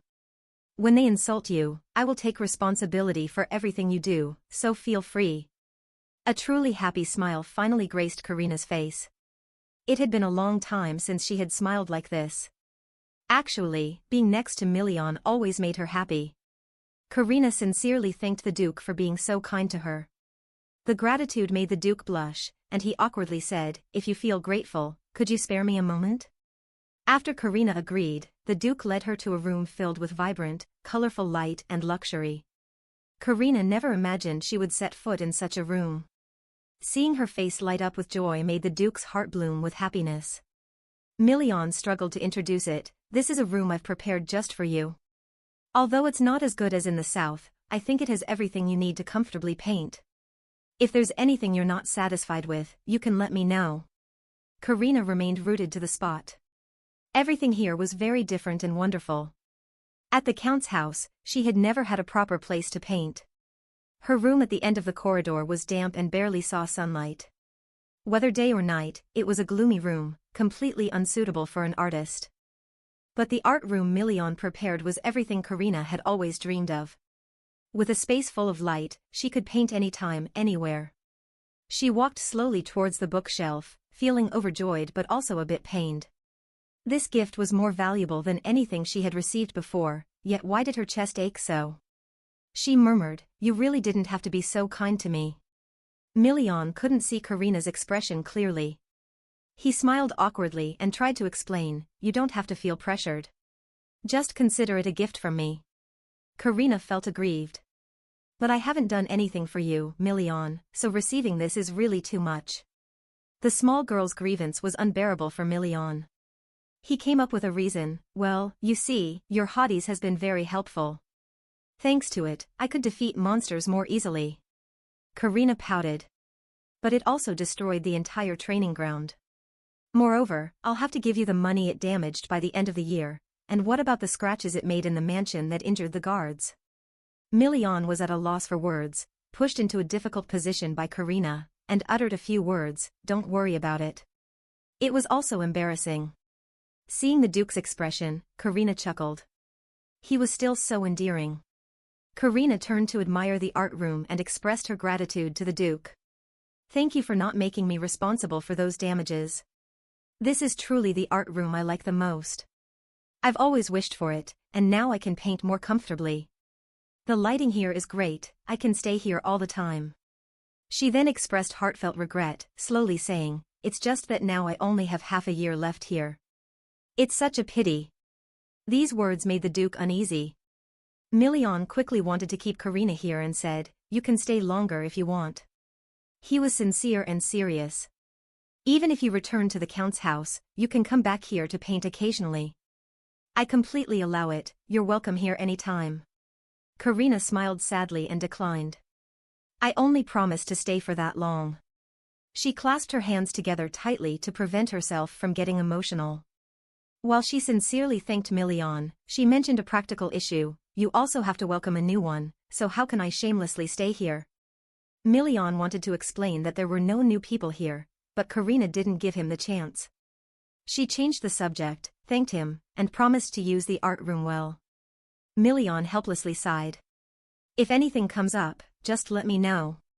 Tomorrow the shopkeeper will bring some more items, so make yourself comfortable."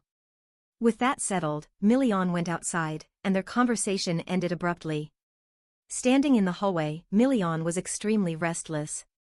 Karina's words kept echoing in his mind, she wanted to help him, wanted to be with him, but the time was only 1 year. Million clicked his tongue and cursed the damn time limit. Half a year had already passed. He wandered along the path from Karina's room, wondering if there was a way for her to stay longer. Despite having originally decided to stay for a year by canceling the engagement, from her perspective it was a natural thing, no matter how you looked at it, it seemed like he was being forced. Million sighed honestly. This wasn't the time to be swayed by the words of that small girl, but he didn't know how her illness was, and he genuinely wanted to help. Just the art room alone made her so satisfied. However, he suddenly realized a serious fact, something was wrong with his heart, and his brain wasn't functioning correctly. Million scratched his head, and his cheeks began to flush. He wondered why he had been thinking only about Karina with no other focus at all. Just as he was in this confused state, Farrell appeared from nowhere with his usual nonchalant attitude. He approached Million, still dressed in white, and smiled, asking, "Duke Million, is there something wrong with my old friend standing here holding his head? Is this some kind of comedy?" Million, irritated, asked, "What are you doing here?" Farrell was very pleased and laughed heartily. "I was invited here by the young lady herself, unlike some others." Million asked, "Is it really because of Karina? Is it about the artistic disease?" Seeing his friend serious, Farrell confessed, "I came to see the condition because I heard some things from her doctor. Now I want to check the situation myself and see the young lady's paintings, if that's all right." Million didn't think much of it. He placed his hand on Farrell's shoulder, trusting him completely. Here you are, the most knowledgeable about artistic diseases, so I hope you can find a cure for Karina. Farrell smiled faintly. Of course I will do so. I didn't come here to play or sightsee. Afterward, Million patted Farrell on the shoulder and said goodbye, as he had official duties to attend to. Farrell was confused. Why are you lingering here if you're busy? His eyes began to scrutinize. Could it be that my old friend is having trouble with his heart? The source of the Duke's current distress was inside, also engrossed in her easel. Karina wondered why she had spoken such things to him. The Duke was genuinely kind, and she wanted his help, but now she had to refuse it and even say she would leave. Karina rubbed her head in frustration. It was like a scene copied from Million. The two were indeed spiritually connected. As she was introspecting, there was a knock on the door, and Farrell's voice asked for permission to enter. Karina quickly tidied everything up, collected her composure, and invited Farrell inside. He was still as cheerful as when they first met and asked Karina, "How do you feel now?" Karina said she was fine and thanked him for the commotion caused by hotties. Farrell smiled slightly. It's nothing, just a bit of talking. Farrell got straight to the point. Actually, I'd like to see some of your paintings if you don't mind, and I also want to discuss your illness. The doctor has already told me everything. Karina was shocked to hear that the doctor had revealed everything. I said not to tell anyone. Her pupils widened in fear. Farrell remained calm. I want to talk more with you about this. Karina's expression was now extremely awkward. Her hands unconsciously clenched, and she struggled to tell Farrell, if you want to sit down and talk, please. As the evening approached, the sun was a bit gentler. In winter, the days are short and the nights long, and it was already dusk in the north. Karina sat facing Farrell, feeling very anxious. She wondered if the doctor had disclosed everything and to what extent. She pressed her hands tightly to keep herself from trembling. Seeing Karina's fear, Farrell spoke first. Actually, I've heard from more than one person, so the doctor revealed it under my pressure. Also, I already knew the severity of the young lady's condition beforehand. Karina's mood improved somewhat, and she asked Farrell, why did you know? It's because the Farrell family has a long tradition of supporting artists. People with your disease are also afflicted with a creative miracle, a type of artistic disease. It's quite rare. Karina was unsettled to learn that Farrell knew due to his family's legacy. Her mood flickered like a candle flame. She forced a smile. So it's true. I only learned about it. Farrell reassured her, it's nothing. It's just that your type of disease is extremely rare. Moreover, your power truly resembles divine power. Karina was surprised because she had always been labeled as useless. How could she have divine power?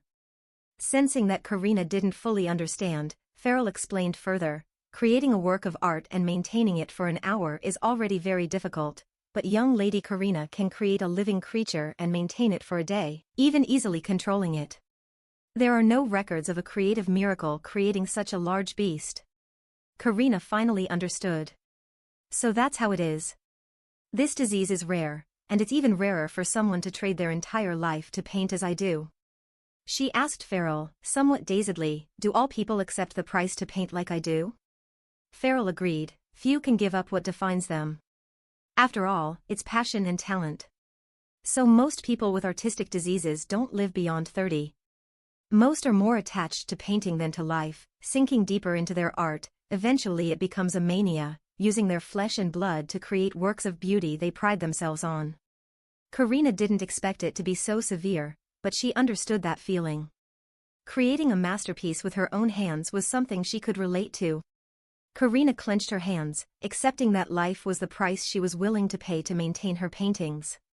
She fully agreed with this. Farrell said seriously, I want to help you, so please don't hide anything from me, even if it's something minor. Farrell would now discuss the symptoms, and she should just let him know if she had any. He began describing the symptoms of the creative miracle. Those afflicted usually create very vivid and skilled works of art. Typically, the more they paint, the more they feel like they're being hypnotized, needing to finish their work before they can stop. Gradually, they become more sensitive to their surroundings, always feeling gloomy and finding it hard to be in a pleasant mood. Finally, their emotions toward their work develop a strong connection to the point where no one around them understands the work, but they understand it completely, even believing they own what was created. Every symptom matched closely. Karina had also experienced a dark period, feeling that nothing was enjoyable besides painting, almost like being hypnotized.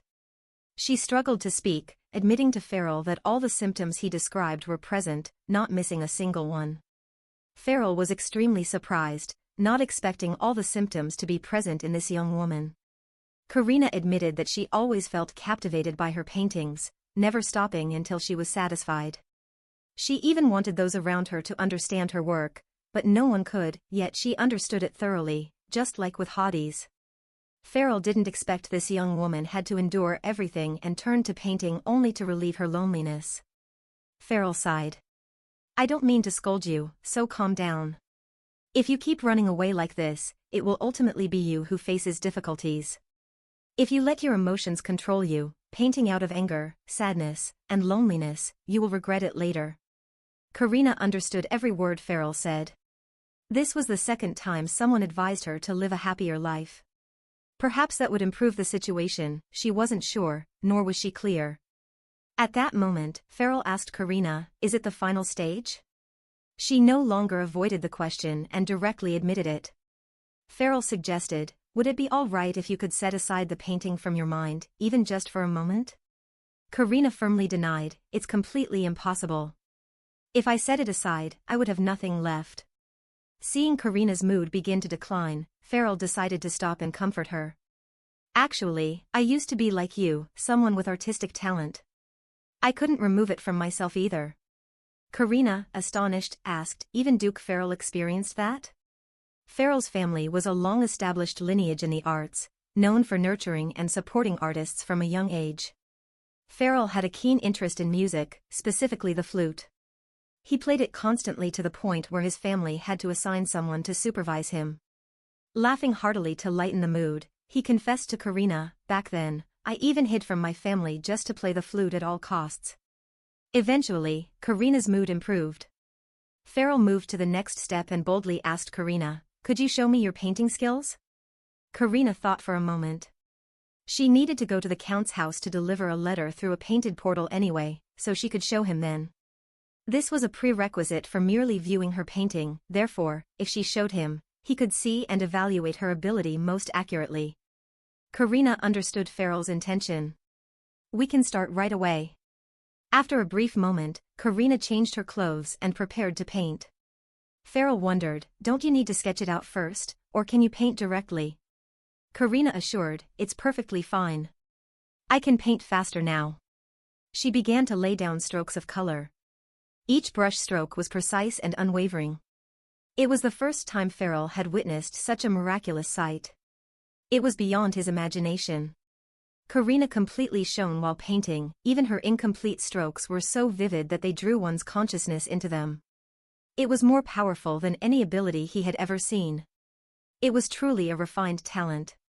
Farrell felt as though he was standing still in a charming river setting under Karina's hands. The gentle enjoyment felt as light as a butterfly. Karina's talent was truly beautiful and astonishing.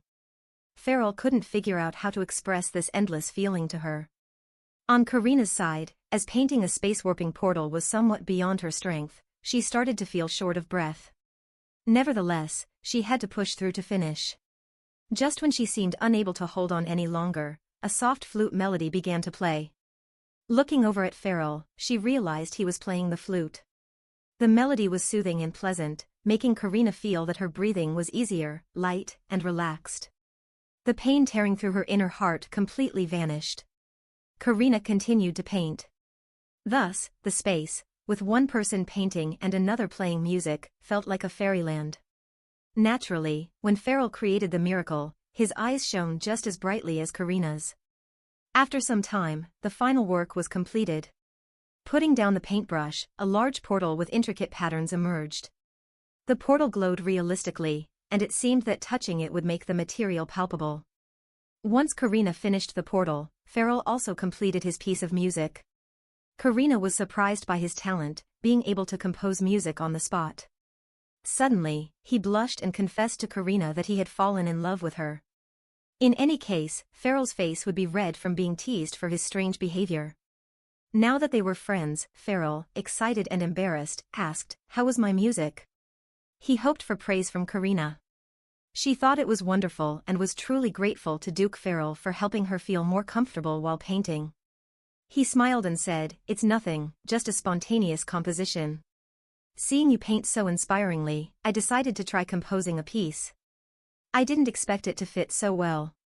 Karina was astonished, not expecting Farrell to be so talented as to compose a song on the spot. He admitted that the melody automatically appeared in his mind the moment he saw Karina's painting. The portal began to shine even more brightly than before. Returning to the main topic, Farrell asked Karina if the portal would actually lead to the Count's house. "How long would it take for your magic to work?" Karina replied that usually, as long as she thought about it, it would materialize immediately. Farrell was still very skeptical and somewhat incredulous about the portal this girl had created to reach a dimension she desired. This ability could be said to defy the heavens. Fortunately, she was a kind-hearted girl. They opened the portal to the other side. Farrell thought that if they indeed reached the Count's house, it would surely be the power of a deity. Indeed, upon passing through, they entered a rough, old room. It was somewhat small and dusty, like a storage room. Farrell remarked, "It seems this is the Count's abandoned room." Karina looked around and said, "Nothing has changed at all, from the door hinges to the papers on the desk, it's just as it was." She told Farrell, "This is my room." He was somewhat surprised and apologized for his thoughtless comment. However, no matter how it was looked at, this place didn't seem like a room fit for a young lady. Karina overlooked it. Farrell's misunderstanding wasn't too unreasonable. And in fact, as Farrell said, it was old and dilapidated. It was even rougher compared to the more splendid room of an average young lady. Karina sighed. "What can I do? My sister Abelia's room has pink ironwork, stuffed bears, and toys. I don't know what the other young lady's room looks like because I can't go outside. I have to take care of my sister all day long. That's why I want to make some friends." Her fingers lightly skimmed over the paint brushes that had long since frayed, which she hadn't touched for half a year. "It's just as lonely here as it is for you." Seeing her sadness, Farrell said, "It's all right, Mississippi. Now that I'm here to keep you company." He started chattering away as if he hadn't spoken in 1,000 years, saying that being friends with him would be very beneficial. They had introduced themselves and even gone out together. The corners of Farrell's eyes were filled with amusement as he began to flirt with Karina. He extended his hand toward her. "Agreed, if we've gotten to know each other this well, then we should be friends. Let's make the most of it." Farrell continued, "I have a lot of experience with this art illness, and I can even use my flute to heal you." Hearing him talk so much, Karina thought she understood the common frequency between Million and Farrell. They both talked a lot. The protagonist was perplexed by the invitation. "I'm not sure what we would do together." So Farrell didn't mind, and he chuckled. "Of course I don't mind anything." "You don't know? You can learn gradually." Karina smiled happily. "If that's the case, let's be friends. Having a friend like this isn't bad." The two shook hands, determined to be friends from now on. "Please help me, Duke." Karina smiled. This was her second friend after Million. Unexpectedly, all her friends were male. After establishing this brotherly bond, Karina asked Farrell a serious question. "Since we're friends now, I dare to ask, how did you know what the young lady's room looks like?" Farrell froze. "Damn it, I've been caught. How do I deny this now?" Farrell struggled to find a solution while Karina added fuel to the fire. "Usually only a fiancé would be allowed into a young lady's room, and I already have a fiancé. Could you be?" Farrell laughed awkwardly. "Please spare me. I don't have one." Karina thought further. "Then could it be that you?" Farrell cut her off, not allowing her to go any further. He explained vaguely that he had been invited for tea before, so that's how he had been in the room, not as she might think. Having an opportunity to tease Duke Farrell, Karina laughed happily. Returning to the main topic, Farrell reminded her, "Where and when will you send the letter?" Looking around at the scattered paperwork, Karina thought, maybe leaving it here would make it hard to notice among the trash. "I should probably put it in the Count's room, but there's one concern, I don't want anyone to know I'm here. Farrell asked curiously, you don't want others to know, so does that mean it's a letter of farewell to your family? Karina smiled wryly. It seems I have to use the term farewell to my family. I wish I could just disappear without anyone knowing. I don't want to run into anyone. What good would meeting them do? Farrell offered a good suggestion, saying if she didn't want anyone to know, she shouldn't let them see it. He acted mysteriously, telling Karina to quickly draw the curtains and also cover her ears. Outside the Count's estate, the servants were gossiping while cleaning up, discussing the situation at the estate. The atmosphere had been extremely gloomy recently. At family meals, they hadn't exchanged a single word, and even Lord Enfrick hadn't returned. The whole estate felt as if it were in mourning. Abelia was so upset she had lost her appetite, and her health had deteriorated significantly. Young Master Felden always looked sullen, no longer cheerful or playful. The servants began to gossip about the eldest daughter, with even the household staff blaming Karina for not returning yet. She should be considerate and return soon, not caring about anyone in the house. Just then, the melodious sound of a flute muffled their voices. It came from the young lady's room, which had been deserted for half a year.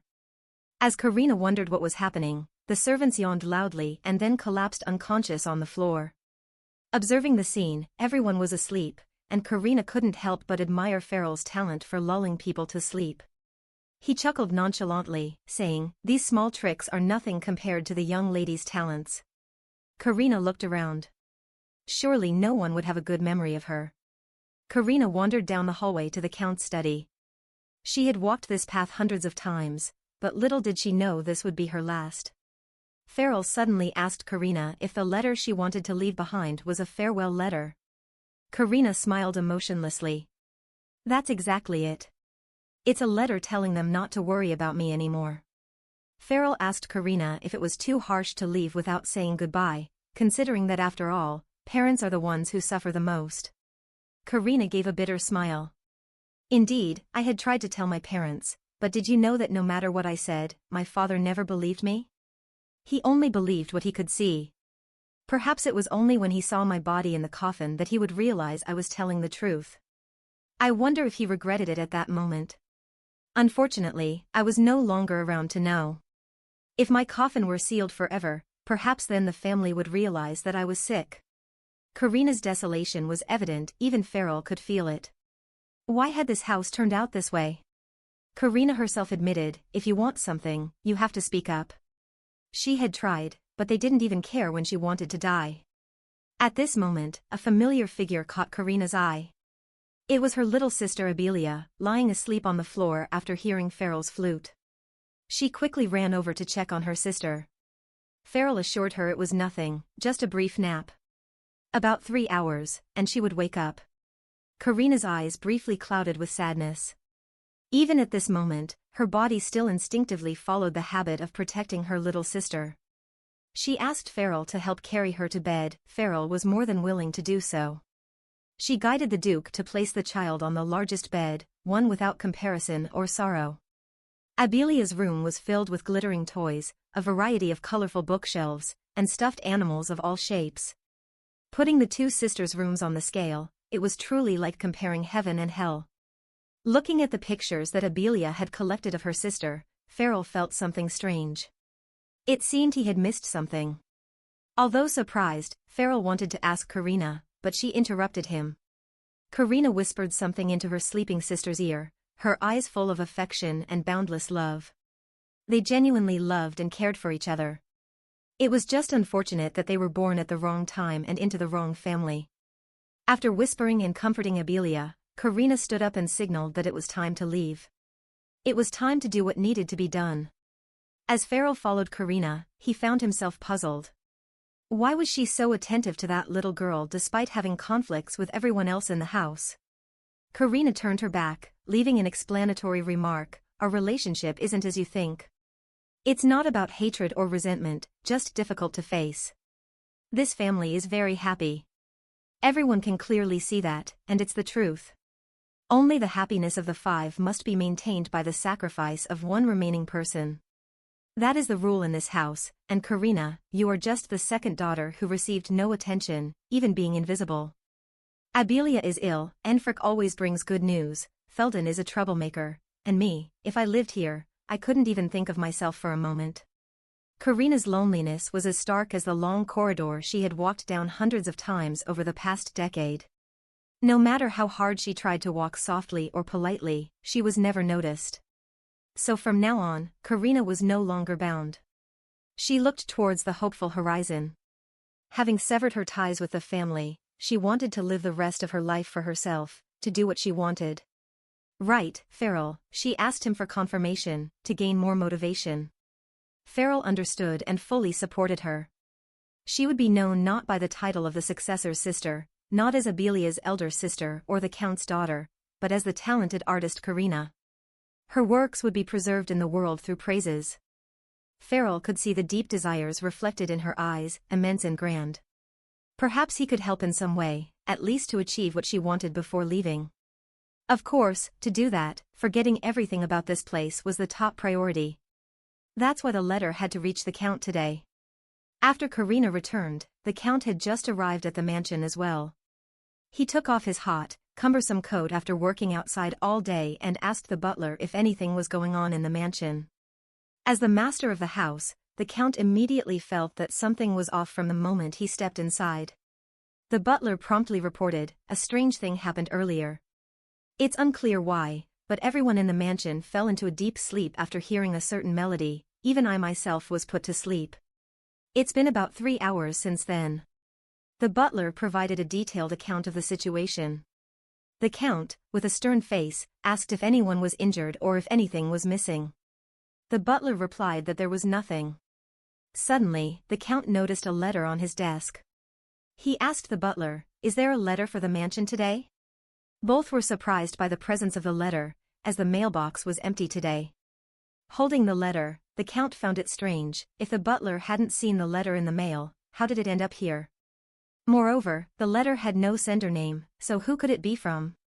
He opened the letter and saw a familiar seal but couldn't recognize which family it belonged to. It probably wasn't anything special, so he decided to read it. The Count began to read each word of the letter. The opening line was "Dear Count," with a concise, coherent, and formal style that puzzled the Count. The writer's handwriting seemed very familiar, making it hard for him to skim through as he had initially planned. Immediately, the next line read, "Surely by now you are wondering who wrote this letter."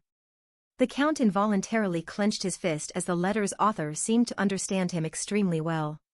The following content was, "If I had the chance, I would have many things to say, but now they all seem meaningless. Therefore, from now on there will be no chance of my returning to this house." At this moment, the Count realized that the letter was from Karina. The first letter that his daughter had sent to the family after a long time away was extremely brief, succinct, and entirely cold. Karina said to consider this as her final farewell letter, marking the end of everything, including her father's anger and her own resentment. "I will become a famous painter known as Karina. My paintings will be well received and praised by the public. They will be admired and passed around. My fame will spread throughout the north and even here. Each painting will be desired by many, unlike the ones you disdainfully threw into disarray." The Count was shocked by what the letter conveyed. He looked very carefully and saw that there were no signs that the girl had been coerced.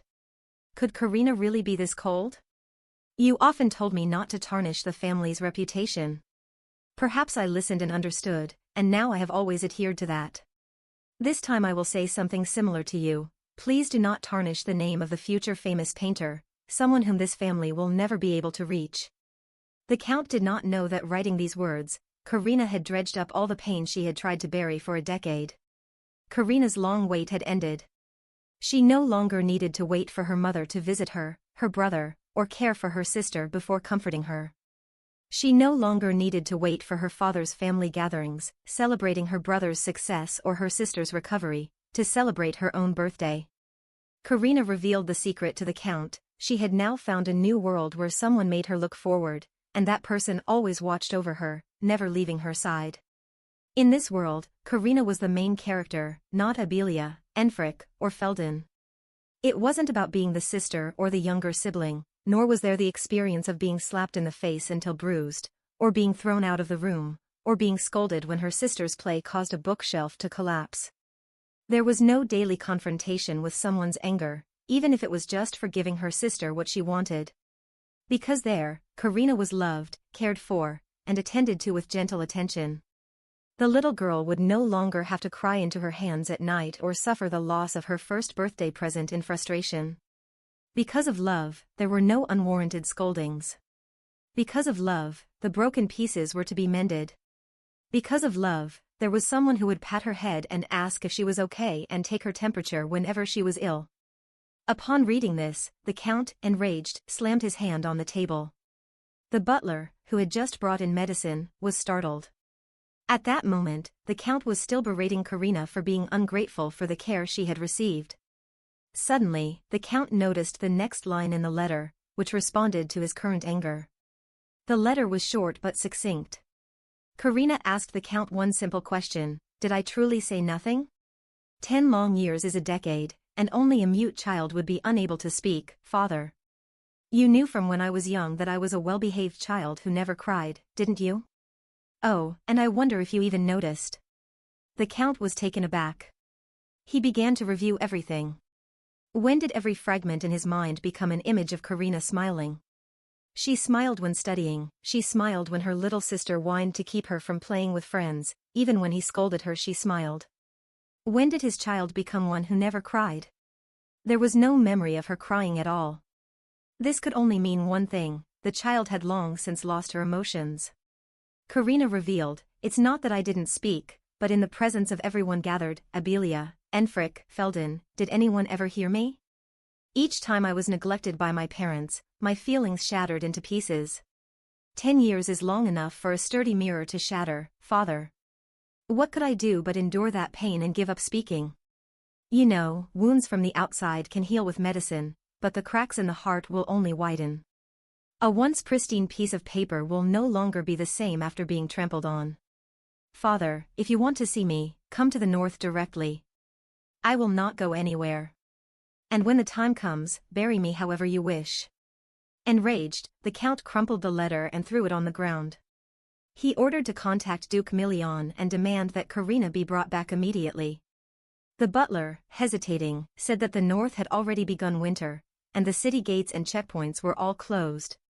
The Count slammed the table, insisting on bringing her back by any means, even if she was ill, and spoke of burying me however you wish. Was this how Karina spoke to her parents after all these years of upbringing? She was not someone to say such strange things. It seemed the Count was truly someone who chose to believe what he wanted. He forgot that everyone in this house, including himself and the Countess, contributed to the birth and upbringing but failed in the education. In other words, they just threw money at her and left her to fend for herself. How could there be a child who never cried for 10 years? It was just that they hadn't noticed. The butler placed the Count's medicine box down and tried to reveal a truth that had long been ignored. Actually, I think Miss Karina is really ill. The Count froze in place upon hearing this, becoming even more enraged, and scolded the butler. Are you trying to make me more furious? What nonsense are you talking? The butler honestly reported that months ago Miss Karina's room had been reported with strange sounds, vomiting and frequent fevers. The Count was stunned. If that was the case, he should have been informed. The truth is, whenever I intended to speak, you were always busy, Count. You always said to leave those small matters for later, and gradually I could no longer report anything about what was happening in Miss Karina's room. It also became a matter taken for granted among the servants. The Count was completely stunned, moving from one surprise to another. The butler added, you yourself told me to report later, and since Miss Karina is grown up, she also chose to handle things herself. The Count was now truly shaken, though only partially. He ordered the butler, in any case, write a letter to the Duke. Just talk properly with her first, and then we'll deal with it. He believed it would work out. Outside, coincidentally, Abelia had overheard the entire truth. The little girl covered her mouth to stifle her cries, her face pale, her small body trembling with illness, murmuring, so it wasn't a dream after all. She staggered step by step back to her room, the hallway already soaked with her tears. She truly felt sorry for her sister, but sadly, she was the main factor in the disintegration of this family's unity. A child like her could only receive and not share. After all, the fault lay not just with the children of the family. Abelia stumbled into her room, her face in darkness, murmuring the response that father calls acceptable. It is not acceptable at all. She really has gone forever. In that delirium, the little girl heard her older sister's gentle voice, as always, whispering in her ear, "You must always stay healthy. I hope you sleep well." It was just like usual, but who would have thought it would be the last time? Abelia buried her face in the pillow and cried silently. The sister she loved the most, the one who wished her good night every evening and protected her, was no longer there. That night, the separation was never one-sided. It was far from easy for Karina. She had thought for a long time before coming to this decision. She fiddled with the gift her mother had given her on her birthday, the only gift, which had been taken by Felden. Now everything had come to this point. She had wanted to forget, but now she was behaving like a fool. Thinking about Abelia made Karina feel heartbroken. They had once shared beautiful days together. She didn't hate the little girl, on the contrary, she was the one Karina loved most. They had lived together for a long time, sharing the same blood, but all of Karina's losses came from that little girl. Karina bore no resentment. It was just time to put an end to her suffering. The girl would probably remain blissfully unaware of the pain she had caused. On the table was a drawing of a bird, which she had originally intended to send to Abelia, afraid that the girl might miss her, but now it was no longer necessary. She made the final stroke to complete the bird's shape. She had to do what needed to be done. The only thing Karina wanted now was to cut off this cruel fate. Her bird spread its wings, obeying its owner's whispered words. Karina attached the small bag, which she considered her life, to the bird's leg and whispered a few words in its ear. The bird flew far away, carrying Karina's wish. It wasn't about sending love or anything like that. Karina entrusted it with the task of flying through the night, finding a place where no one, even herself, could reach. If such a place existed, it should drop the bag there, let the happy and sad memories vanish into the void. After all, she was about to leave, so she had to let go. Then she would create a new fate. The bag sank into the water, and everything truly ended: family bonds, sibling love, sisterly affection, father-child relationships, or even more sacred maternal love, all were severed. Now she was happily living with Million and Duke Farrell in a glass house, reputed to be a masterpiece of the North, where she could enjoy the snow and winter without affecting her health. In reality, only Karina was happy. Million was extremely uncomfortable with Duke Farrell's presence. He grumbled and growled, asking, "Why are you here?" Farrell, with a provocative smile, replied, "Well, Karina invited me here, you know. I didn't just come to mooch, right?" Karina, mentioned by name, pointed out the dazed girl was startled. It seemed she needed to explain a bit. Karina turned to Million with a bunny-like look. "I'm sorry for inviting Mr. Farrell here without asking. I just thought it would be fun to celebrate the anniversary of our friendship with him." Million's expression remained stern, making Karina quite nervous. She dared not explain further and said, "If Million doesn't like it, he should forgive me." How could the Duke tolerate this? He dismissed the matter and replied casually, "It's fine, just an extra mouth here to complain." Karina peeked at Million's expression, somewhat puzzled. If she had done something wrong to make him look so unhappy. The cakes and honey tea were all prepared. Karina's favorite time was a peaceful tea party. Million asked, "What's the schedule for today?" He was asking Karina, but someone uninvited interjected. Farrell, delighted, answered, "Today I'll be studying with Karina." "Is that cool?" Million snapped, "Who asked you about your schedule?" "I'm asking Karina." Farrell retorted, "Well, you didn't specify. Seeing you ask casually, I just answered. Are you bullying me?" Million, irritated, responded, "I was asking Karina, not some guy like you." Farrell lamented, pretending to be heartbroken, "Hearing my friend say that makes me feel quite hurt." Karina found the back and forth between the two very amusing and couldn't help but laugh. Both Farrell and Million immediately stopped, turning to Karina, not understanding why she was laughing so hard. Karina replied, It's just that you two seem like such close friends from many lifetimes. Farrell was completely captivated, his face slightly reddening. Karina smiled brightly with happiness, laughing because the two were so close and they gave her a sense of familiarity. Million and Farrell were not exactly friendly, they were fated adversaries bickering like crazy.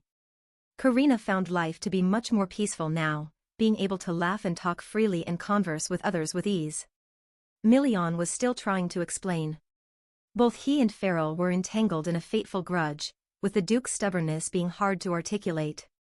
Seeing her smile, he scratched his head and asked, Really, Karina? Do we look funny to you? Karina gently expressed, It's just that you like it this way, enjoying the honest back and forth without reservation. Karina's heart had opened up more. She no longer tightly bound her soul with as many chains as before, and this change was largely due to Million, a man who, though rough and coarse, always showed gentle concern for others and prioritized Karina above all else. There might not be another person like Million in the world. A world with Million could only be here. Karina was sure she had recognized the change within her heart. She liked Million very much. The Duke was unaware, and seeing Karina's constant smiling, he became embarrassed, scratching his head and telling her not to laugh anymore. And if your health isn't well, just ignore him and go back to your room. Karina laughed. See? He cares for me so much, he's even worried that I might be too happy and tire myself out. To Karina, the warmest man in the world was like this. Later, Karina asked about Million's schedule. He announced that he would soon have to go out into the beast forest to search for evidence regarding Hades' information. Everything was ready, they just needed to wait for him to start. Hearing this, Karina felt a surge of emotions. Recently, she had been a bit selfish. What she wanted to say was to ask him not to go, but she still managed to control her feelings. She smiled gently and told Million to be careful, and promised to behave at home. Million's emotions were a mess. His face turned red, and he muttered, this was the first time someone was waiting for the Duke to return home. Usually, he would be gone until the next New Year, just enjoying himself with a few men. However, he knew that Karina felt lonely and must be longing for someone to be with her. Million patted Karina's head affectionately to reassure her restless feelings, gently saying he would return as quickly as possible, so she should wait for him. Karina was surprised by the Duke's sweet promise. He seemed to have read her inner thoughts and offered a comforting promise. She nodded contentedly, agreeing to wait for him no matter what. Million, feeling guilty and awkward, promised to bring back a better magic stone, Hazel, than before, just as he had promised. With it, she would feel better. It turned out that his purpose for this trip was also for Karina. She felt warm inside, though she still hoped her Million would return safely.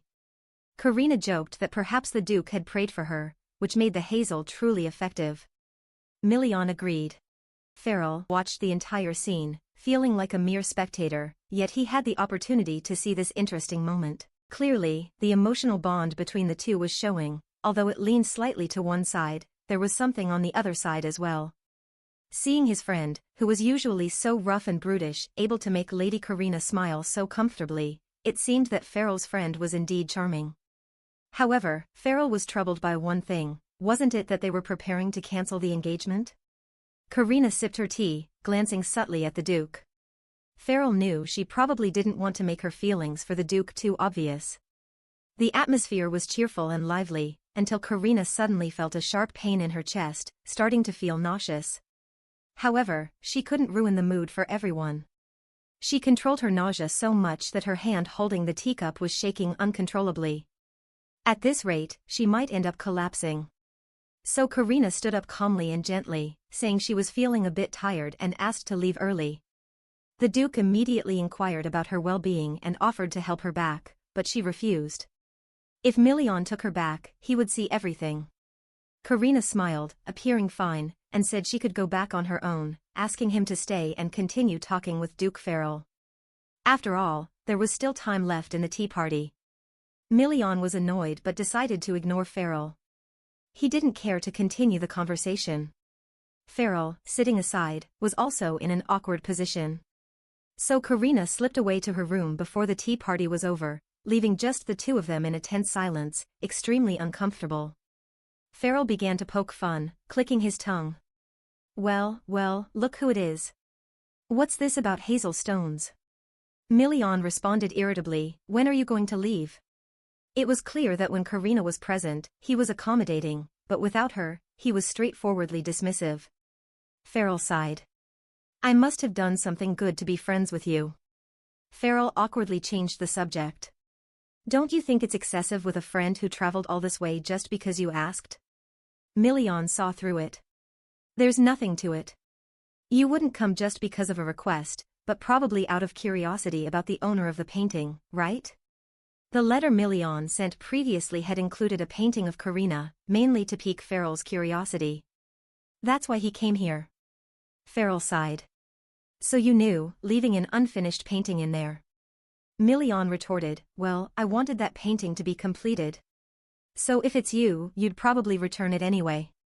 Million then seriously addressed the main topic, asking if he and Karina had any classes and how serious Karina's condition was. Farrell evasively replied, I don't know. Farrell, Million snapped, this is not the time for jokes. Actually, Karina had previously asked Farrell to keep a secret from the Duke.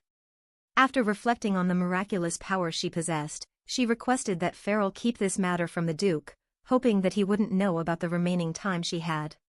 She wanted both of them to be happy until then and part ways peacefully. Simply because Karina didn't want the kind-hearted man to be haunted by her death to the point of pain. She alone would endure the suffering of death.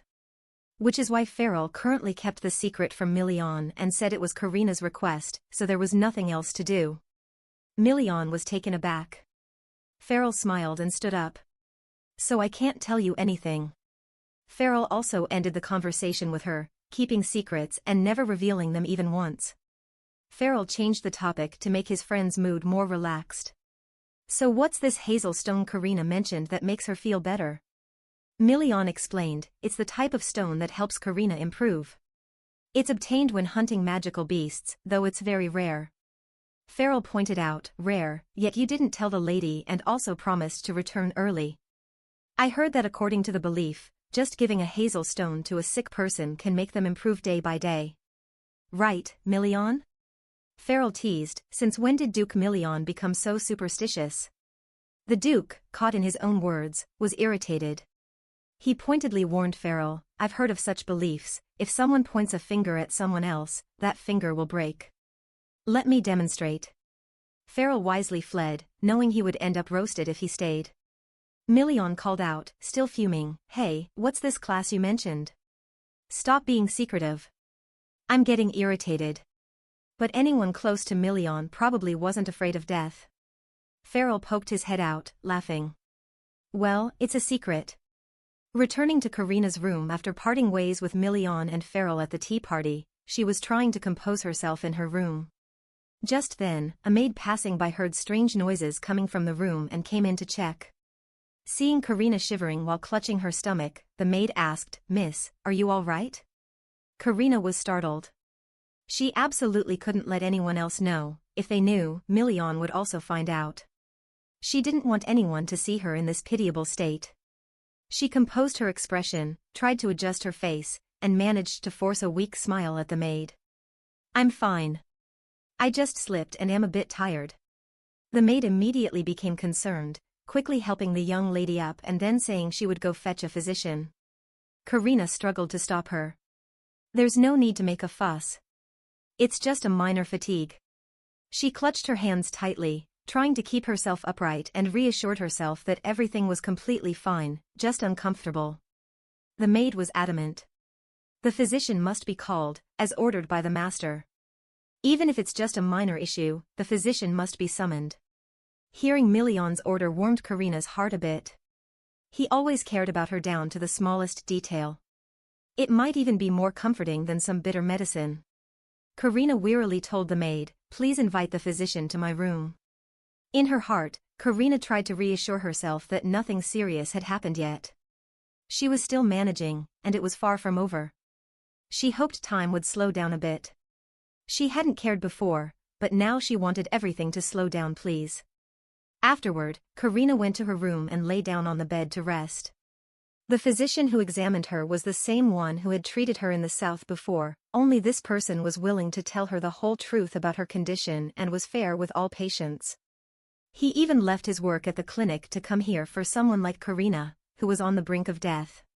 The physician reported Karina's condition after examining her. Your health has deteriorated a little, but not much.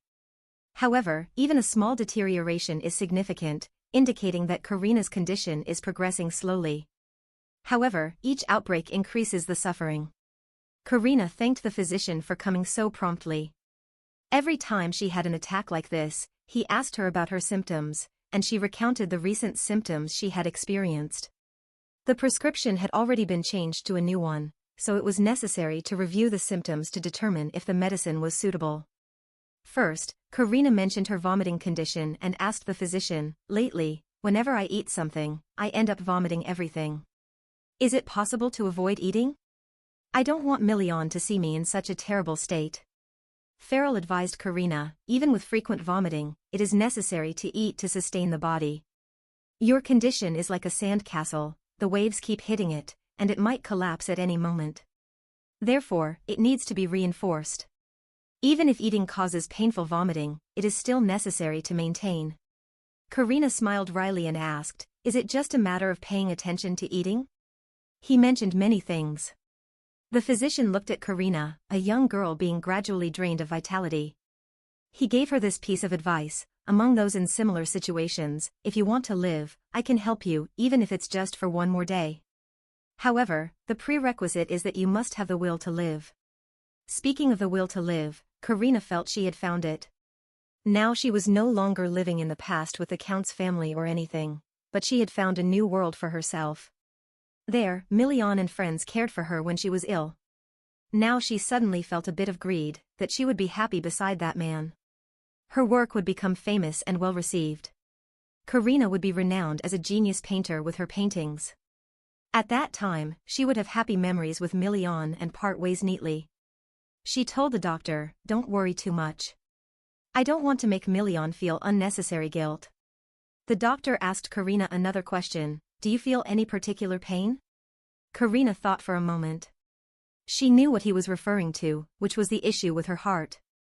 It throbbed and ached to the point where she felt like it might burst, as if someone were squeezing it tightly.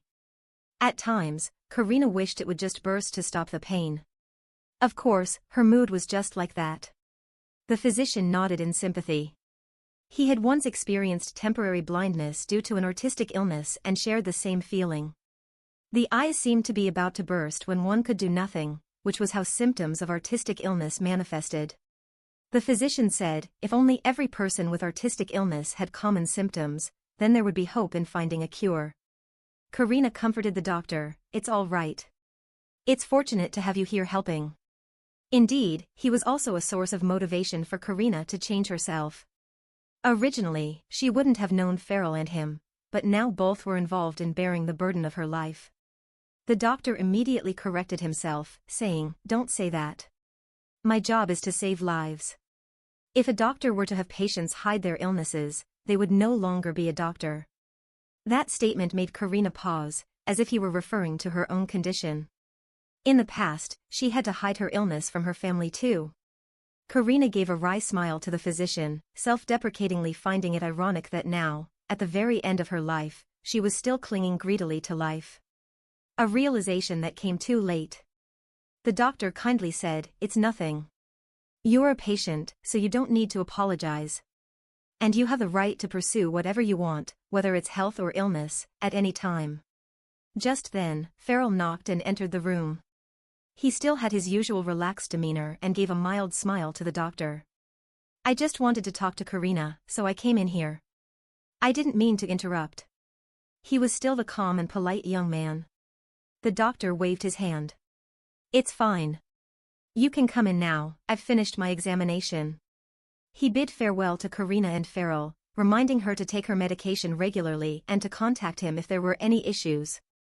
"By the way, before I leave, I have one more thing to say: don't give up on life. What I said earlier was true. If you want, I can help you live a little longer, even if just a bit." Karina added another bit of motivation to her hopelessness. Everyone hoped Karina could live, to make up for the life she had lived before. Karina's mood improved. She smiled brightly at the doctor. "Thank you. I don't think I want to die early, so don't worry too much." Her eyes flickered with a trace of melancholy, and she gently expressed to the doctor and Farrell, "I feel a bit regretful now. If I had realized this world a bit earlier, I wouldn't have locked myself away painting all day. Instead, I would have opened the door that kept me confined and stepped out into the world to enjoy everything I could. I think now I have enough courage to step out, even though time is running out." The doctor felt somewhat reassured. He couldn't treat patients who had no will to live, but if a patient wanted to live, he would do his best. After finishing, he left, leaving Karina and Farrell alone in the room. With the doctor gone, the room was now just Karina and Farrell. However, the Duke remained silent, which made Karina a bit worried. She asked, "Did you come here for something? You mentioned needing to say something earlier, and now the atmosphere feels a bit serious." Farrell smiled soothingly. "It's nothing, just relax. I came here because of something related to witnessing your miraculous art creation. In fact, after passing through the portal Karina created to enter the space on the other side, as if through a gateway of the divine, Farrell had spent hours pondering. It was very strange, and he couldn't make sense of it. So he came directly to ask Karina. What troubled him was the unusually rapid progression of Karina's art-related illness. Farrell's expression became serious. "It's truly a problem." Karina was also stunned, as she didn't have much knowledge about the illness and thought it was normal. Farrell struggled to explain, "In the world, there are many people with art-related illnesses like yours. Although miraculous creations are rare, it is still just an art-related illness. The common factor in this illness is that people do not live long, specifically, 30 years is already quite long. However, even though these people continuously create miracles every day, they are fortunate to live up to 30 years or slightly beyond." Thus, Farrell found Karina's condition progressed unusually fast. It was nearing death at not even 20 years old. Farrell looked at Karina seriously and asked her a question, requesting her to answer truthfully and without concealment if he were to help her. Karina was somewhat tense due to the gravity of Farrell's words. He asked if she knew about the taboos in art creation, things that should absolutely not be done. Farrell asked Karina, "Do you know about the existence of these taboos?" In reality, Karina had no idea. She was like an amateur painter, progressing and creating art with innate talent. This made Farrell feel a bit regretful. As someone who sponsors artists, he felt somewhat uncomfortable, subconsciously clenching his hands. It was indeed a pity she wasn't born in the right environment. Normally, talented artists like Karina, if raised under the care of their family, would have had a proper art teacher and wouldn't be in this situation. It was truly regrettable for a wasted talent. Seeing Farrell's lack of reaction, Karina spoke up to help him focus better. Duke Farrell smiled slightly. "I apologize. Now I'll explain. Before discussing the taboos, we need to understand the theory of art-related illnesses more deeply. Generally, people think that having the talent to create miracles means one has an art-related illness, but more accurately, an artist must pay a price for the miracles they create. Because even with talent, miracles have limits. For example, Farrell, while his flute can heal, it cannot cure those who are severely ill and near death, or those who have lost hope or are suicidal. That is his limit. However, some people may break this limit by paying a price, which is called an art-related illness. And of course, it is a taboo." Karina clenched her hands, resolved to calmly ask Farrell, "What are those taboos?" "There are 3 taboos in creating miracles to avoid paying too high a price. First, do not go against the laws of nature. Simply put, do not resurrect the dead, as it violates the principles. Second, do not reverse time, as it will disrupt the functioning of the world. The second rule is not to create humans. Painting a human will cause disorder in all systems. If an artist replaces the creator and makes humans, it will shatter the laws of nature." Upon hearing the word human, Karina's heart skipped a beat. She felt a shiver and unease. Farrell continued, "Creating living beings such as animals and plants is not a problem, but creating a human is absolutely forbidden. It is the divine power closest to that of God, and humans cannot replace God. Therefore, using such a miraculous power is a violation of divine principles and is strictly prohibited, becoming a very significant taboo.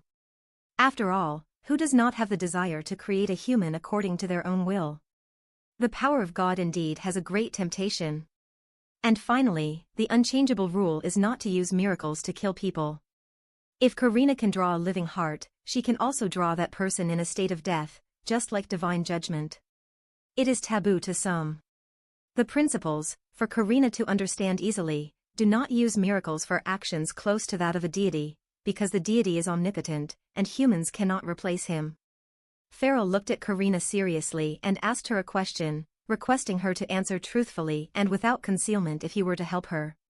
Karina nervously asked Farrell, "What will happen if I try to use miracles and break all 3 taboos?" "The only answer is to pay with your life, or lose a part of your body." Karina was slightly anxious. "If I die, it's not a problem, but losing a part of my body, compared to someone who paints, is no different from being dead." Farrell agreed with that. However, he seriously asked Karina, if she had ever created a human, "You need to tell the truth," he emphasized. Karina thought for a long time. Asking whether she had or had not, while being so lonely, is not unreasonable, but once there is a sprout, it will gradually grow and become a large, dense tree. On that tree, there will be leaves that want to hide because they are shy of the sunlight outside. Karina is no exception. Her eyes were evasive, not daring to look directly at Farrell, and she answered verbally that she had never done so. In reality, if Million were here, he would know that Karina was lying from her behavioral expressions. Farrell, however, did not know anything about Karina. Now he only felt confused because Karina's illness was very peculiar.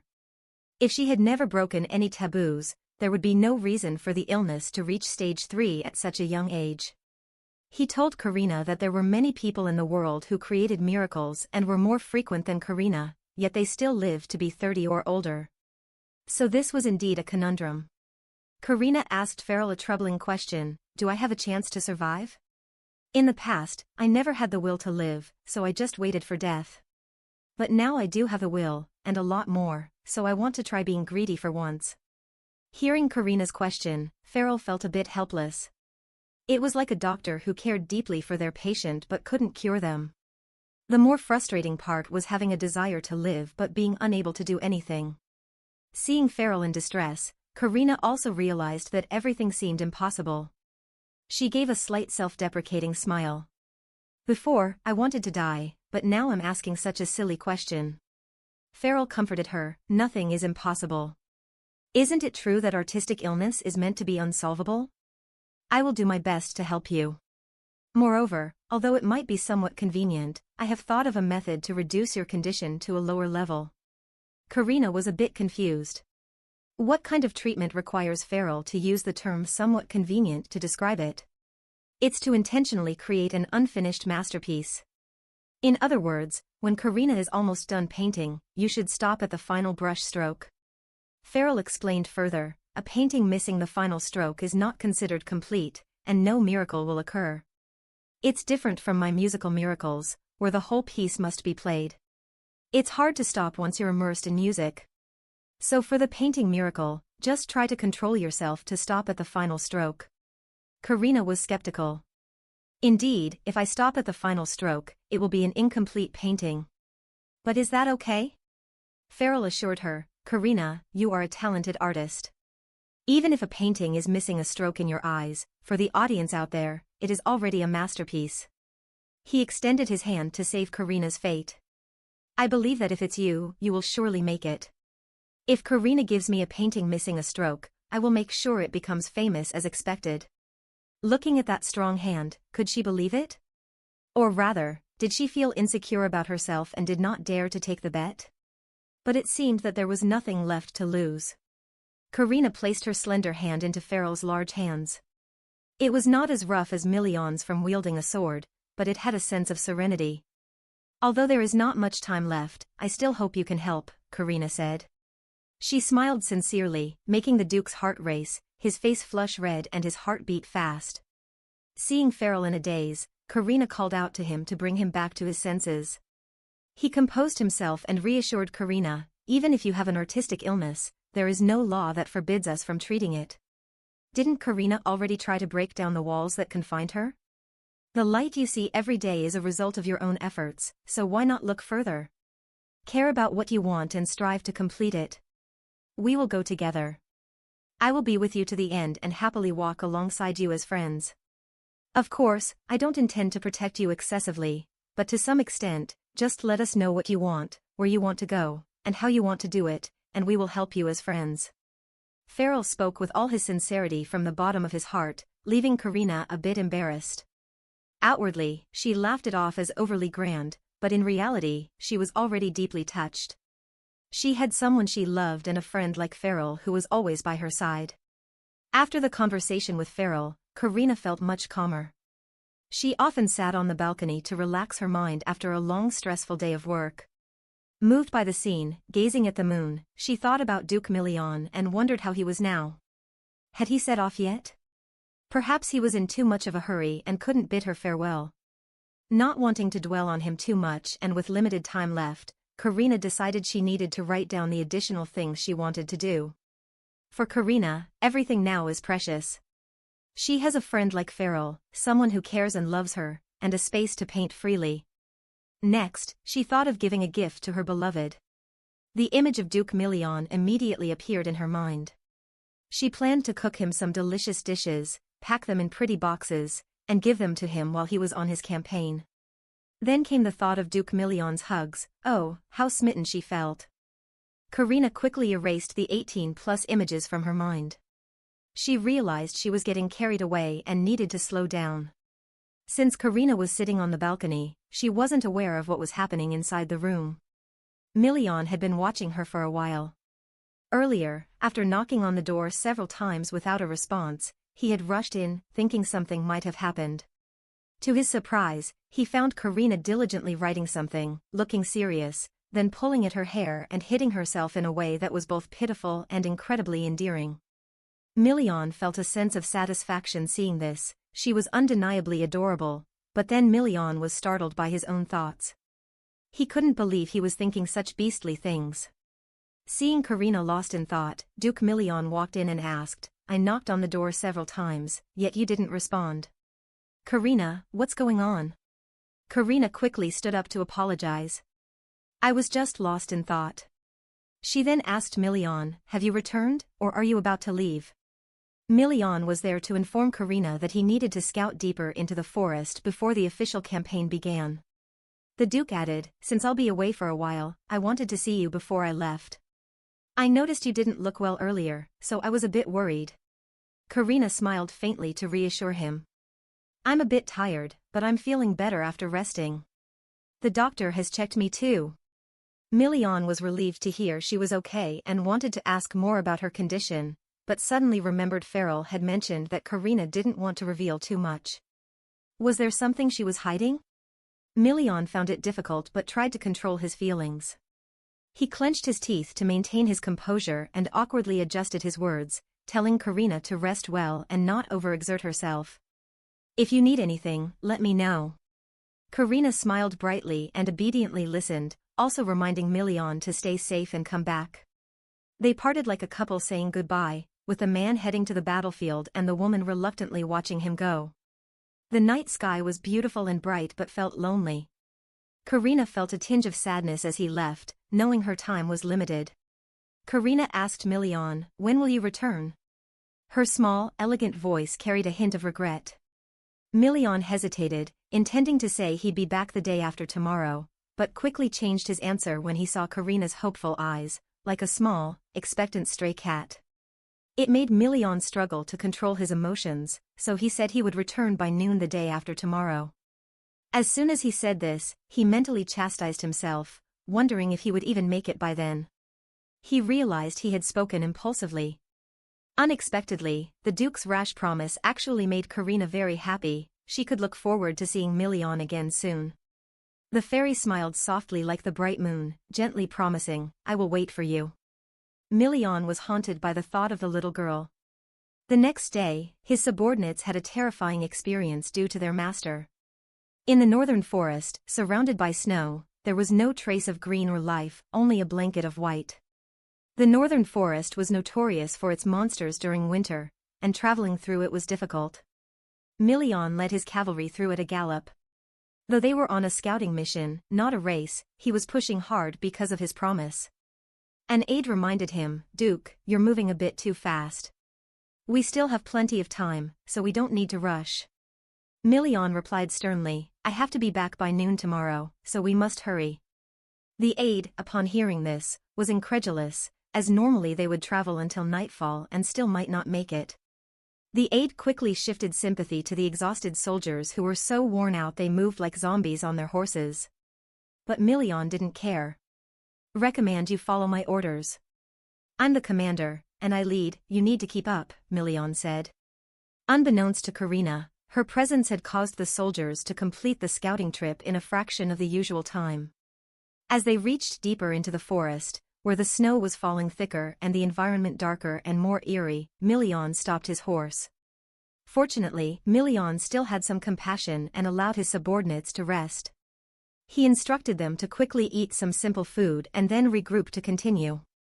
He himself looked toward the darkened area of the forest, where monsters roamed, starved and driven mad by the winter, ready to attack at any moment. Million's ancestors, heroes who had protected the north and fought monsters like gods, had passed down the tradition and spirit to the current and future generations. Million was no exception. For him, this was a duty, a mission, and a responsibility to protect the people of the north.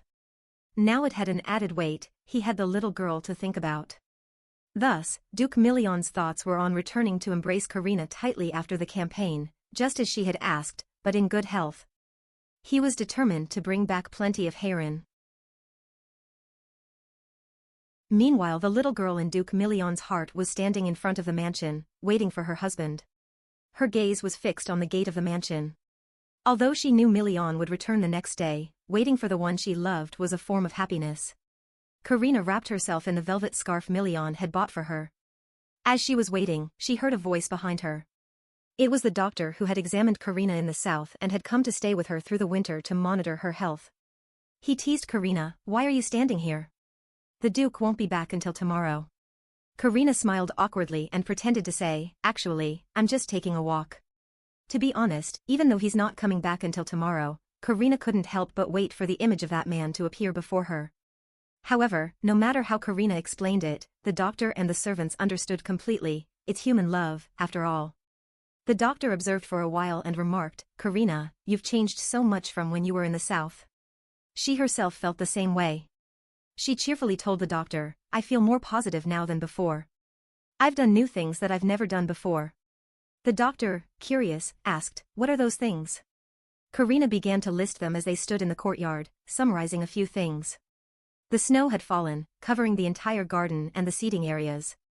The north was very different from the south, everything was covered in a blanket of white.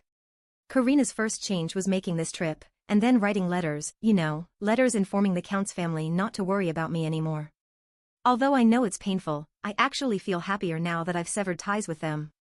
Karina then asked the doctor, "Should I return all the money to them?"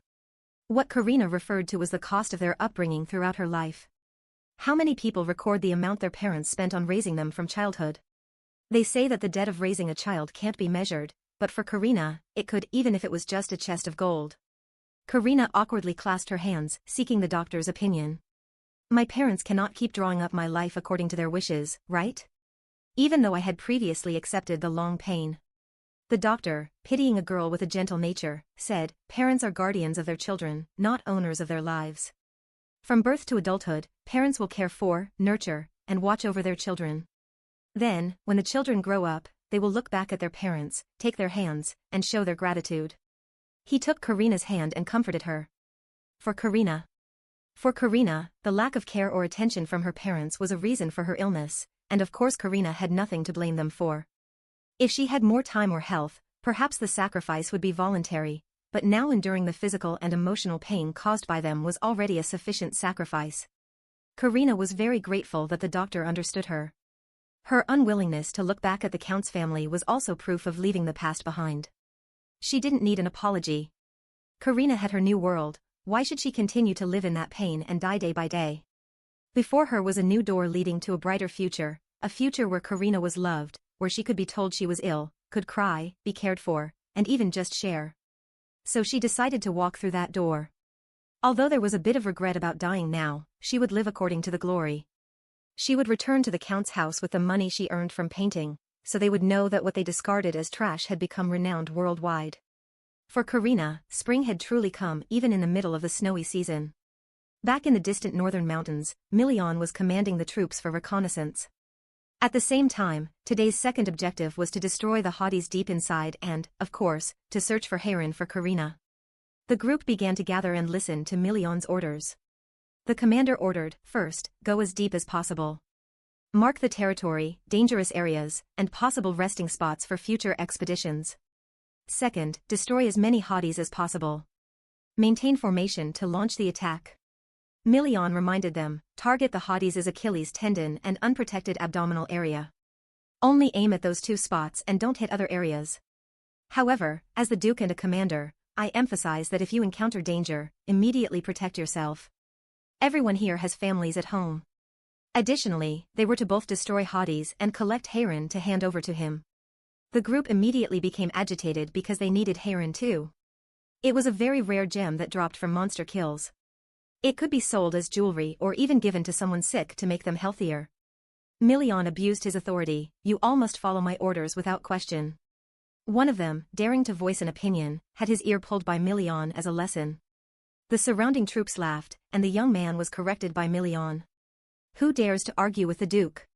At that moment, Million detected a killing intent. His hand was ready on the sword, prepared to fight at any time. As the saying goes, speak of the devil and the devil appears. A hotties with a tough shell and horns appeared before them.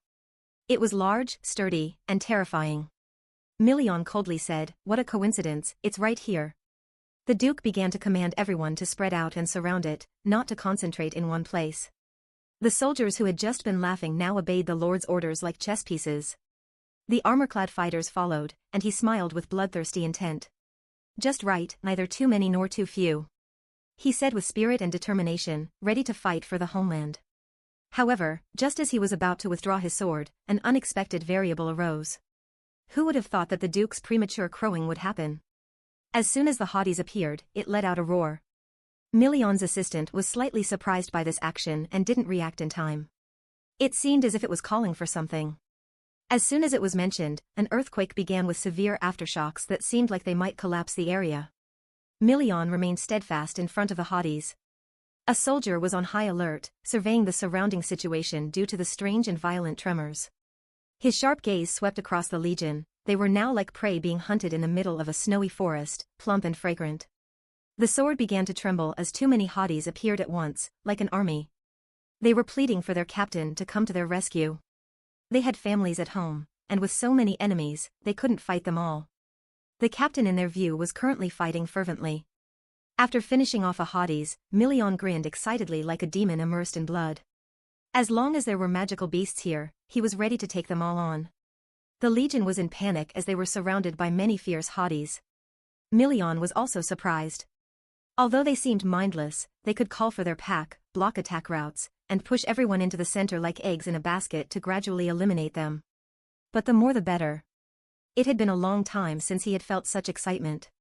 Any hotties that came near Million fell, lying in pools of blood, their bodies hardly recognizable. Million shouted, rallying the troops to maintain a combat distance, stay focused, and not turn their backs on the enemies.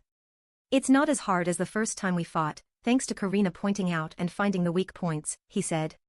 Everyone immediately targeted the weak points as mentioned earlier. Don't panic or slash aimlessly, and everything will be fine. At this moment, a soldier shouted a reminder, Captain Million, be careful. A hotties has circled around to the rear. Million prepared for the ambush, hoping he would return safely this time. Meanwhile, Karina was currently at the first-line fortress. It had been the second day since Million went out on a reconnaissance mission before the expedition. Although she knew he would return to the manor to see her, the feeling of waiting made it better to come here. The steward, under instructions from the Duke to take care of the young lady, helped her down from the carriage and kindly reminded her that she could go inside to rest if she felt tired or unwell. She should inform him immediately. Karina smiled wryly, genuinely feeling embarrassed for bothering the steward. She wasn't of much help here but couldn't wait any longer. Just as they mentioned the Duke, the disaster that the Duke was pursuing appeared. The alarm bells rang loudly throughout the walls. Observing soldiers reported that a large group of hotties was gathering here and attacking straight to the walls. The steward urgently asked the young lady to go inside and wait, doing nothing, while he went to assess the situation. Karina didn't stop him and agreed. The situation was very urgent. The soldiers were sweating profusely. The reconnaissance team sent to the front lines were the best, including the Duke himself. They were just the small soldiers defending the fortress and could not hold off the hotties until the Duke returned. Karina was also caught up in the battle situation. The pain of the contraction came at this moment. She tried to reassure herself that everything would be fine and focused on the immediate situation. She was certain that if nothing was done, Million might not return in time. Karina clenched her fists. What if Million didn't return in time? She had to help him. If only there was more time, now surely he would make it in time, right? At this moment, an urge directed Karina toward the drawing box. Although she hadn't thought of it initially, something seemed to be calling her, like a trance. Staring at the drawing box, her heart raced. In her mind, one thought dominated: if it's a drawing, it might be possible. Her eyes were hypnotized. She thought among the drawings she had recently made, there seemed to be a hotties, even though it wasn't finished. Struggling to get her bag out, the chaos outside only heightened Karina's agitation. She dumped out the paint and sifted through the drawings. The item she was searching for finally emerged, the hotties she had sketched before. Still had one version and was incomplete. If she painted the eyes now, would it come to life and be controllable? However, Karina still had some rationality left. She considered her health and feared that summoning again might worsen her condition. Would she be able to wait for Million to return? Karina's mind was spinning, resembling the symptoms Farrell had warned about. The one who creates miracles would become increasingly deranged, as if hypnotized and out of control. Just adding one more line to the eyes would complete it, but Karina still felt something was missing. It lacked something to make the drawing perfect. Suddenly, a thought crossed her mind: use her own blood and flesh as the painting medium to make the masterpiece. Karina bit her lip. She didn't seek perfection, but it was enough to create a strong hotties to help Million. The entire city was in full defense mode. The cannons were loaded, and the archers and gate defenders were ready. However, the strength of the hotties was overwhelming. With a dozen of them, it was essentially impossible to hold them back. The steward ran up to the top of the wall, anxiously asking, "What's the situation? Have the carrier pigeons been sent?" The situation was dire. A group of soldiers couldn't hold their ground and were just trying to keep the gate as long as possible until the Duke returned. The pigeons had been sent, but due to the urgency, there was no response. They feared it might be too late. The steward sighed deeply, lamenting how they faced an unexpected disaster just as the Duke was away on a mission to deal with such beasts. The situation was too dangerous. The young lady had to be taken back to the manor. At this moment, no one knew, but among them, someone shouted, "Hotties have appeared inside the city, preparing for a breach." The steward was drenched in sweat. Was this a joke? A section of the wall where the steward was standing collapsed, and he hurriedly moved back. The soldiers were determined to protect the steward, but a terrifying hotties appeared like a demon with nothing left to lose.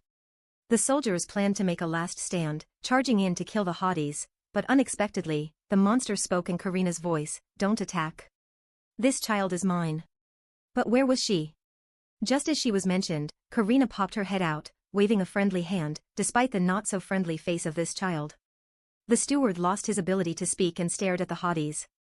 Karina understood everything, and although it was hard to explain, she stabilized the situation. She turned to the child gently and said, "Can you hold off these hotties until Million returns?" The child nodded obediently.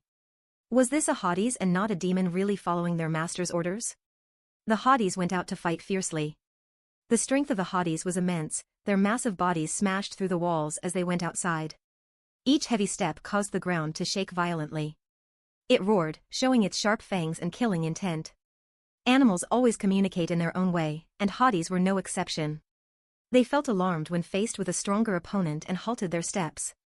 The steward's mind hadn't processed the information yet. It was somewhat hard to believe, and he suddenly noticed a long scratch on the young lady's hand, bleeding.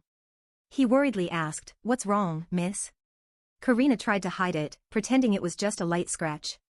She excused it by saying she had only tripped a little. The loud noises around them were pounding in their ears, so they decided to discuss the battle. Karina turned to observe the child she had created fighting the Hades monsters. Currently, it was fighting its own kind, extremely vigorous.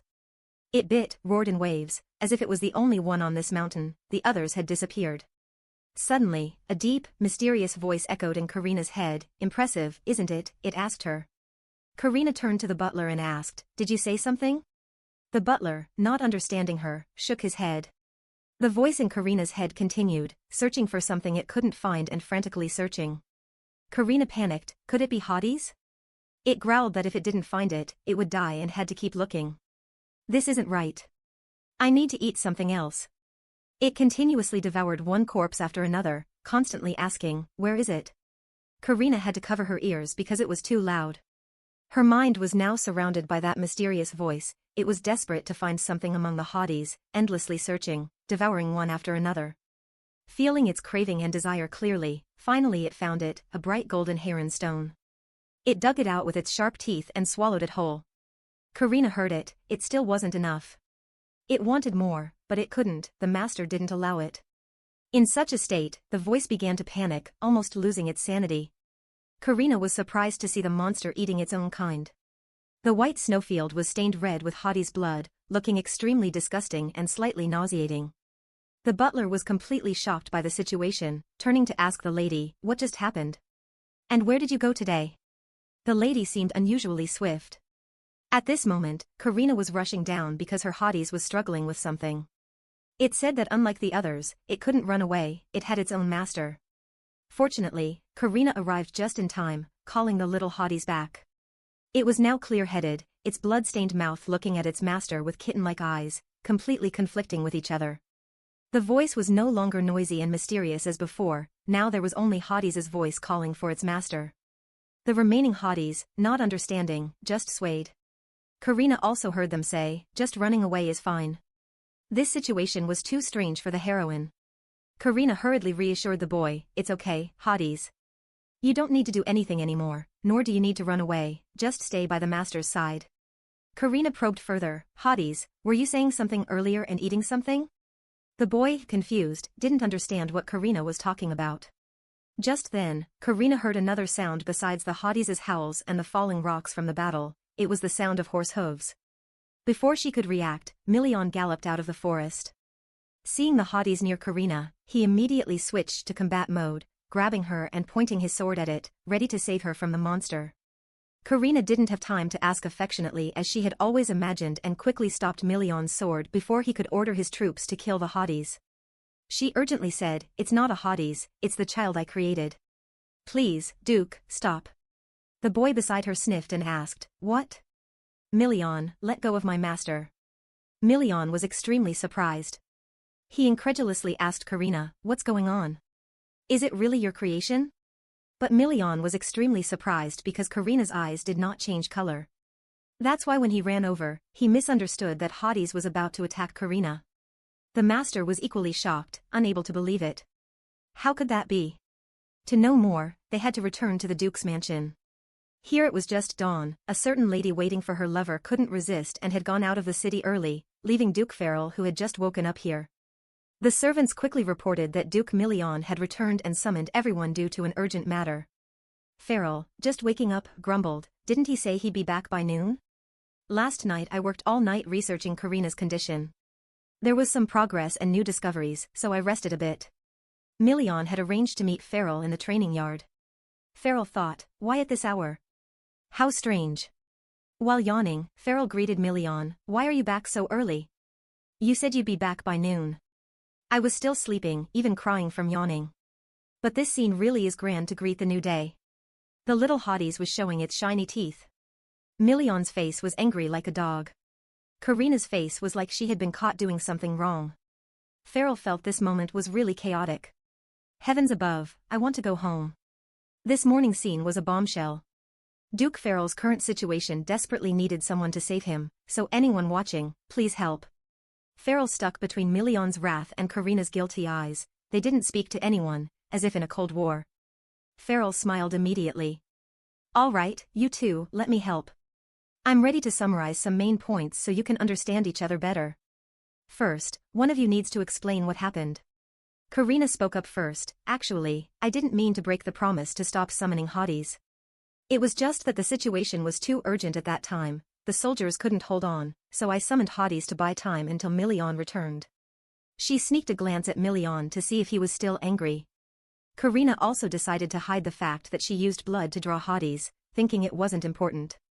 Million was initially angry, but shortly after he sighed and admitted that this time it wasn't Karina's fault but his own, because he returned too late. She had to use her powers. Million promised that he would be more careful in the future and not let this happen again. The butler said, "You were injured. Are you all right?" Million asked Karina. Karina avoided his gaze and answered to reassure him, "I'm not seriously hurt, sir." Her face had turned slightly red with embarrassment. The two of them were apologizing back and forth to protect each other. Farrell, caught in the middle, felt like he was getting a full dose of their affection. He gave them a profound look and commented, "They're really good people." "Very good. No one is at fault. The only one is me, sitting here as the third wheel, getting serious." Million brought up the main issue. This time, during the summoning, Karina's eyes didn't change color at all. "Something seems very strange." Farrell asked Karina, "Did you feel anything unusual? And can you make hotties disappear like during the first summoning?" Karina smiled bitterly and shook her head. "I can't call a boy back anymore. I've tried 4 or 5 times. At that moment, Million was also very upset, fearing it could be dangerous, but Karina firmly assured that the boy was still under her control. Moreover, he could even speak. At that time, Farrell had never encountered a situation like this before, perhaps he needed to think it over. Since the first time had gone out of control, he asked Karina, "How do you feel about hotties during this summoning?" Karina mumbled, thinking about it. Hotties seemed strange, like it was looking for something to eat. Before she could finish her sentence, everything went dark in front of her. She had coughed up blood, her face covered in it, looking terrifying. Karina didn't feel any pain when she coughed up blood. Her hearing seemed to weaken, so she couldn't hear what anyone was saying. She could vaguely hear Million's voice sounding very worried about her. Her vision also dimmed, and Million shouted loudly, "Anyone, call a physician immediately." The servants ran around in panic. He turned to hold Karina tightly, his face full of fear. He was afraid she couldn't hear him and would drift away. Karina now felt pain, breathing hard and speaking intermittently, holding her chest in pain without making a sound. Million was extremely distressed, holding Karina tightly, begging her, "If it hurts, say something, say anything. Scream if you need to. Silence leaves me helpless. I want to get medicine." But Karina kept holding on to Million. Million sincerely pleaded with her, "Please say something." Karina felt like a hand was gripping her throat. She couldn't breathe. Her face turned red, tears streaming down her face from the pain, her heart feeling like it was being torn in two. At this moment, she just wanted to rip it out to stop the pain. She knew Million was worried, but she couldn't do anything. When he begged her to speak, cry if she needed to, or scream, Karina looked at Million with pleading eyes, her lips moving. "It hurts so much, really hurts. I don't want to die like this." Million's heart felt like it was being pierced by 1,000 arrows, it was excruciating. He held Karina tightly, giving her everything he could. "If it hurts, cry, scream. Don't hold it in anymore. You won't die. I won't let that happen." Karina listened, her eyes filled with tears soaking Million's shoulder. She cried and screamed that it hurt too much, unbearable. "It hurts so much." Million, everyone there witnessed her pain exceeding her limits, but they couldn't do anything. Million whispered in her ear, "The doctor is coming soon. Just hold on until then, and the pain will stop. Just a little longer, and the pain will be gone." The room was filled with Karina's screams and Million's gentle reassurances. It was a scene of helplessness and heartbreak. Because of the intense pain, Karina fainted, her body completely exhausted. It was a sign of escape, as no one wants to endure such excruciating pain. Million, seeing Karina motionless, panicked and called her name continuously. Now she was barely breathing, her life hanging by a thread. At that moment, Farrell rushed in with the doctor. Earlier, when Karina coughed up blood, Farrell had quickly run to get the doctor and the item he had been researching for days. He immediately told Million, "Give Karina the heron stone, hurry up." Million hesitated, and Farrell shouted, "Just give it to her, she's in critical condition." Million gritted his teeth and took the stone from Farrell. The Duke squeezed it tightly to let its warmth spread quickly. Miraculously, as Karina absorbed the stone, her breathing and complexion improved somewhat, no longer as frightening as before. Million asked the doctor, "It seems she's stabilizing, right?" The doctor suggested, "Everyone leave the room so I can examine her thoroughly." Million agreed and Farrell called Million outside to talk privately about Karina. Outside, Million asked Farrell, "Could Karina's convulsions be related to hotties?" Farrell nodded. "Exactly. As you know, miracles come with a heavy price, and summoning hotties is the same." Million guessed that hotties' vitality is very high, so Karina had to pay an equivalent price. Million was furious. "Then we just need to kill it." Farrell stopped him. "Calm down. After all, the miracle has already happened, and they are life forms created by Karina. She has control over it." Million gritted his teeth in anger. Karina was in so much pain, and all I could do was watch. The helplessness is unbearable. Farrell, excited, said, "It's not certain you can't help. Maybe there's a way." Million didn't understand Farrell's ambiguous statement, and Farrell explained, "Look at what happened earlier. When we gave Karina the heron stone, her condition improved. Maybe the heron stone can cure the art disease." In recent days, while Million was scouting, Farrell had buried himself in researching the heron stone. Noticing that Karina's condition improved slightly when she held it, positive changes began to appear.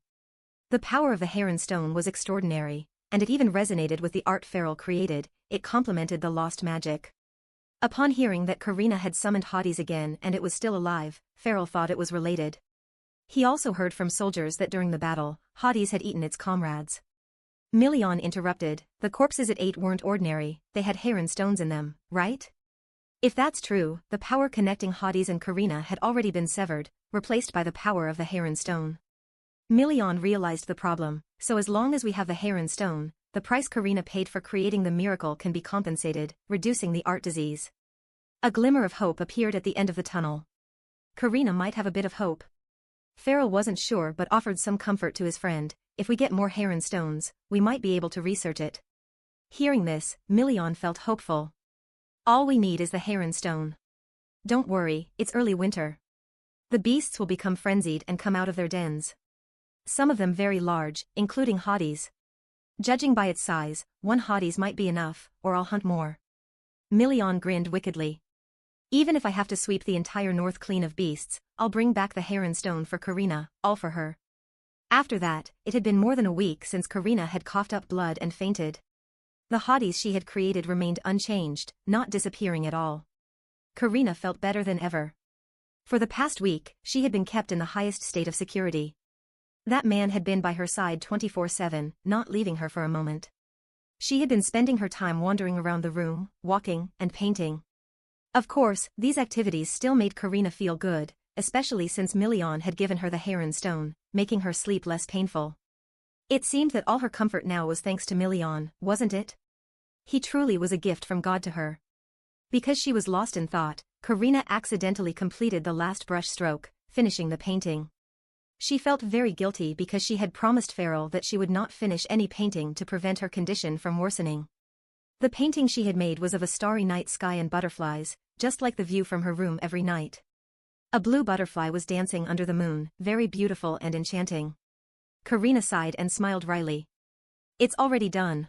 She put down the brush. Today she decided to go out for a walk. She slowly made her way to the window sill where the warmest light was. Karina opened the window to let the butterflies fly out of the room. They freely poured out. She wished she had butterfly wings so she could be as carefree, enjoying everything and disappearing after a few hours. The air today was fresh, the sky clear, and combined with the butterflies, it was very beautiful, perfect for a walk. She wondered how long these butterflies would last once they left here. While admiring the butterflies, a sharp gaze swept over, giving Karina goosebumps. It was Million standing there, looking at her very annoyed. She had to emphasize it 3 times. Karina immediately retracted, closed the window, locked it, drew the curtains, and sat back down on the chair. Her chest pounded. Oh no, he saw it.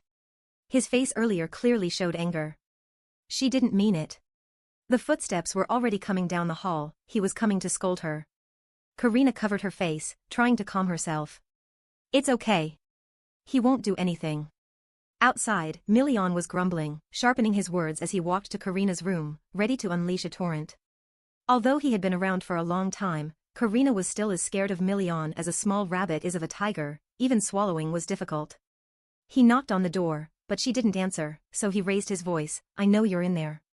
Open the door." But the Duke's gruffness and scary face made Karina not dare to open it. Million didn't wait, he kicked the door open.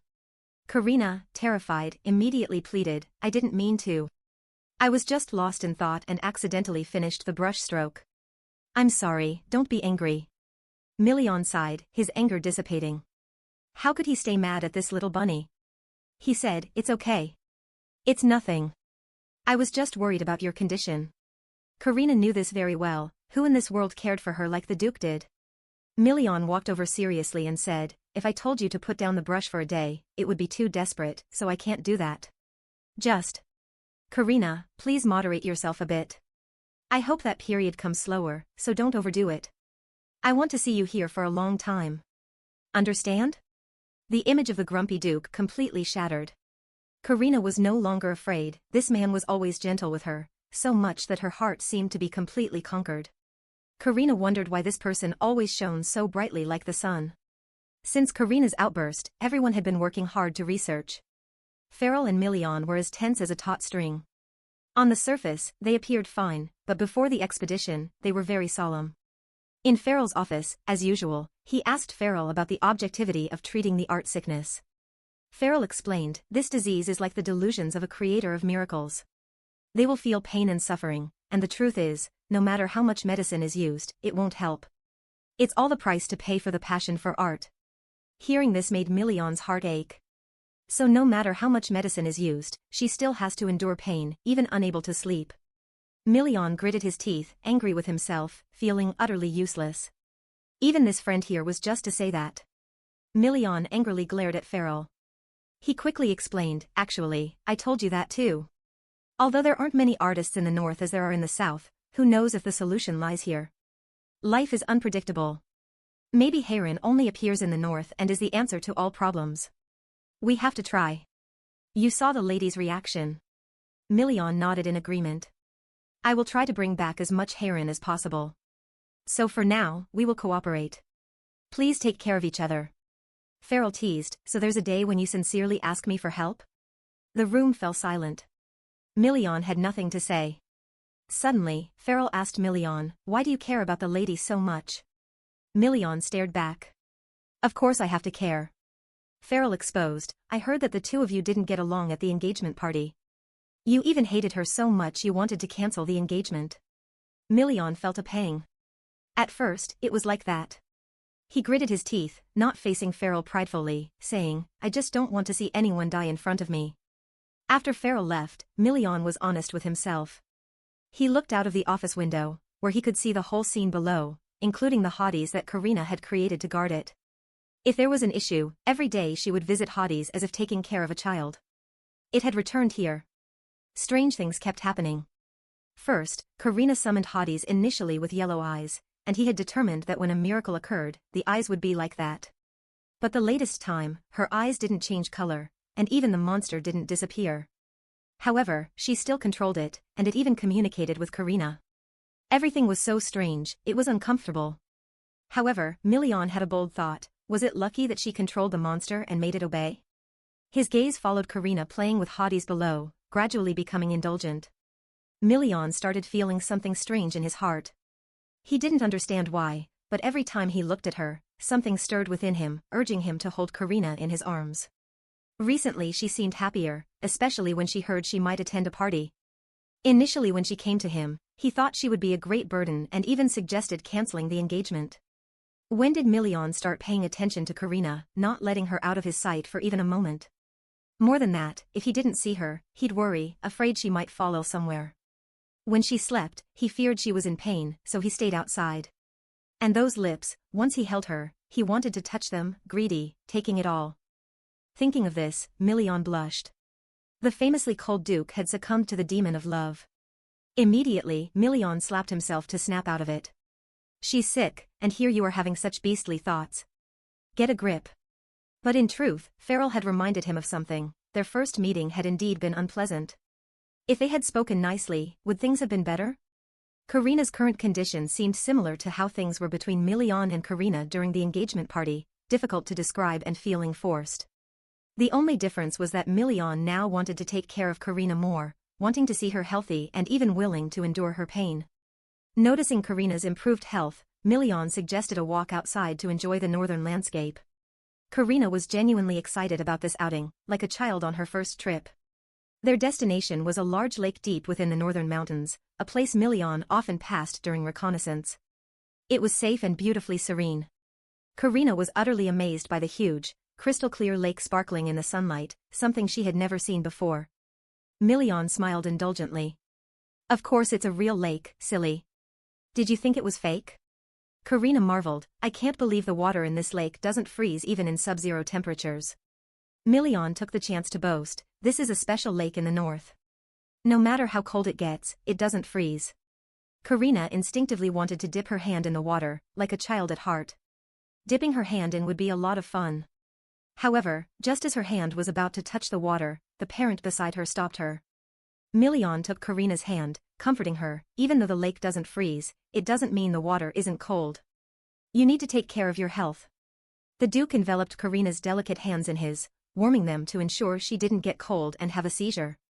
Karina stared blankly at the Duke's gentle actions, realizing he had completely changed.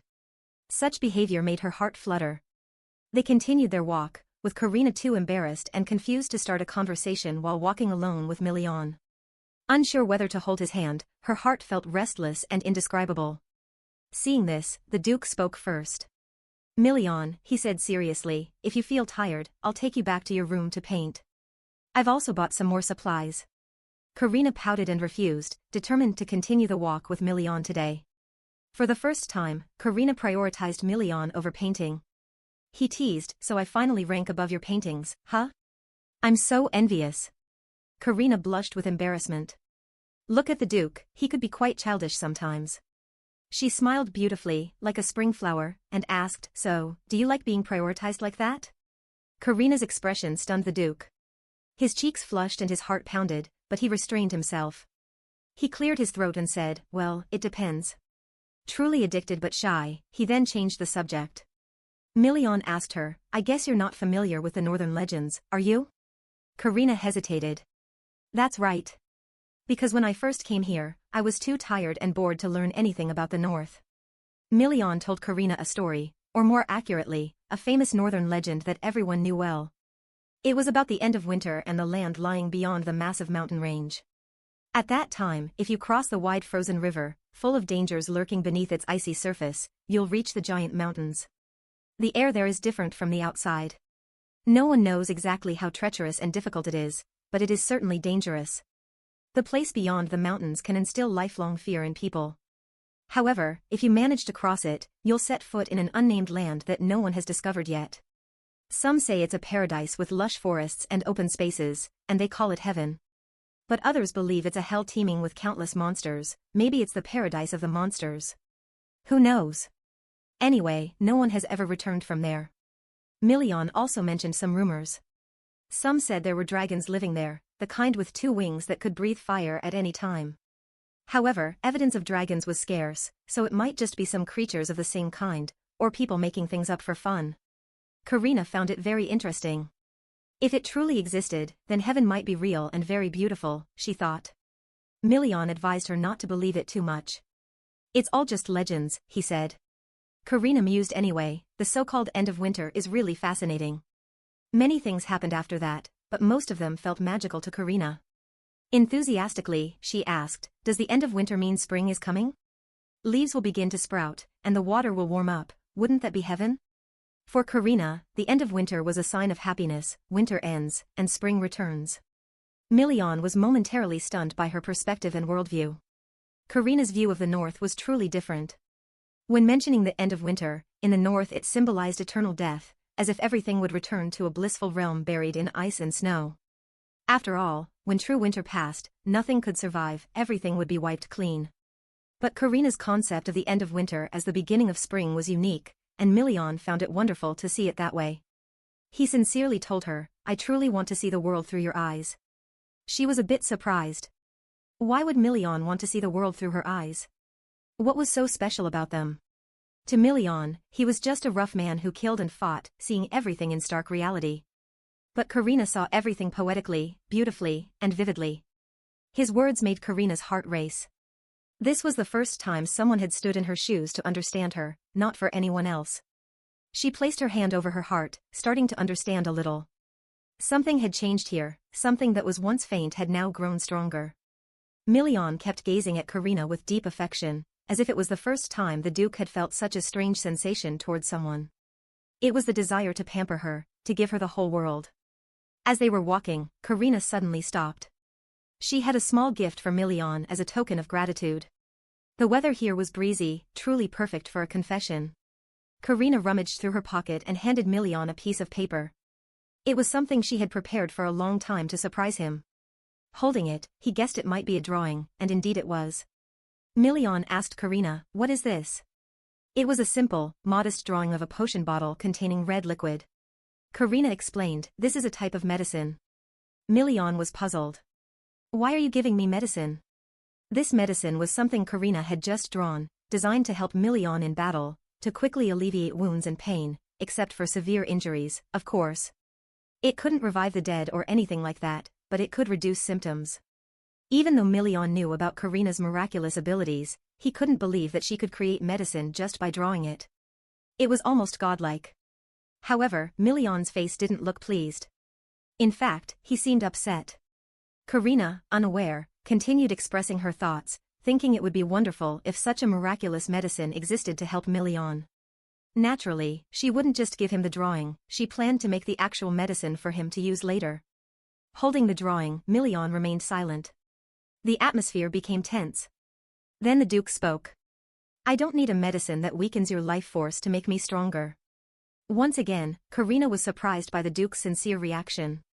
She had expected him to simply accept it and thank her. Milian continued, "I only need you to be healthy. Don't make these things that worsen your condition. You know I don't need you to do anything to make me stronger. I just need you to be well and not sick." Milian's eyes were more earnest than ever. He genuinely wanted this small girl to live longer with him instead of risking her health. He just wanted to see her smile always. Karina widened her eyes at Milian. Her gaze made him a bit embarrassed. He released his hand from Karina's cheek and scratched his head, trying to change the subject. "Anyway, thank you for your thoughtfulness.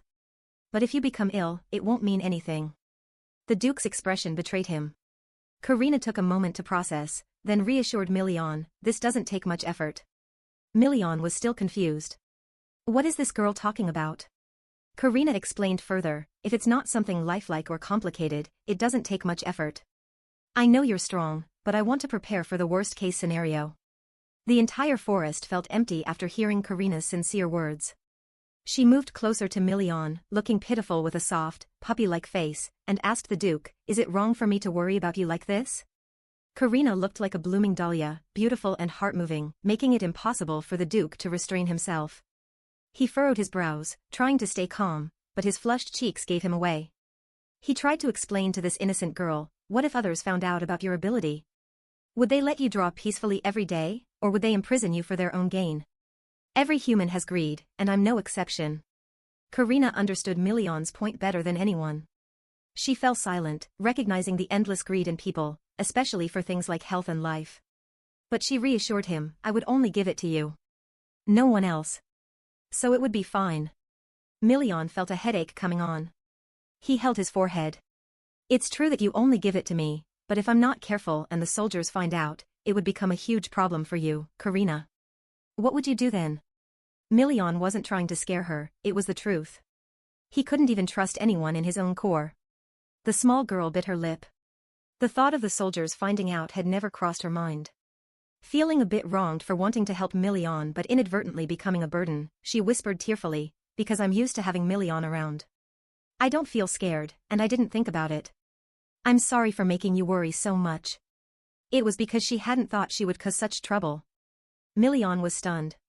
It seemed she had misunderstood something again. But why was Karina blushing? He couldn't see her expression clearly because she kept her head down, her hands trembling as she tried to suppress her emotions. Milian was startled, realizing he had spoken harshly and hurt her feelings. The Duke quickly adjusted his tone, taking her hand to comfort her. It's not that I find you troublesome or a burden. I just want you to be safe and healthy, and to smile like you do now. So please don't misunderstand me. Karina was astonished, her eyes fixed on the image of the Duke tenderly comforting her. He spoke each word clearly to her, you are not a bother at all. So feel free to bother me as much as you like. I don't dislike you. The emotions between the two seemed affirmed by the heavens of the north, a gentle breeze drawing them closer. For Million, Karina had indeed been quite bothersome before. The first time she came here, he had even considered cancelling the engagement to get it over with, given the Duke's notoriously disdainful nature toward caring for others. But somewhere along the way, every action of Karina started to catch Million's subconscious attention uncontrollably. Whether she laughed or cried, he would unconsciously wonder if something was wrong, if she was hurt, or if she was interested in something. If she couldn't sleep, he would want to comfort her, even offering to stand guard behind her to fulfill her every wish. Since when had Karina become one of the first names Million thought of when he wanted to conquer lands or build the architecture of a mansion? The Duke himself now thought of this girl first. She had transformed a cold, aloof Million, who hated caring for others, into someone different. Now, he only wanted to care for Karina. Million gently touched her slightly cold cheek. Now he was clear about his feelings. He sincerely asked the girl before him, Karina, do you dislike me? Finally, the Duke gave in to his confession because he understood himself, and there was no need to hide anymore. The warmth he felt from his hand stroking her cheek was gentle and comforting. This man was its owner, she liked those hands that had been there to shelter her every day for 6 months, making up for her entire previous life. Karina smiled happily, giving Million an answer, I don't dislike you, Duke Million. The answer was a bit vague, simply stating she didn't dislike him, but the scales of love had long tilted far more toward Karina. Million was satisfied with the answer, fortunate not to be rejected. In the midst of their deepening affection, a sudden purple butterfly appeared. It fluttered around them, surprising Karina. She hadn't expected butterflies in winter. The butterfly continued to flit around them, as if solidifying the budding love between them. Million explained, this lakeside area often has butterflies. They're unaffected by the weather. The scene became more enchanting than ever. To Karina's eyes, it was genuinely beautiful, prompting her to exclaim in delight. Million was glad Karina found it beautiful, he wanted her to be carefree like this forever. Excited, Karina vowed, I'll come back and paint here next time. I want to capture this earthly beauty forever, alongside Million. The Duke wholeheartedly indulged his little girl, promising to return. The lake reflected the shadows of two people enjoying a peaceful stroll, hand in hand, sharing warmth. Hopefully, their next return would still be as two of them, not a solitary figure. Upon returning from their stroll, Karina prepared for the party Million had mentioned earlier. However, Farrell did not join. He asked Karina to paint a gate leading straight to the capital in the south. Regretfully, she asked, you don't want to join the party? Farrell replied, not really. I want to, but with this schedule, it's better to make Karina's paintings famous sooner rather than later. Thus, Farrell decided to skip the party and head straight to the capital. After finishing the final stroke, Karina announced to him, this gate will lead to a deserted street, so there won't be any issues. Farrell bid her farewell and left, promising to ensure her fame. Karina waved him off with a cheerful smile, like a close friend bidding goodbye. After the door closed, Karina felt a sense of emptiness, not quite sure why. It seemed her strength was waning. Where she lightly brushed her fingers, she felt nothing. No matter how much energy she used, there was no sense of heaviness. Previously, after finishing a miracle, she would immediately feel pain, discomfort, or even breathlessness. Now, perhaps due to becoming accustomed to the pain, it had reached a point of numbness. Karina was enduring so well that she had become emotionally numb as well. Moreover, her efforts to forget sorrow from a young age had led her to immerse herself in uncontrollable painting, ignorant of the taboos. Only when Farrell spoke of those 3 things did she realize she couldn't fully imagine what it meant to be taboo. The 3 taboos were, not reversing time or healing the dead, not creating humans, and not killing humans with miracles. She reminded herself that everything would be fine, and things wouldn't progress as quickly as she feared. Now, she continued to paint. Karina's daily activity was painting, although she had promised not to achieve wonders with the method Farrell instructed, simply finishing the final stroke sufficed. Besides painting, she looked forward to the dinner party Million had organized for tonight. As she moved her brush, a sudden intense spasm shot through her fingertip. It was fleeting but powerful. Karina's body reacted, her hands trembled, pupils contracted, and she felt a buzz around her. The brush fell from her hand involuntarily. Karina stood frozen, unable to understand the sensation she had just experienced. Looking at her hand, everything seemed fine, nothing out of the ordinary. Karina's eyes widened with panic, imagining what might happen next. She wanted to dismiss it, self-hypnotizing herself that nothing was wrong. Unable to continue painting, she set the brush down, convinced she should prepare for the party. As the hour approached, her hand felt slightly odd but manageable. Karina cautiously descended the stairs toward the party. After walking just a few steps, the spasm intensified, becoming more real. It was so strong that self-hypnosis could no longer soothe it anymore. Standing on the staircase, everything started to blur and spin. Sweat poured down like rain. Karina gripped the staircase railing tightly. Surely it would be okay, there were still months left. But her heart began to ache, the pain escalating as she tried to evade it. It gripped her heart frantically, tightening until it was hard to breathe. The spasms came faster, their duration shortening. A fleeting thought crossed her mind: would painting alleviate this pain? Would creating a miracle lessen the agony, akin to swapping painkillers for a lifeline? Thinking turned into action. Karina felt compelled to rise and paint to ease the pain. She was lucky to be alone. Karina didn't want anyone to witness her failure and agony. Her enduring nature preferred to suffer alone rather than affect others. She urged herself to endure just a little longer. The party was about to start, and Million was waiting. As she thought of him, Million appeared hurriedly. He stood beneath the staircase, looking concerned as Karina seemed to be in great pain. She looked up at him, pale and disheveled from the pain, her chest tightening. Karina struggled to ask why he was there. Million inquired if she was having a seizure. Moving up the stairs without much talk, his actions spoke louder than words. Karina attempted to decline the Duke's help, but before she could, Million said, "No need to answer." Karina lost her gravity, being tenderly lifted into the Duke's arms. Surprised but comforted, he told her, "Just lie still. I'll take you to rest. Don't say anything." Karina obediently nestled in the strong man's arms, breathing heavily. The difficulty in breathing combined with the pain made her sweat heavily. Each spasm felt like a step closer to the gates of hell. Her room wasn't far, so they quickly entered. Million laid Karina down on the bed to regulate her breathing and assess her condition. Million asked if she was all right. Karina, with her patient demeanor, apologized to Million, having tried to endure but finding it too much. Million reassured her kindly, urging her not to apologize, assuring her it wasn't her fault. He gently stroked her small head, whispering that it pained him to see her hide her pain. His understanding comforted Karina deeply, breaking down the barriers she had built to endure silently. She cried out loud, sobbing from the pain. Her body curled up, cheeks red from tears and agony. Million panicked seeing Karina cry and tremble. He anxiously suggested calling a doctor. Karina continued crying uncontrollably, her pain overwhelming her. Million swiftly lifted her and held her close, their bodies melding into one. Million wished he could bear all her pain, wishing she wouldn't have to suffer like this. His helplessness rendered him unable to do more than hold and comfort Karina through her agony. Even though she insisted she was fine now, Million could sense otherwise. He anxiously reassured her with gentle hands, "I told you, you don't have to endure anything in front of me. It's all right this way." The room echoed with Karina's heart-wrenching sobs. She cried for a long time, nearly an hour, held by Million. She felt both warm and pitiful. Would Million have feelings like this for her even if she weren't in pain? If they had married under normal circumstances and promises, would things be like this? There were no what-ifs. Karina's pain had softened somewhat.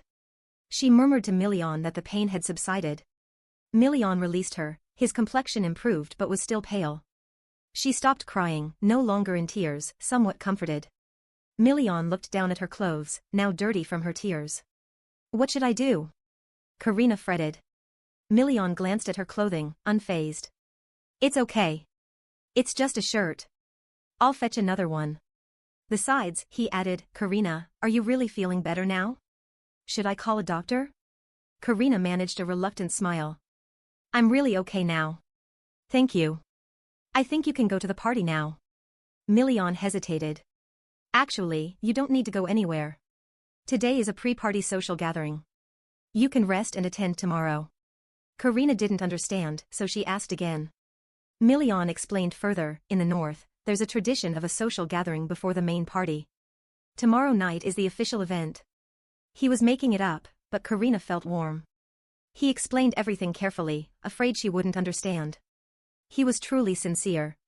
But the idea of being healthy had been forgotten for so long, therefore, things could happen that couldn't be seen. After that, Karina's condition had improved somewhat. Million assured her he would arrange everything and left the room. Karina's mood became complex. Could this be a consequence of the art disease, making her thoughts negative, especially as everything began to feel more negative? She squeezed her hand, thinking, though she couldn't be healthy, if this was true, could one day he treat her with love rather than pity? Karina couldn't abandon her ambition, it had just begun to sprout. Maybe she couldn't solve all the regrets. Karina lay exhausted on the bed. She believed that if only the Duke were beside her out of compassion rather than duty, it would be a different story. Karina's emotional negativity grew day by day, overshadowing the light Million had once bestowed upon her. She reminded herself sternly not to be misled into thinking his kindness was due solely to her illness. At the banquet hall entrance, the stewards stood waiting to introduce Miss Karina to the noble lords gathered there.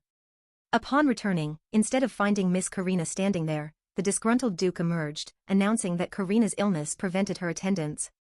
Before anyone could react, the Duke continued, "Tonight, proceed with the festivities first. The banquet will be postponed until tomorrow." The shocked steward queried, "What other evening event is there? Such things are unheard of in the north." Ignoring Million's intent, the Duke casually tossed off instructions to the steward, "Enjoy yourselves with drinks and marry as you please, and the formal banquet will be tomorrow." With that, Million strode off, leaving the steward in existential doubt. What was the Duke talking about? The door slammed shut, leaving the steward as bewildered as he had ever been. Before his brain could catch up, his body froze. The steward couldn't believe he had to handle this mess. They had gathered all the noble lords here, and the Duke casually decided to postpone the banquet. He felt a headache coming on and questioned his position. Could he just retire? Someone save him. In the mansion's waiting hall, where the high-ranking nobles familiar with Million were seated, the steward took a deep breath and announced that due to the Duke's sudden business, there would be a pre-banquet evening event and the Duke wouldn't be attending. "Feel free to enjoy your drinks," he added. "The Duke will take care of everything." A scarred, purple-haired man from the battlefield grimaced and asked the steward, "What did you say?" Recognizable as no one other than Jamer, who had a boisterous personality and a fondness for bloodshed. The steward had no better explanation. "That's exactly it. The Duke has urgent matters and will postpone the banquet to tomorrow." Jamer slammed the table in frustration. "Everyone is here, and now this sudden announcement." Beside him, Ariel shrugged. "Who knows? Million probably had urgent matters, so he moved us aside for now. Maybe it's a trick to end the banquet early. He's always like that." Jamer agreed vehemently. "That slimy guy always reschedules these events on his own. If it weren't for these feasts, he'd be shut away forever." Across from them, Count Leonard sipped his wine calmly. "There's no other way. The wine here is good. We've had enough already, should we drink more?" That's what he said. His silver hair, tinged with time, gave him a serene air. Ariel teased, "Seems like you enjoy the wine enough to clean out Million's mansion, huh?" Jamer chimed in, "Heard that. Let's drink Million's stock dry. It's unbearable to wait like this. He always finds a way to be busy." Publicly criticizing Duke Million was beyond the steward's ability to handle. Trying to stop these nobles was akin to stopping a runaway carriage. It seemed all the northern nobles were like this. The steward's life expectancy was definitely taking a hit. After informing the steward, Million returned to check on Karina's condition. Upon entering the room, he found Karina seated there. "Are you all right?" he asked, concerned. Karina smiled to reassure him. She was fine. The sky began to darken, the sunset casting golden light into the otherwise dim room. Million felt relief that Karina was better now. Speaking to her normally just moments ago, he had been worried sick. Million asked permission to sit beside her. "May I?" The Duke was exceedingly polite, unlike the noble lords earlier. The girl on the bed nodded, allowing him to sit beside her without reservation. Karina blushed, thinking he might sit on a chair, but Million sat right next to her. His warmth felt unexpectedly genuine. Million spoke first. "During this expedition, I will bring back plenty of hazel stones for your recovery." The Duke smiled warmly. "I had intended to inform the lords about gathering hazel stones today, so please bear with it a bit longer." Million's emotions were vividly clear, everything he felt showed plainly on his face. Just mentioning Karina made his mood instantly plummet. Karina couldn't understand why he treated her so kindly. Was there something hidden behind it all? Karina lowered her head and asked Million the reason, her cheeks flushed with embarrassment, unconsciously fiddling with her hands to ease her own awkwardness. Million looked out at the sunlight outside and confidently replied, "It's simple, really. I just don't want to see you in pain anymore. I want to see you smile and be happy. Of course, I don't do this for free." The warmth of the sunlight outside paled in comparison to the Duke's words. Now he offered Karina a price that encompassed both this year and the years to come. "I want to see you paint without any worries." Each word was as sweet as sugar, yet like an invisible thread tightening around Karina's heart. The future was unpredictable, just hearing that was enough to hurt Karina deeply. He hoped for many years to come, but did he know that Karina couldn't possibly keep that promise?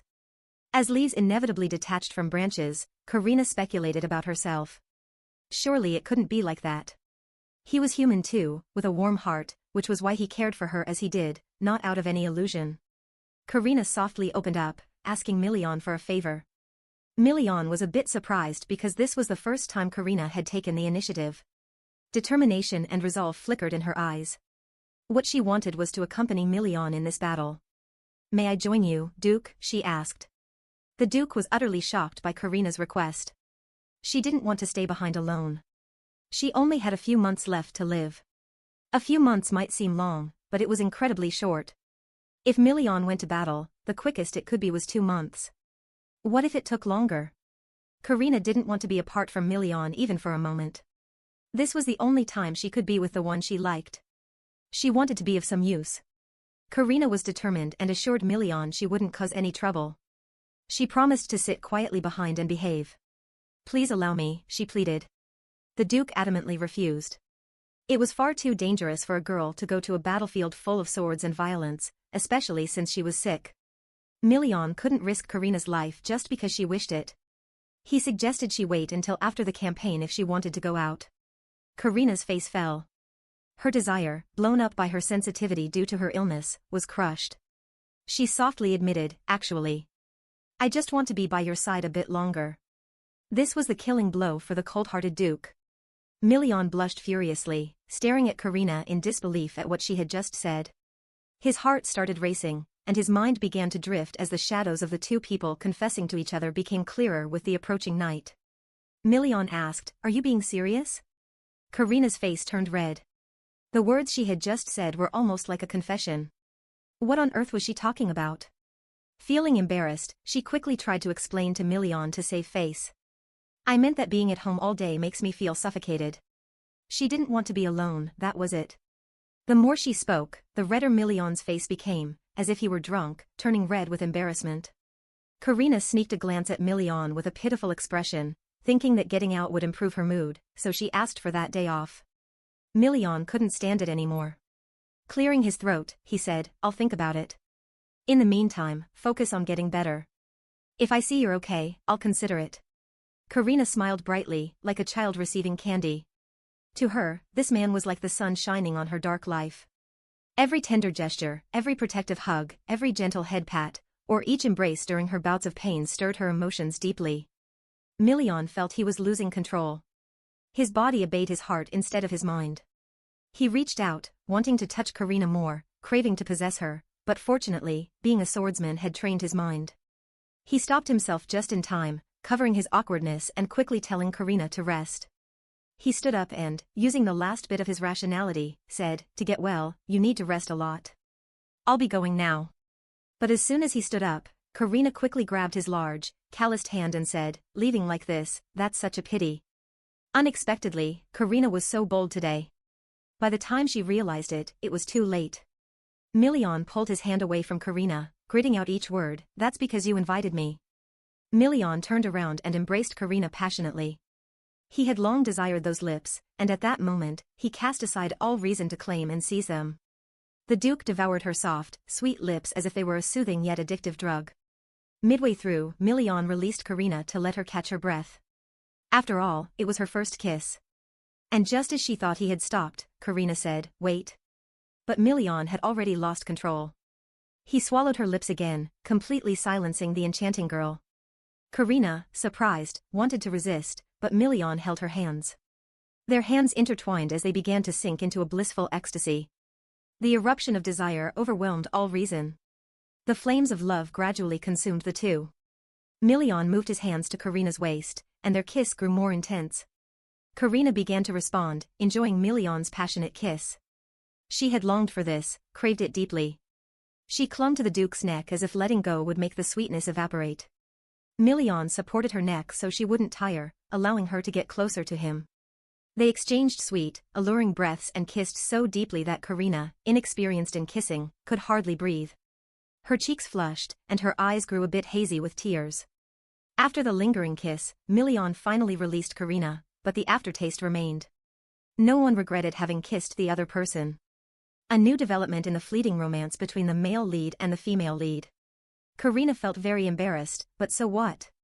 She was kissed by Milian. After a time roughly equivalent to a cup of tea, the two returned to normal, even a bit embarrassed, trying to calm down and reconsider the matter. At that moment, they had been too impulsive and rushed into each other without thinking. Now they had become two statues. Karina's emotions, which had been so bright just now, had turned negative. She thought Milian's kiss might have been out of pity.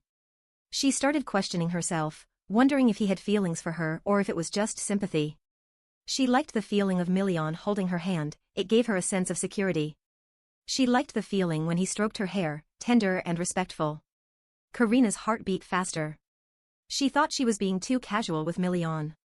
He was someone with a warm heart, so it was understandable that he would comfort her like this.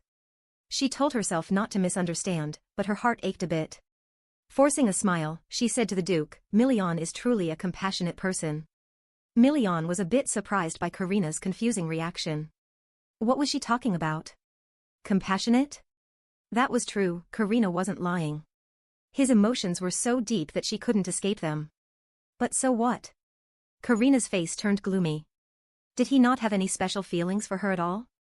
Having feelings for someone destined to die is truly tragic. Milian still couldn't believe it.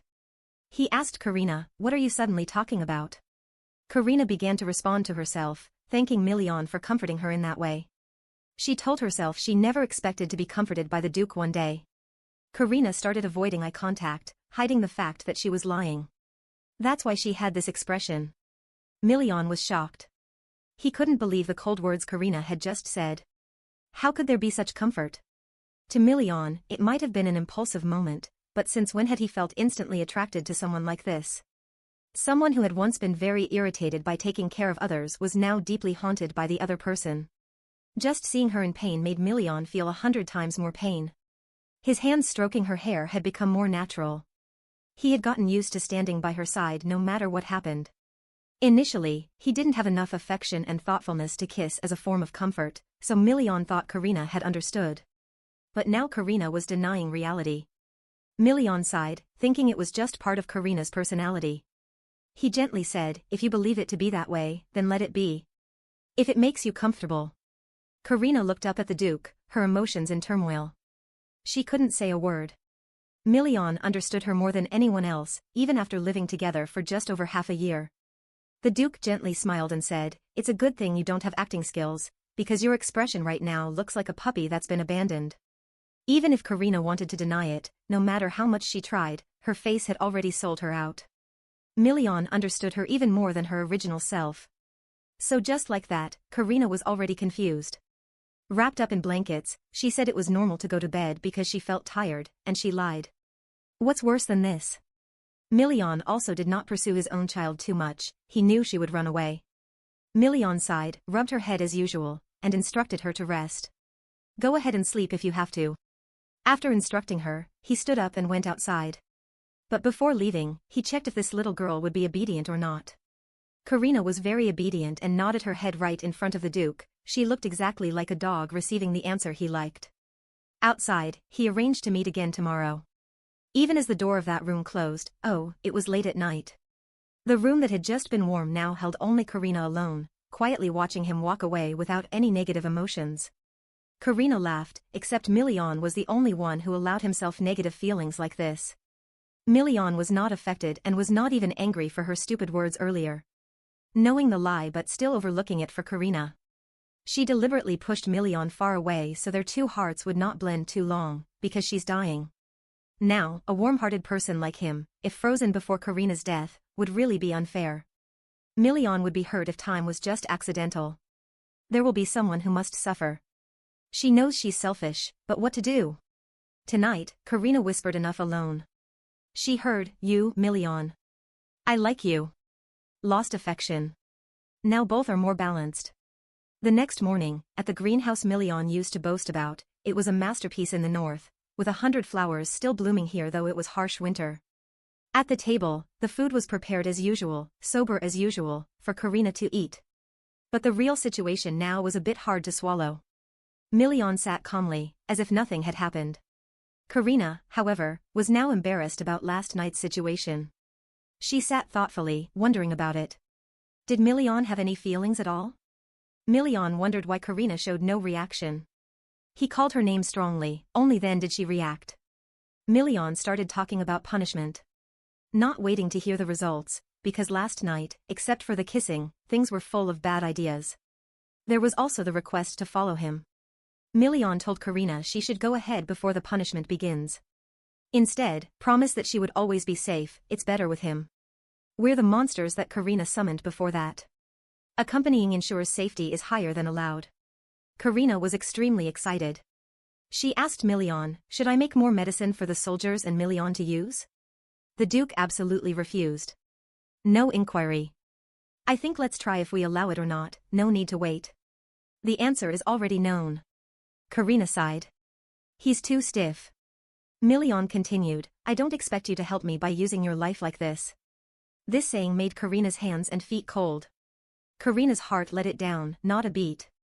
He didn't say no, but he said using your life, meaning the Duke already knew everything. Karina's mind was confused. She wanted to hide it from Million until death. But Karina tried to smile and asked the Duke, so what does it mean? Why using your life? Is there anything left? Million said, in addition, Farrell told me everything. Karina died a little inside. She had instructed Farrell to hide it from the Duke, but why like that? However, Million's next sentence was, I know your life will end if you become an artist. You shouldn't use your abilities arbitrarily. Karina breathed a hint of relief. Million was like that. In her heart, she begged Farrell, sorry for doubting you. Million was fine, just a little more wouldn't affect anything. Moreover, if anyone died or got injured, Million would also be sad. And Karina said the truth, in Million's fierce cocoon, he took good care of his soldiers because everyone still had a family. Even if he died, it's really not worth it. Karina firmly decided, I want to help him. He is my benefactor. But Million laughed. This girl really always makes his mood sway like that. Karina didn't understand why the Duke was laughing. His next sentence explained everything, she said was right. I don't want anyone to die in this battle, and the person I don't want the most is you, Karina. So don't die. Million was very serious in that look. If God took Karina's life, maybe he'd go after to get her back. Waves started rising deep in the girl's heart. She had so many times looked forward to this saying, then, while she was slowly giving up on life and hoping that someone would tell her not to die, like a motivation, hoping someone would regret it. And now Million said that sentence. But Karina's heart felt strange. She hoped, but not in the current situation. Both hands squeezed tightly under the desk to maintain her emotions, because she would have to lie to him until death. Million still didn't know anything. He was still comfortably expressing his wish for Karina to live a long life, to enjoy spring again after the punitive campaign.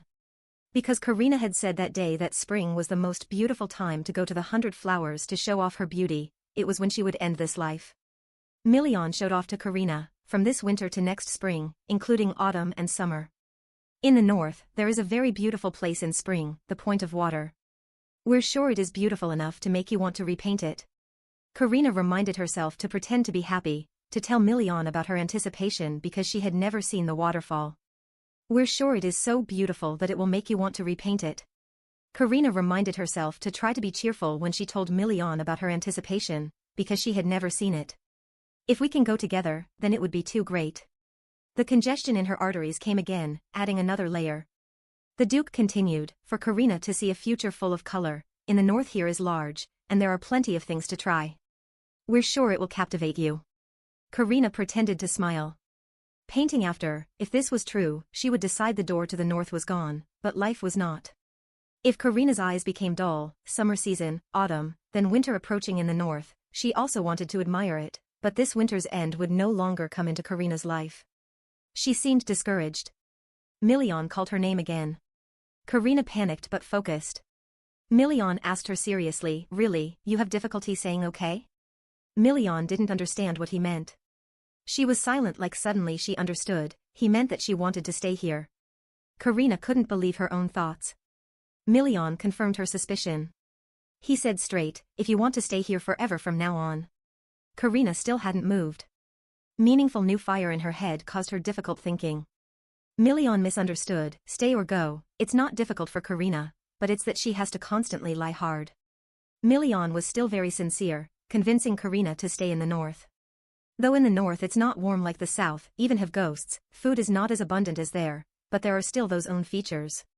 Even so, we still want you here to admire the style expensive of spring. It really looks beautiful, freedom to paint another person. And then the ceremony, we believe you can enjoy it, future green color. Duke Million drew Karina in eagerly. She also wanted her own life to be like a normal person, live with him. But the leaves had withered early, moldy, though it's still green, but it's early damaged long ago. Karina was still trying to smile. Thank you. I will think about it. Million was at peace of mind. She doesn't know herself, she has to until can 1 month, for months, or even the time of death. Karina likes Million, maybe too much. Like the last night of winter sweeping all in the world, nothing left. What hold the spoon hard now, hiding emotions in front of Million is very difficult. She doesn't know how to reduce these feelings like that anymore. Her heart just keeps swinging forever. On the other side, people who have just been suspected of being the Duke, Farrell, is preparing for the exhibition promised to Karina, a start for the level of fame of the artist. This is the exhibition room owned by the private sector, Private Carlos family, a prestigious family for a long time, sponsored by artists along with the Art Assets block in the southern capital. The paintings that Karina painted are also fully prepared. Staff cover the canvas tightly to prevent dirt. They asked Duke Berg only about this picture, enough or something, sir? Under Farrell's keen eye, it was enough for him to order the building's managers to hang these 3 paintings in the marked positions. As long as they were placed correctly, everything would be fine. The staff looked around, assessing the situation. Despite the small number of paintings, the grand exhibition hall didn't feel empty. One of the staff members was slightly worried whether it would be all right to have only 3 paintings in this vast, luxurious space. Berg, however, had a completely different perspective. Although the paintings did not have extravagant brushwork, they still exhibited a powerful presence. This exhibition was not about the number of paintings or high profits, but about the impact these paintings would have, spreading their influence throughout the capital. After this event, every viewer would be captivated by the masterpieces that Karina had created. The staff also informed Farrell that all the exhibition tickets had been sold out. Nobles had spread rumors about an unknown artist named Karina, an artist afflicted by a passion for art, and they were curious to see the exhibition. Because of this, Berg smiled smugly. This was the effect he needed. However, he reminded all the staff that they must never mention the Carlos family here. The implication was that this family had no involvement, everything was due to Karina's artistic talent. The staff were very compliant and worked diligently. Farrell handed them the plan he had prepared to operate the exhibition. It was time to make the name Karina famous throughout the capital. People would flock to see Karina's true masterpieces. That painting would become a sensation, and Karina's name would be promoted more vigorously than ever before. Berg himself would turn her into a renowned, admired artist, more than anyone else. On the day of the exhibition, the whole area was as crowded as a festival. All the nobles and royals were curious about what kind of artwork an artist with such a passion for art could create and how talented this unknown artist was. Among those gathered were some without tickets, unaware of what was happening, observing from the outside. One such person was Enfric, Karina's long-lost brother, a member of the Count's family. He asked the butler, "What's going on that drew such a large crowd?" The butler sarcastically replied, "You really are slow to catch up on information. There's an exhibition here that even the emperor is interested in. It's an event organized by the Carlos family, showcasing works by artists passionate about art." Unbelievable, an exhibition that even the emperor cares about? The emperor was not known for being interested in such things. Whoever managed to capture his interest must have great potential. The butler sneered as he talked about the rumors. They say just looking at the painting could mesmerize you and make you feel like you were living in that space. Exaggeration indeed, Enfric muttered, ignoring the butler's sarcasm. Immediately, he got out, too curious about who this artist was. Perhaps their paintings were truly amazing. Inside the exhibition, despite the vast and spacious hall, only 3 paintings were displayed. They were indeed masterpieces. The guests were all curious about who this unknown artist Karina was. Was Karina a woman or a man? Some speculated that it was a child prodigy too young to reveal their face. Others whispered that it was a great figure wanting to change their mood and thus used a pseudonym. However, the exhibition hosts, the Carlos family, refused to give any answers. Instead, they announced that these 3 paintings were just the beginning of a series of works. There were 6 more paintings, which would be viewed in a private auction at another building, also organized by the Carlos family. The auction was strictly selective and not everyone could participate, including members of the royal family. The nobles were extremely excited about the possibility of purchasing a painting by this artist passionate about art. The value lay not only in the painting but also in the creator, who would continually auction one piece after another, each worth at least 1,000,000 gold coins. The unpublished works of Karina were extremely attractive due to the secrecy and leverage effect that the Carlos family had built. Even without any information, people were sure that the Carlos family was enjoying the golden age of this anonymous artist. Farrell stood behind the scenes, observing the perfect performance he had planned. Watching the audience fervently bid on the incomplete paintings from Karina's series, Farrell believed he had a sound strategy. First, he made them curious about her paintings with 3 unfinished masterpieces. Although Karina had struggled to make the final touches to turn a painting into an incomplete piece, it still had to be beautiful. She complained to Farrell that it was really difficult, but the Duke cleverly said, "Do you want to be famous now or not? Incomplete paintings can't achieve that." Thus, they had 9 perfect paintings. Farrell then invited all those who desired to own and see more of Karina's work to the auction. The allure of her auctions was tremendous. Of course, anyone who wanted to bid had to be selected by the Carlos family, with only select people allowed to participate. This exclusivity would be passed around, even reaching the media. The works deserving of such a high-profile auction in a private event attended by royalty indicated their immense prestige. Farrell smiled wickedly, knowing that such news would inevitably reach the mansion of the Count's family, whom he wanted to strike the most. Enfric entered his father's study to report an important event. His father, still engrossed in paperwork, a true workaholic, looked irritated and asked, "Enfric, what are you here for?" Enfric hinted, "Have you watched the news recently, father?" Looking pale, Enfric continued, "The news has even reached the official press, father." His father, annoyed, retorted that he had no time for trivial news since his wife was constantly sick. The Countess was bedridden after hearing the news that Karina, her younger sister, wanted to cut ties with the family. Enfric, with a troubled expression, suggested, "If you're concerned about mother, you should see this news." The Count, now grumpy, asked Enfric to spit it out. Frustrated, Enfric placed a crumpled newspaper on his father's desk and, controlling his emotions, said, "Recently, there's been news about a famous painter admired even by the emperor." The Count, losing patience, warned him to get to the point. Enfric, with a sardonic smile, replied, "The painter is managed by the Carlos family." "And you know what the painter's name is?" "Coincidentally, it's Karina."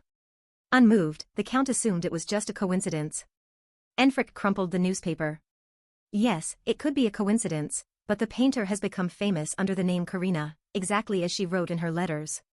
Famous as the artist Karina, not the Countess's daughter Karina." The Count waved it off, suggesting it was just media hype and not worth their attention. Enfric, now visibly agitated, reminded his father how he had also dismissed the Duke Farrell's claim that Karina was ill. Frustrated, Enfric, holding back his emotions, reiterated, "If you continue like this, you'll never see her again, father." Only then did the Count realize the gravity of the situation. It had to be something straightforward to wake him up. Enfric reminded him, "Didn't she write in her letter that she would become famous as the artist Karina, not Karina Leonbos?" He painfully smiled, realizing she meant her paintings would make everyone remember her. The father fell silent, unable to find a reasonable explanation as he used to. He finally accepted the truth that the Carlos family had indeed supported his daughter. Enfric clarified, "This family remains silent and says nothing at all." The Count Leopard was also stuck. The girl had said before that my name would resound to the far northern regions where you reside. He looked at the crumpled newspaper on the table, recalling some words from Karina's letter. It seemed he understood now, the girl's fame was further proven, and the letters were becoming more and more realistic. Enfric awakened, the father immersed in the family's affairs. Was he really planning to abandon Karina so easily? The son's question left him stunned. The count now had only one remaining doubt: if that artist was indeed Karina, what should he do?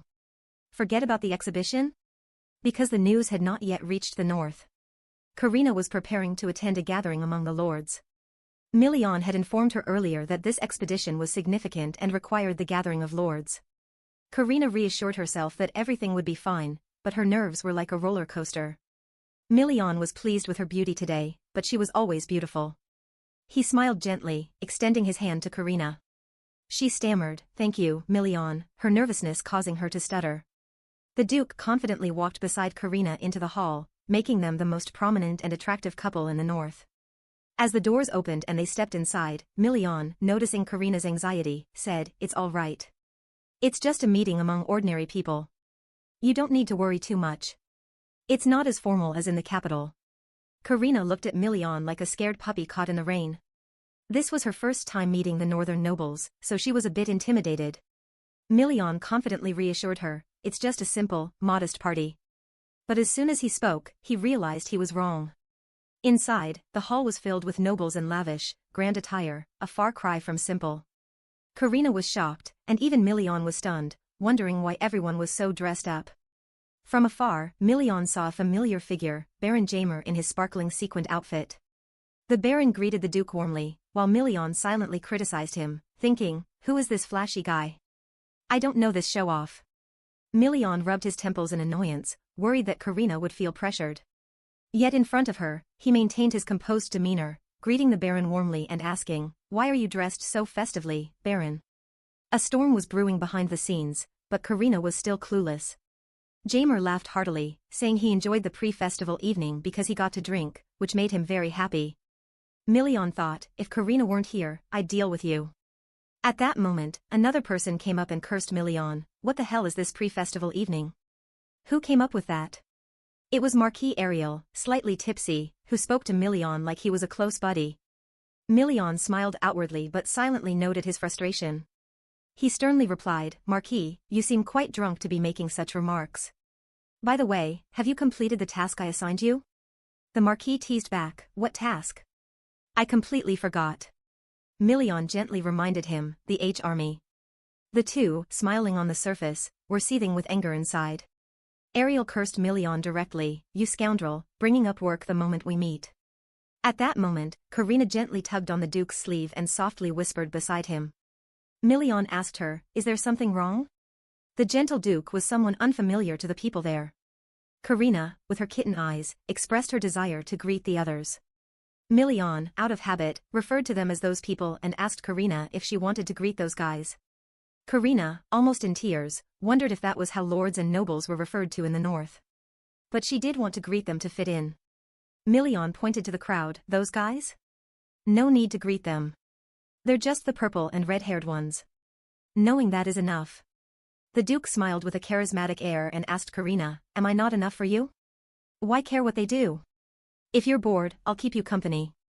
Million's exceptional remark left the entire hall stunned into silence, as if they were at the wrong party or someone had swapped the guests. The real Duke Million, with an imposter Jamer, enthusiastically extended a hand to greet Karina, introducing himself. Karina was pleased to meet a new person and shook hands warmly. Even Ariel came over to say hello, not expecting this to be the girl the Duke wanted to keep secret. Karina was a bit puzzled and asked Million, "Have you never attended the pre-festival night? Is it because of me?" Million quickly responded, "It's just a drinking event. I don't drink and don't enjoy it either." From behind, Jamer whispered to Ariel, "Hey, this guy drinks like a fish but says he doesn't." Ariel laughed. "Riley, shut up. Keep it down or we'll all get in trouble." Million then suggested a stroll around to introduce Karina to more people, but the party was too vast to cover entirely. Karina gently told the Duke, "It's all right. If you have things to do, you can go." Jamer interjected, "The Duke is busy preparing here, so why not come with me to meet the northern nobles?" Million snapped, "Who asked you to?" But Karina stepped in eagerly, looking back at Million. I'll be fine with him while you attend to your work, right? Million beamed. It's nothing. I'm not busy. Let me introduce you. The group behind Karina frantically signaled her not to let the Duke handle introductions, knowing it would end badly for them. Karina, feeling for them, emphasized to Million, didn't you say you had some urgent business? With Karina's persistent look, Million relented. I do have a few things to handle, so feel free to explore. He pointed to Baron Jamer kindly, instructing Karina, he can show you around for 30 minutes. Karina happily agreed, but the Duke wasn't as content. He walked away dejectedly, like a puppy left behind, hurt that Karina didn't insist on his company. As soon as Million vanished, a swarm of curious onlookers surrounded Karina, greeting her enthusiastically. Jamer was impressed by Karina's ability to handle the Duke and asked if she had a secret method for taming him. Karina was flustered. Taming? I haven't tamed anyone. At that moment, a white-haired middle-aged man, Count Leopard, came to her rescue, asking Jamer and Ariel why they were bothering the Duke's fiancé. They quickly let go of Karina, laughing nervously. We're just being friendly. Count Leopard greeted Karina, noting it was the first time he met the Duke's companion, the girl Million had kept hidden, arousing everyone's curiosity. Feeling the pressure from this man, she shook hands, reassured by his words, don't worry. People in the north aren't as strict as those in the capital. Plus, you're the Duke's fiancé. Karina was deeply grateful for his words, but she corrected him slightly, noting that they were about to announce the cancellation of their engagement. The nobles beside them looked surprised and interjected, perhaps the young lady is mistaken. The army in the battle and in the neighboring territories has all been acquired by the Duke. Leonard chimed in, adding, the Duke may have ordered it for that purpose. He has an air of mystery about him. Karina, still puzzled, admitted that he had collected the hazel for her, but she didn't see the significance. Ariel, smiling slightly, asked Karina, isn't it true for northerners? Karina had forgotten to mention her family background and where she came from. In the north, hazel is given to the sick to wish them health, but that's just a side note. The main thing is to give it to family or close comrades to show deep bonds. Giving it to someone of the opposite sex is different, like presenting a bright gem. If given to someone else, it implies expressing romantic feelings. She found herself at a northern lord's gathering to discuss transferring Winter's punishment and discarding while bringing hazel to Karina. She learned that hazel given to someone of the opposite sex symbolizes love between couples. Karina struggled to deny this custom, asserting that they were about to announce their cancelled engagement, but she added that the custom of giving it to the sick was to wish them well. Ariel wouldn't let Karina off the hook. That's true, but giving hazel also represents wishing the other person well, but it's only applicable when given to a lover. Feeling overwhelmed, Karina pondered how to hurt Duke Million less, as loving someone about to die would hurt him. She denied her feelings, saying it was because she had a serious illness that she received the hazel, asking others not to misunderstand. Karina felt like a small rabbit among northern wolves, overwhelmed by their veiled affections for her. The northern nobles piled their admiration on her, making her blush. Leonard, holding a glass of wine, asked, is Karina accustomed to life in the north? He was truly a wine enthusiast, having never let go of his glass since the pre-festival night, Million's previous concoction until now. Karina replied graciously, I'm getting used to the atmosphere here. Though things may be a bit different in terms of weather and food, I'm adapting quickly. The Duke, not from the north, had a different thought. Aren't southerners more refined and serious compared to northerners? Those noble ladies there fan themselves and laugh while concealing their true feelings. Farrell, annoyed by the affectation, muttered, why bother with fans if you're just pretending? Karina laughed along with them, knowing they were talking about her homeland. The Duke admitted, regardless, the wine in the capital is excellent, much better than here. Ariel mocked, only interested in wine these days, huh? Nothing else? Leonard believed wine was everything to a noble. Karina, feeling incredibly comfortable among them, had never been so happy in the south. Leonard observed her closely, despite being a wine enthusiast, noting her expressions. He called Karina over to discuss something. Noticing her joy with Ariel, he startled her, and seeing his discomfort, he quickly apologized for the indelicacy. Though Leonard had known Karina for a long time, he had never seen her express such happiness. Didn't she and Duke Million plan to end their engagement soon? Karina struggled to control her emotions. Despite being from the north, some recognized her and knew how deeply despondent she usually was, never showing affection or preference for anything, like a lifeless doll. Leonard clearly understood Karina's feelings towards the Duke and noted her silence. The Duke truly cares for you, Miss Karina. Karina understood his implication. What young man would treat a girl he didn't like so tenderly, even more so than his own family? Karina sadly smiled, thinking she would accept the Duke's affection if she weren't so ill. But such a relationship could never exist. Karina was destined to suffer, and the only outcome between them would be Duke Million's pain and Karina's retreat from the world. The divine will wasn't generous with Karina, yet granted her a brief period of happiness, causing her to desire Million and forget her dark past, allowing her to laugh in her final days. At that moment, Leonard's group marveled and praised the Duke of Million. Despite his eccentricities, they acknowledged his punctuality, never being a minute late. Karina, having just regained her composure after 30 minutes, was still unsure of what they were talking about. Why were they mentioning Million? There was a sound behind her. Karina turned around and saw a familiar figure, the Duke of Million, whom she had just been thinking about, appeared before her with a gentle and worried expression. He asked Karina, "Are you all right?" Her face was slightly pale from thinking about their relationship, causing her cheeks to blush and making her look somewhat feverish. She fanned herself and told Million, "It's nothing, just a bit stifling from the wine. I wanted to get some fresh air." Million, in his doting mode, gently scolded her, "You shouldn't have drunk even a little bit. It's bad for your health." Karina apologized profusely, explaining that she felt overwhelmed. The Duke then extended his hand to her with an invitation, "Shall we take a walk outside?" Karina agreed and took his rough yet warm hand. Million radiated with joy from her consent. The group around them commented on how different the Duke seemed when his wife was around, contrasting with his usual gruff demeanor. Million teased them, "Everyone, have fun. I'll be outside with Karina." He emphasized this to ensure they noticed how much he cared for her. Outside, they enjoyed the cool breeze and the enchanting moonlight. The balcony, decorated with white and blue roses, created a soothing atmosphere for Karina and warmed the hearts of both main characters. Million inquired, "Are you feeling better now? I was worried when I saw your face turning red." Karina reassured him that she was fine, mentioning that she had enjoyed the company of the lords earlier. Million felt more at peace, knowing she was comfortable with his friends. He sensed that the distance between them was closing. Karina explained why her face had been red earlier, comparing herself to the beautiful but thorny roses below. She said to Million, "It was because of you that I was blushing." The Duke didn't understand what she meant. Why did her earlier expression relate to him? Karina's face showed he was confused by her sudden change in tone. Karina looked down and whispered, "The lords misunderstood our relationship, which made me feel embarrassed." She clenched her hands tightly, not from physical pain, but from the emotional pain of having to distance herself from the one she liked. The Duke still didn't grasp what she was implying or the nature of the misunderstanding. However, it made Million uneasy, as everyone had recognized his feelings through his actions.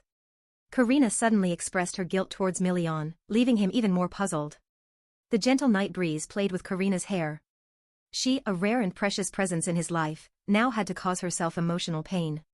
Karina said, "Although the party was enjoyable, I've caused a misunderstanding because I'm the one who will be leaving." Million, laughing at himself, tried to comfort her. "Now you're saying it's a misunderstanding." Before Million could finish his sentence, Karina interrupted, whispering, "Please, Duke Million, don't like me. That's my only wish right now." They both stood on the balcony, sharing the same air, but Million felt much more suffocated. He had so many questions. Why did she say that? Karina, with a heavy heart, leaned on the balcony and said, "You still have plenty of time, Million. Eventually, you'll find someone you truly like. I'm just a breeze passing through your life. It may feel refreshing, but you know I must leave. I can't stay by your side." Million sincerely asked, "Can't you stay here and enjoy the breeze with me? You don't have to be that breeze." Karina, trying to hold herself together, felt tears welling up inside. She looked straight at Million to show she was serious. Karina didn't answer his question. The moonlight was cold despite its brightness. Even with Million, Karina didn't feel any warmth. They belonged to two entirely different worlds. Initially, she had sought refuge in the distant north to find peace in her final moments. But things had changed. She met Million, discovered love, and felt loved in return, yet it was just a part of her journey. Karina of the past and present has always been a negative person who feels undeserving of love, whereas Sir Million is a positive individual with a warm heart, radiating a comforting glow around him. Thus, Karina's eventual demise seemed inevitable. No matter how greedy she might be, she couldn't be selfish. Because of this blind love, she couldn't leave a lifelong scar on Million, as that would be too cruel. Karina reluctantly looked straight at Million and threw a cold splash of reality at him. I know you have always been good to me, caring for me, but please see me as a snowstorm that briefly passes by and then melts away, making room for another spring. Each word felt like a dagger stabbing the Duke's heart. No matter how strong he was, being rejected like this would surely push him back. But Million, the Duke of the territory known for his stubbornness and rudeness, was the one who cared most about Karina in the world. His love might be harsh and gruff, but it was certainly not like a snowflake that would drift away with the wind. Million sighed, facing Karina's negativity head-on. He neither blamed nor agreed with her, but calmly said, sometimes storms leave behind many things, you know. You can't lie, Karina. Your eyes are looking at me completely differently from what you are saying. Don't you realize that? No matter how much you try to control your mind and heart, your eyes, the windows to your soul, still reveal the truth. At a hint of sadness as she softly said, I really feel like a coward, Duke Million. Million, the man who had imprinted deeply on Karina's dull and gloomy soul, affirmed to her, I don't know about you, but my love for you is real, and it doesn't stop there. I'm sure you love me too. Karina bit her lip, wanting to push him away again, because if this continued, she would sink deeper into the mire, and Million would be affected as well. Million didn't allow Karina to say another word.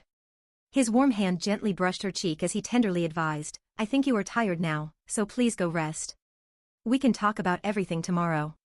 I'll call the servants so you can go ahead. He placed a rare, sweet, and gentle kiss on her forehead. It was rare for a man who had been rejected to still cherish a girl so much. It could be said that Million understood Karina so well that she herself didn't even realize it. Without waiting for her reply, Million ordered the servants to escort the lady to her room to rest, while he returned to the banquet hall. The young lady's heart still pounded after Million's sweet words. On his way, Million kept thinking about what had happened earlier. What was that about a passing snowstorm? She really couldn't lie, always pushing him away. Million thought about the lonely girl from the moment she arrived until now, Karina. He wasn't going to let her become just a temporary guest. His feelings had become clearer, and he wouldn't easily give up. Now, when Million entered the banquet hall alone, everyone was surprised. Jamer asked, with a jealous tone, where's Karina gone? He seemed to have forgotten that without Karina around, Million would go mad. Million angrily replied, Karina is tired, so she left. And one more thing, what did you all talk to her about? Jamer pouted and shrugged. Nothing much, just a conversation about how spring has come for the Duke. You insolent fool, Million said, grabbing Jamer Farrell's collar and tightening his grip. Jamer pleaded for help from everyone around as he was about to suffocate. This Million is really going to kill me.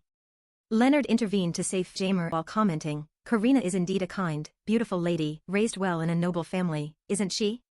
Hearing Karina's name calmed Million down.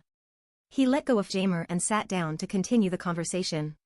Karina did come from a noble family, but due to many issues, she had cut ties with them. Leonard poured Million a drink and said, my old eyes can see that she has lived a troubled life. Sometimes she smiles, but there's a lingering sadness. He was curious. Is Karina suffering from some illness? She mentioned an incurable disease earlier when talking about Hazel.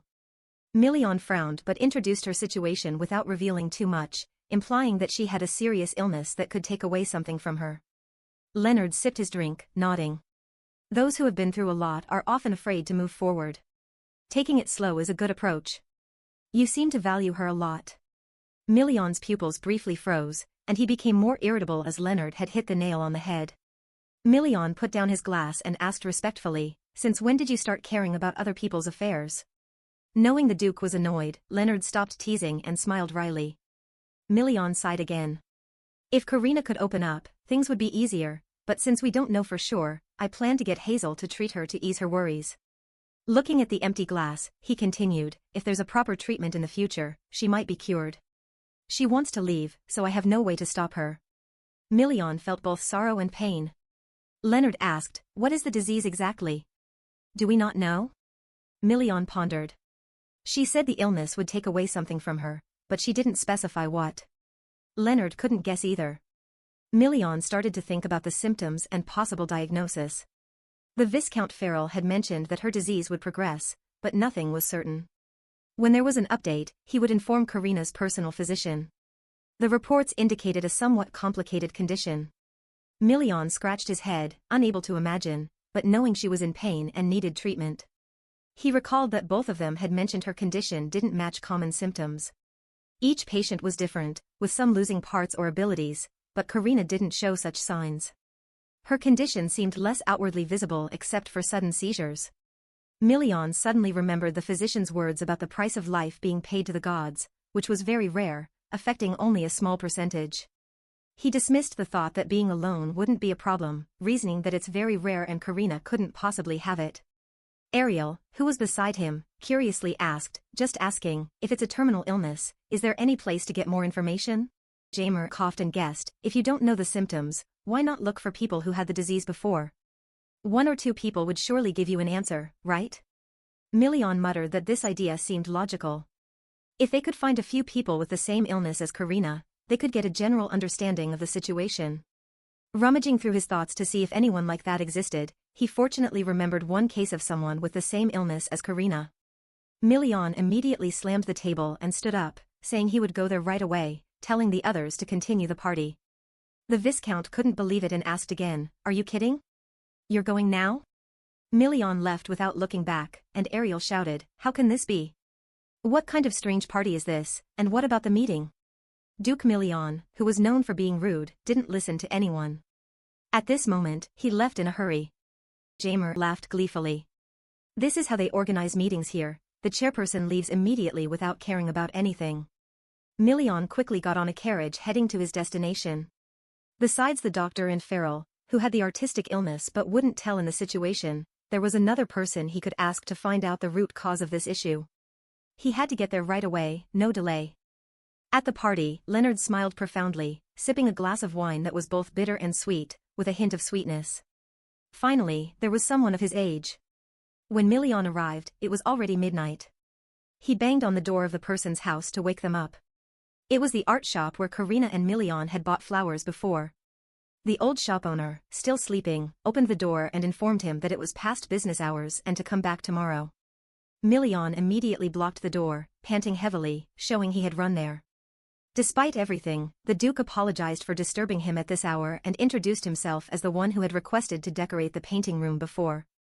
Recognizing the Duke of this territory, the shop owner asked why he was there at such a late hour. Million urgently wanted to ask him about the disease that made him lose an arm. The shop owner sighed, acknowledging that he knew someone would come to ask about it. He invited the Duke inside.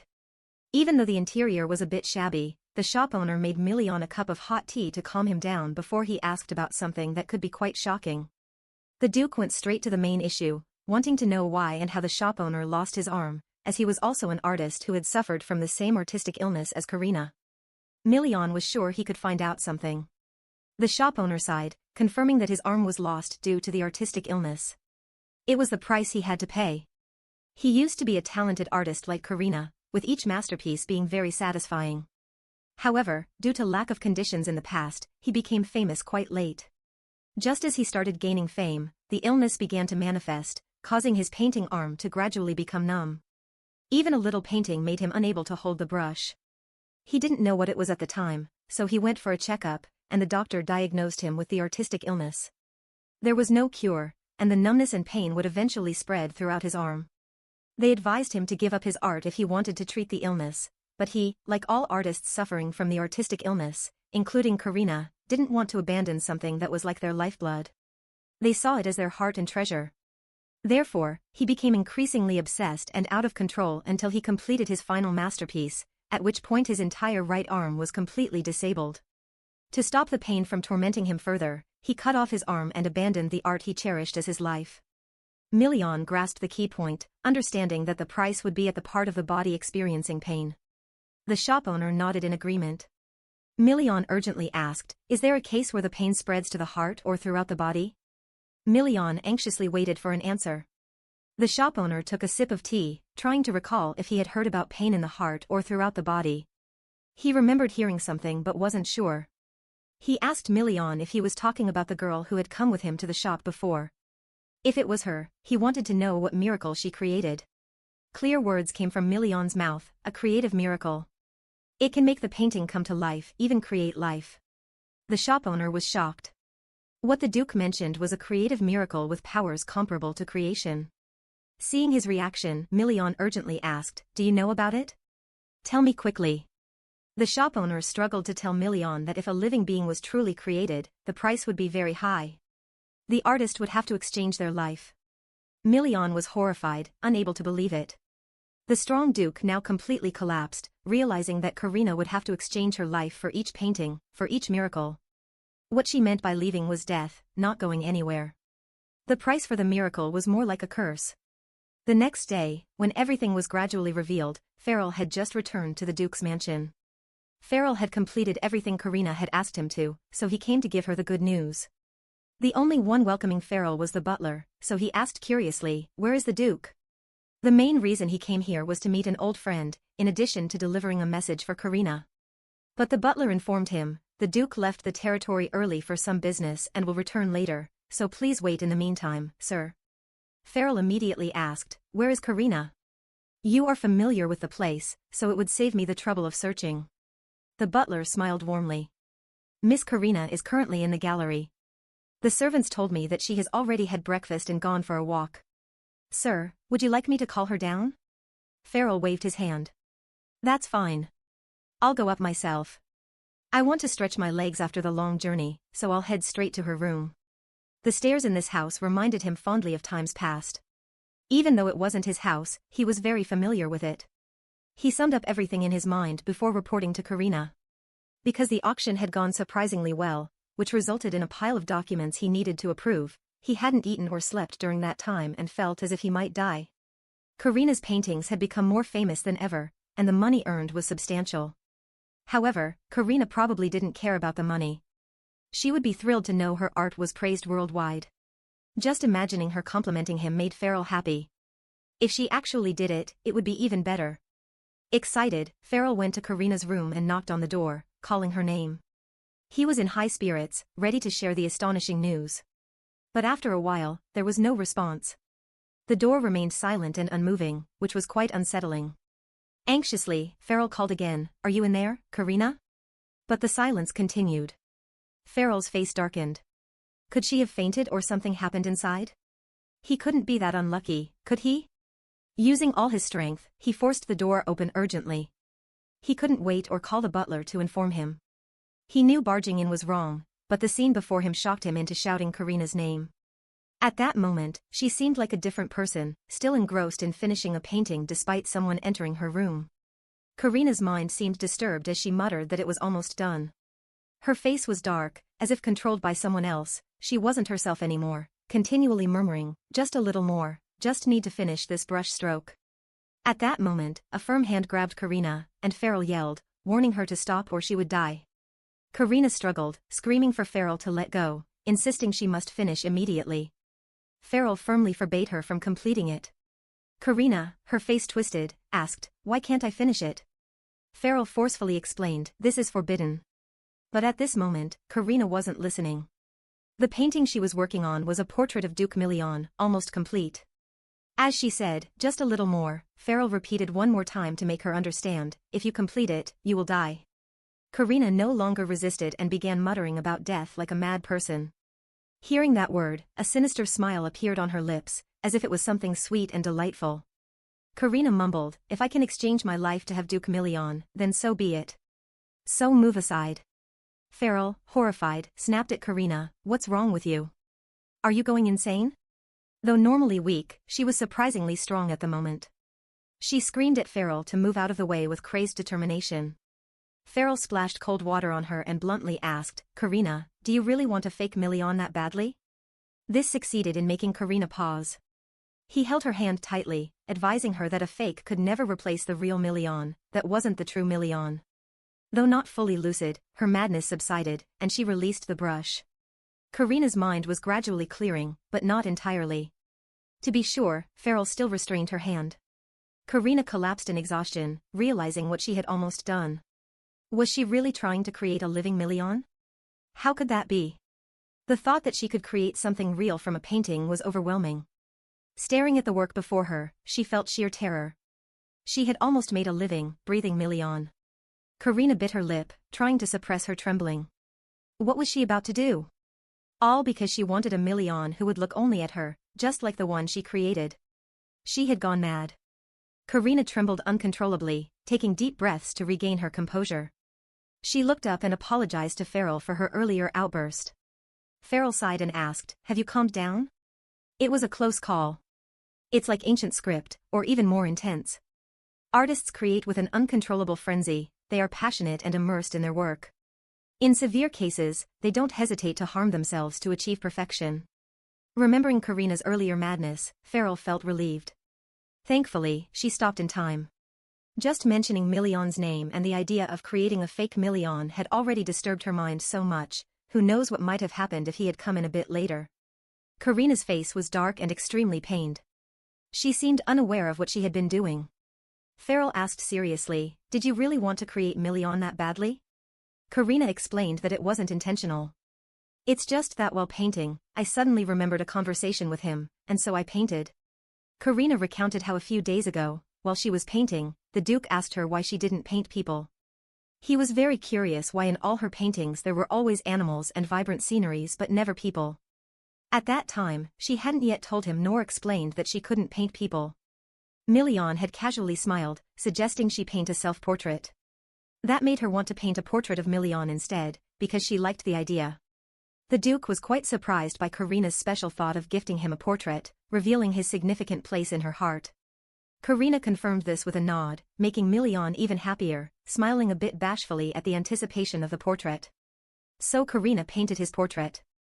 "At first, I told myself it would be okay if I didn't finish it. But as I painted, I gradually lost control because the painting was meant for him.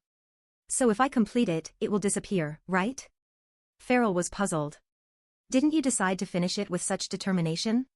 Karina described her earlier feelings to Farrell so he could understand her situation. She felt as if with each brush stroke, someone whispered in her ear to finish the painting, because if she did, he would belong to her alone. It would be wonderful if he only looked at her. The voice kept echoing in her head.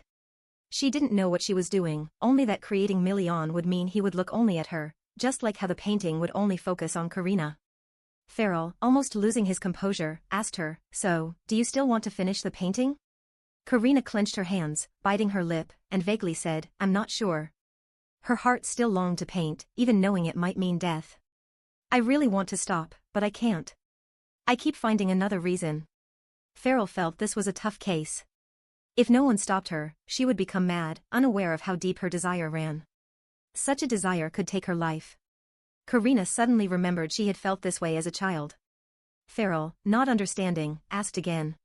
Karina admitted she had felt this urge before and couldn't overcome it.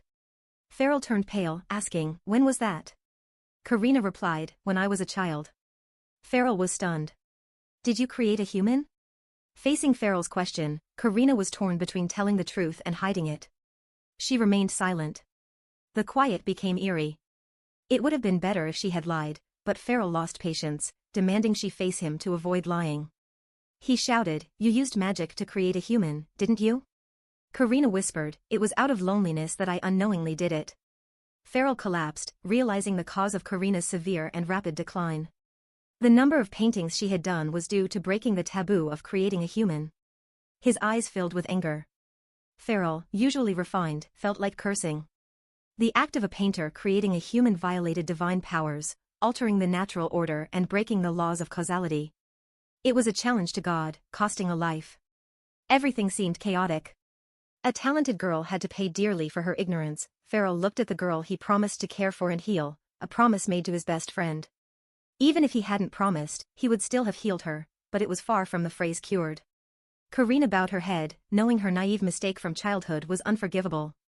God or any supreme being wouldn't overlook someone challenging their authority, even if done unintentionally. Creating a human came with a high price. Karina weakly asked Farrell, "Will I die?" It was something she was sure of, but she wanted to ask for some encouragement. She smiled bitterly. "Even if I did it unintentionally, in the end, I still have to pay the price, right?" The Duke Farrell took a deep breath, trying to calm himself, and gently said in a low voice, "I'm sorry, Karina." He said this while taking her frail hands in his own to stop them from trembling. Karina appeared calm, but in reality, she was terrified at the prospect of dying. He apologized for raising his voice earlier, he was just too worried about her.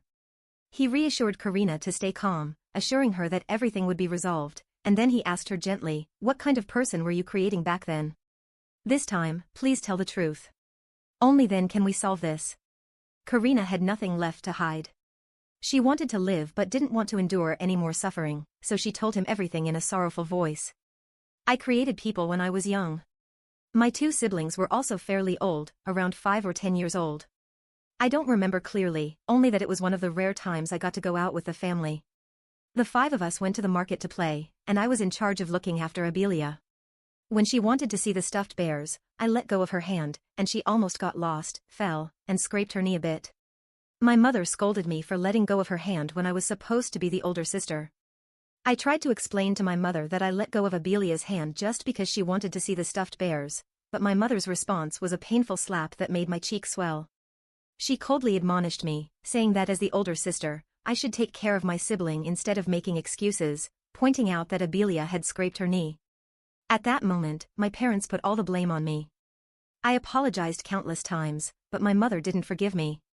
She said I was much healthier than Abelia, and as the older sister, I should protect her. Abelia kept crying, making the family even angrier. I knew I couldn't explain to my mother while she was so worried about Abelia, so I told my father, who was carrying Bardon, about what had happened, but he ignored me and ordered us to get on the carriage quickly to take Abelia to be examined. My mother agreed. I screamed in tears, admitting that I had made a huge mistake in looking after Abelia, but I would try harder. At that moment, I thought admitting my mistake would make them look at me again, but how naive I was. My parents disregarded my words, treating me like I was invisible, and turned their backs to care for their precious child. For the second time in my life, I was slapped. It hurt tremendously for a child, and I longed for my parents to care about me more after they finished with my siblings, but they never did. When we returned to the mansion, I was very sad. I locked myself in my room and cried continuously. No one cared whether I was hungry or anything else. I felt like being born healthy was a crime. So, to ease the sadness, I turned to drawing. Whenever I was deeply sad, I would draw without knowing much about anything. But as soon as I put down the colored pencils, a voice appeared in my head, telling me that my parents' love, care, and attention were gone forever, so I should create my own parents who only cared about me, only saw me. It sounded wonderful. I didn't understand why I heard that voice, but I kept drawing. When the voice stopped and I came to, I had drawn my parents with warm smiles. At that time, I didn't know that what I did was forbidden, right? Farrell asked Karina what made an innocent child take actions that led to their demise, realizing it was just a desperate desire for love and attention, but the real cost was heartbreakingly high. Karina bitterly laughed about her life and laughed helplessly at Farrell. At that time, I didn't know anything.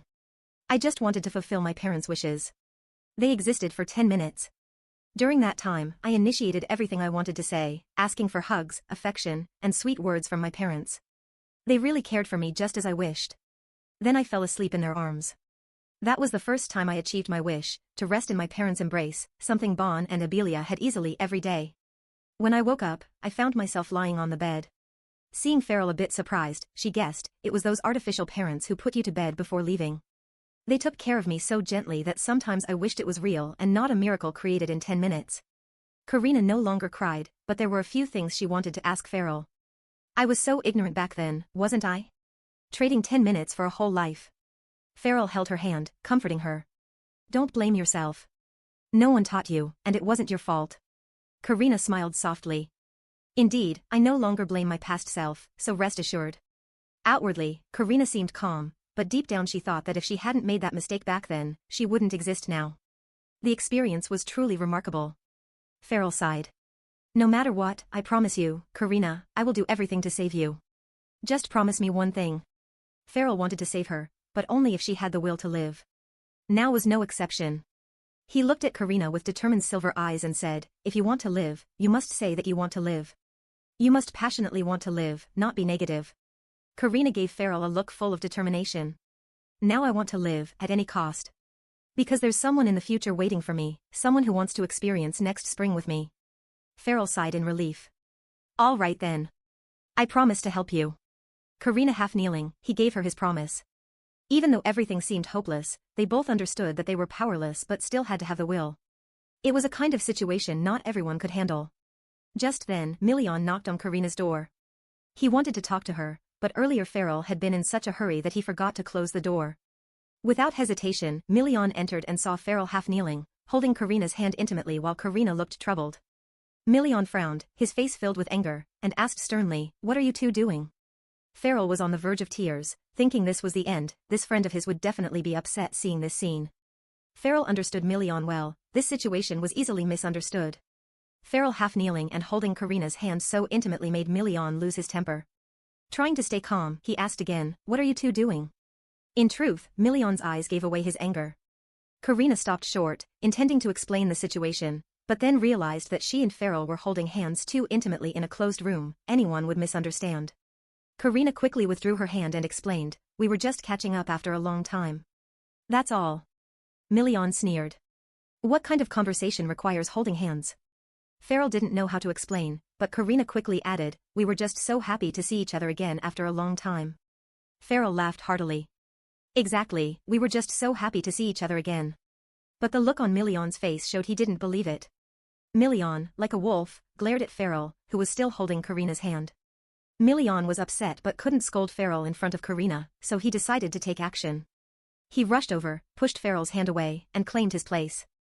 Milian pulled Karina into his arms, surprising her a bit. He whispered, "I missed you too, Karina." Farrell sighed, feeling a bit helpless. Milian shot a look at Farrell, silently telling him to back off. Karina enjoyed Milian's warm embrace but was curious. "We just saw each other this morning. How can you say you missed me so much already?" Milian didn't say anything, just continued to hold Karina while glaring at Farrell like a wolf watching its prey. Farrell, feeling guilty, wished he could disappear. He was about to speak, but something else caught Milian's attention. He was mesmerized by Karina's artwork on the easel, a portrait of him, looking proud and cold. Milian didn't expect himself to look so good in Karina's eyes. Karina felt a bit embarrassed to have Milian see her work in this situation but decided to be brave. Karina proudly introduced the painting. "This is a portrait I promised to give you." Karina watched Milian's reaction closely. Milian said, "This is the first time." Karina was surprised. The first time for what? It was the first time Milian had received a portrait, especially one painted by Karina. He was very happy. The cold Milian of the past was gone, melted by Karina's influence. Karina felt good seeing Milian cherish her painting. She was lucky to have finished it, otherwise, Milian would have disappeared from the painting, and she would be dead, unable to see him again. Leaving Milian a mark was more joyous, wasn't it? Farrell, seeing Karina happy with Milian's praise, felt relieved. However, the two were embracing again. Farrell sighed, feeling somewhat invisible in this house. He decided to give the young couple some space and said to them, "It's over, so I'll excuse myself first." Unexpectedly, before he could step out the door, Milian called out his full name in a solemn manner. Farrell felt sure that he hadn't checked the calendar for a good day before setting out this morning. Seeing Milian's serious expression, it was clear there was something to discuss. Milian frowned and requested a meeting. "There's something I need to discuss." Farrell cried inwardly, "Do I have a choice, Your Grace? How can this morning be so unlucky?" He screamed internally but outwardly agreed to meet with the Duke. They met in Milian's office. At the mansion, a loud bang echoed through the office. Though Karina couldn't hear it, Farrell's left cheek was already frighteningly red as he asked Milian, "What on earth is this about?" Milian shook his hand and challenged, "Guess what I'm doing." The implication was clear, guess wrong, and you'll get another punch. Farrell didn't understand a thing but ground his teeth and cursed at Milian, "If you have something to say, just spit it out." "What do you want?" Milian enunciated each word clearly, "Why did you hide the truth about Karina's artistic illness from me?" Farrell frowned in annoyance. "What sudden madness is this? And why bring up her illness now?" Milian gritted his teeth. "You knew everything, didn't you? That her life is ticking away hour by hour, minute by minute. That she's about to die. You bastard." Farrell was stunned. So he knew already. Milian clenched his fist. "I trusted you to take care of her, you bastard." Farrell, with his hands on his hips, asked, "Who told you this?" "It wasn't the doctor, and it wasn't me, so who?" Milian grabbed him by the collar and yelled, "Does it matter who told me?" The Duke was almost crazy now, feeling the agony of knowing the person he loved was dying. Milian's eyes were filled with killing intent. If there were a knife here, he would have cut Farrell for hiding Karina's life-threatening condition. Farrell snapped back, "It's because there are many people involved, and I don't disclose everything like you do. Do you know who made me promise to keep it a secret? It was Karina herself. She made me swear not to tell, so what the hell could I do?" Milian was extremely shocked, releasing Farrell's collar. From beginning to end, his helplessness was due to Karina wanting to keep it secret. Was he so untrustworthy to her? Farrell doused Million with cold water. Isn't this partly your fault too? You never trusted Karina, not even a little. Why should she trust you? Million, enraged, raised his fist and swung with all his might at Farrell. At this moment, he was furious, possibly because he knew the girl he loved was dying, or perhaps because Farrell's words hit too close to home. Farrell braced himself, knowing that a punch from this muscular man would hurt. But the blow never landed. The predatory wolf had stopped. His heart was beginning to calm. Farrell peeked and saw that Million had stopped punching. The Duke dropped his arms in despair and whispered hopelessly, I trusted you, knowing you understand that artistic illness better than anyone. Why did you hide it from me? Million approached Farrell and coldly warned, anyway, I want you to cure Karina's illness and help her survive. The Duke, like a grieving wolf, growled for help. Farrell, equally furious, retorted, if you ask, I will save her. I don't want to see Karina die either. Both men shared the same goal but were harsh with each other, they could tear each other apart in anger. In truth, knowing that Karina's life was wasting away from artistic illness, learned from the painting workshop owner, caused Million immense pain. He angrily slammed the table to control himself from doing something crazy. He asked the owner again for confirmation, is it true that Karina could die? Are you sure? Seeing the Duke's frenzied eyes, the boss couldn't dare hide the truth. The only thing that kept repeating in his head was the phrase that she would die, really die. It drove Million out of control. Unable to restrain himself any longer, Million gritted his teeth. He was furious, wanting to destroy everything, hating himself for realizing it too late. She always said she had only 4 months left, especially because of that guy Farrell. Million felt like a lone wolf lost from his pack, roaring in anger and despair because the one he loved was about to die. If he hadn't sought the truth, how ridiculous would it be? He wouldn't even know why she left him. What a fool. At that moment, he wanted to punch Farrell a few times to vent his anger for daring to hide the truth. But now his best friend spoke the truth. Farrell clicked his tongue, preparing to leave the room, finally having dealt with this musclehead. His jaw still hurt terribly. How could punches hurt so much? Million could no longer hold back. Due to this irritating guy, he decided he had to punch him a few times. Farrell couldn't react. How could a rider fight a warrior? The Duke's office echoed with savage sounds deep into the night. The butler came in to announce that all the shipments had arrived as requested. As soon as he stepped in, he was horrified by the scene. The Duke's face was bruised and swollen. The butler quickly asked, Your Grace, what happened? Million replied, nothing much, just a few light punches. Looking at Million, it seemed nothing serious, as he was still working nonchalantly. The butler, having lived this long, couldn't believe anyone had the guts to hit the Duke. Million chuckled. I just saw him being weak and inactive, so it was boring to punch someone sitting still. I let him hit back, but I hit him more. The butler boldly guessed, Your Grace, are you talking about Mr. Farrell? Did he fight with you? Million recounted the situation to the butler. That seemingly delicate guy punched quite hard, landing a straight punch on Million's face without holding back. Farrell, panting, growled, Don't think I'll just take your punches, you bastard. Million, excited, taunted back, Come on then, you bastard. So the two normally composed dukes turned into reckless boys, yelling and punching each other fiercely in the office. After the fight, both were left panting, lying on the floor with faces covered in bruises. Million seriously asked, So why did Karina hide this from me? This was the part he couldn't understand the most. Farrell took the chance to mock, Use your brain a bit, brother. Farrell lay down to rest while explaining. This bull, despite being beaten, could still sit. Farrell asked Million back, Didn't you find her to be a bothersome fiancé at that time? You even wanted to annul the engagement. If she had confessed she was ill while living at her fiancé's house, what if she was thrown out? Million saw some logic in that, but even so, they had a chance to talk again. Million retorted, Wasn't that your idea? Farrell responded, Think about it. If it were you, would you dare to tell someone you hate that you were dying, risking being kicked out? Finally, Million understood. He could completely grasp the reason now. Farrell asked Million, Are you planning to tell Karina? If so, you can't. Million scratched his chin, contemplating how to organize his thoughts and wondering if she would stay calm knowing he knew everything. He feared she would run away, having wanted to hide it from the start. Farrell, seeing Million surprisingly calm, praised him. This situation requires careful consideration, otherwise, she might get scared and run away. Farrell assessed his hot-headed friend who usually handled things with brute force. It seemed Karina had indeed changed this person. Farrell smiled slightly, finally witnessing his reckless friend mature. However, there was one thing Million hadn't realized, and Farrell wouldn't hint anymore. Too many hints wouldn't be fair. They needed to figure it out themselves. Thinking this through, Farrell joked, "Look how bruised my face is. I won't be able to go out for 2 or 3 days." Million almost wanted to punch him a few more times for acting. Farrell struggled to stand up, dusting off his clothes. His bones felt like they were falling apart. Farrell bid Million farewell. "It's time for me to go." The Duke didn't hold back, directly sending him away. The butler anxiously said, "Your Grace, you should get treated, or the bruises will worsen by tomorrow." Million chuckled. "Stop nagging, old butler. It's just a few bruises, nothing serious. How about the documents that were sent?" The butler, feeling sorry for the Duke's appearance, reported, "All the documents you needed are in the study." Million slammed the table and stood up. "Good, let's get to work."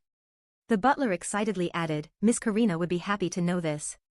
Million replied, "She's asleep now, so let's think about that tomorrow." At that moment, the butler noticed a strange item in the Duke's office, a portrait of Duke Million. He asked, "Did Miss Karina paint this?" Million proudly showed it off. "Yes, she did. I didn't expect her to see me as this cool." The butler had to admit, "It's truly beautiful and lively." Walking down the long, dark corridor to the study, Million had a chance to sort out his thoughts. Just as Farrell said, she didn't hide it intentionally but out of fear.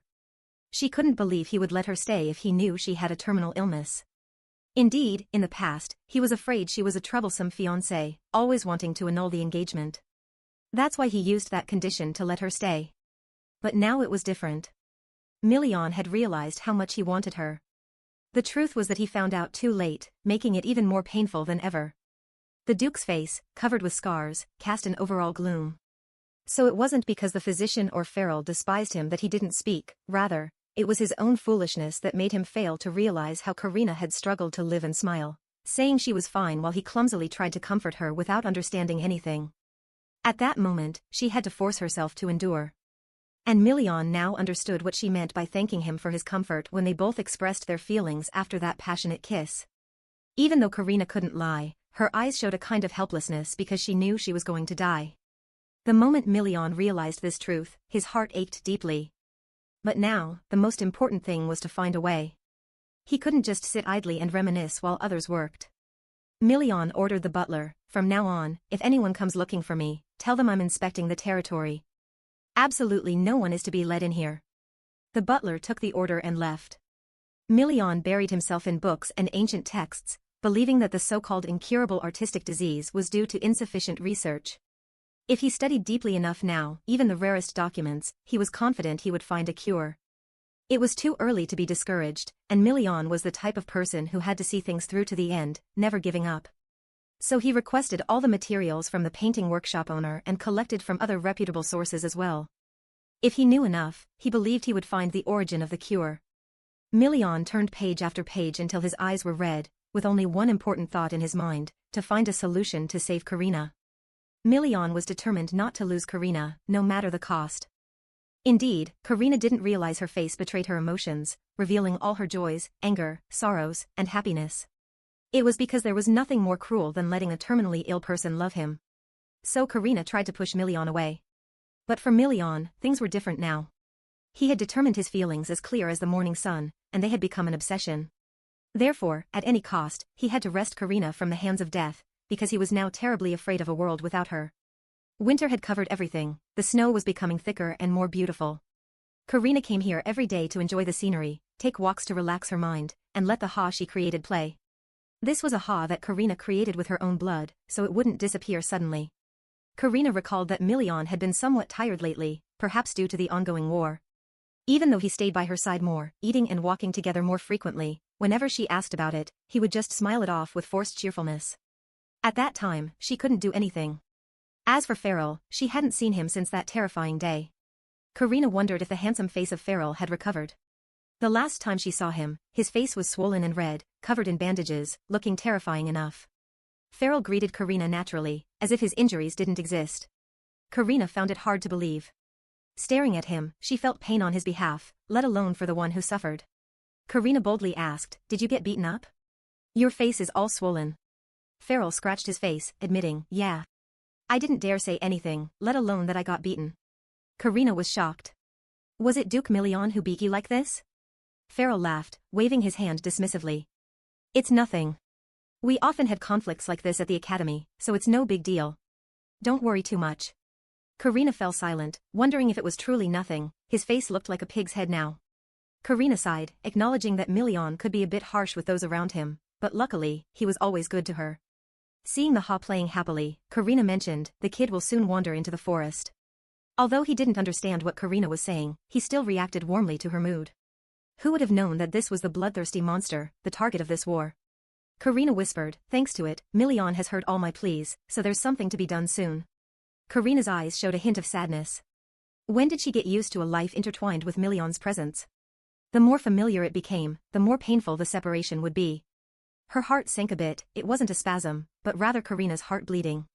Just then, her private physician appeared. "It's time for your examination." He entered the room but didn't find her, so he came out here. Karina quickly apologized for making him search, explaining that she had been lost in thought during her walk and lost track of time. The physician advised, "Go inside and rest.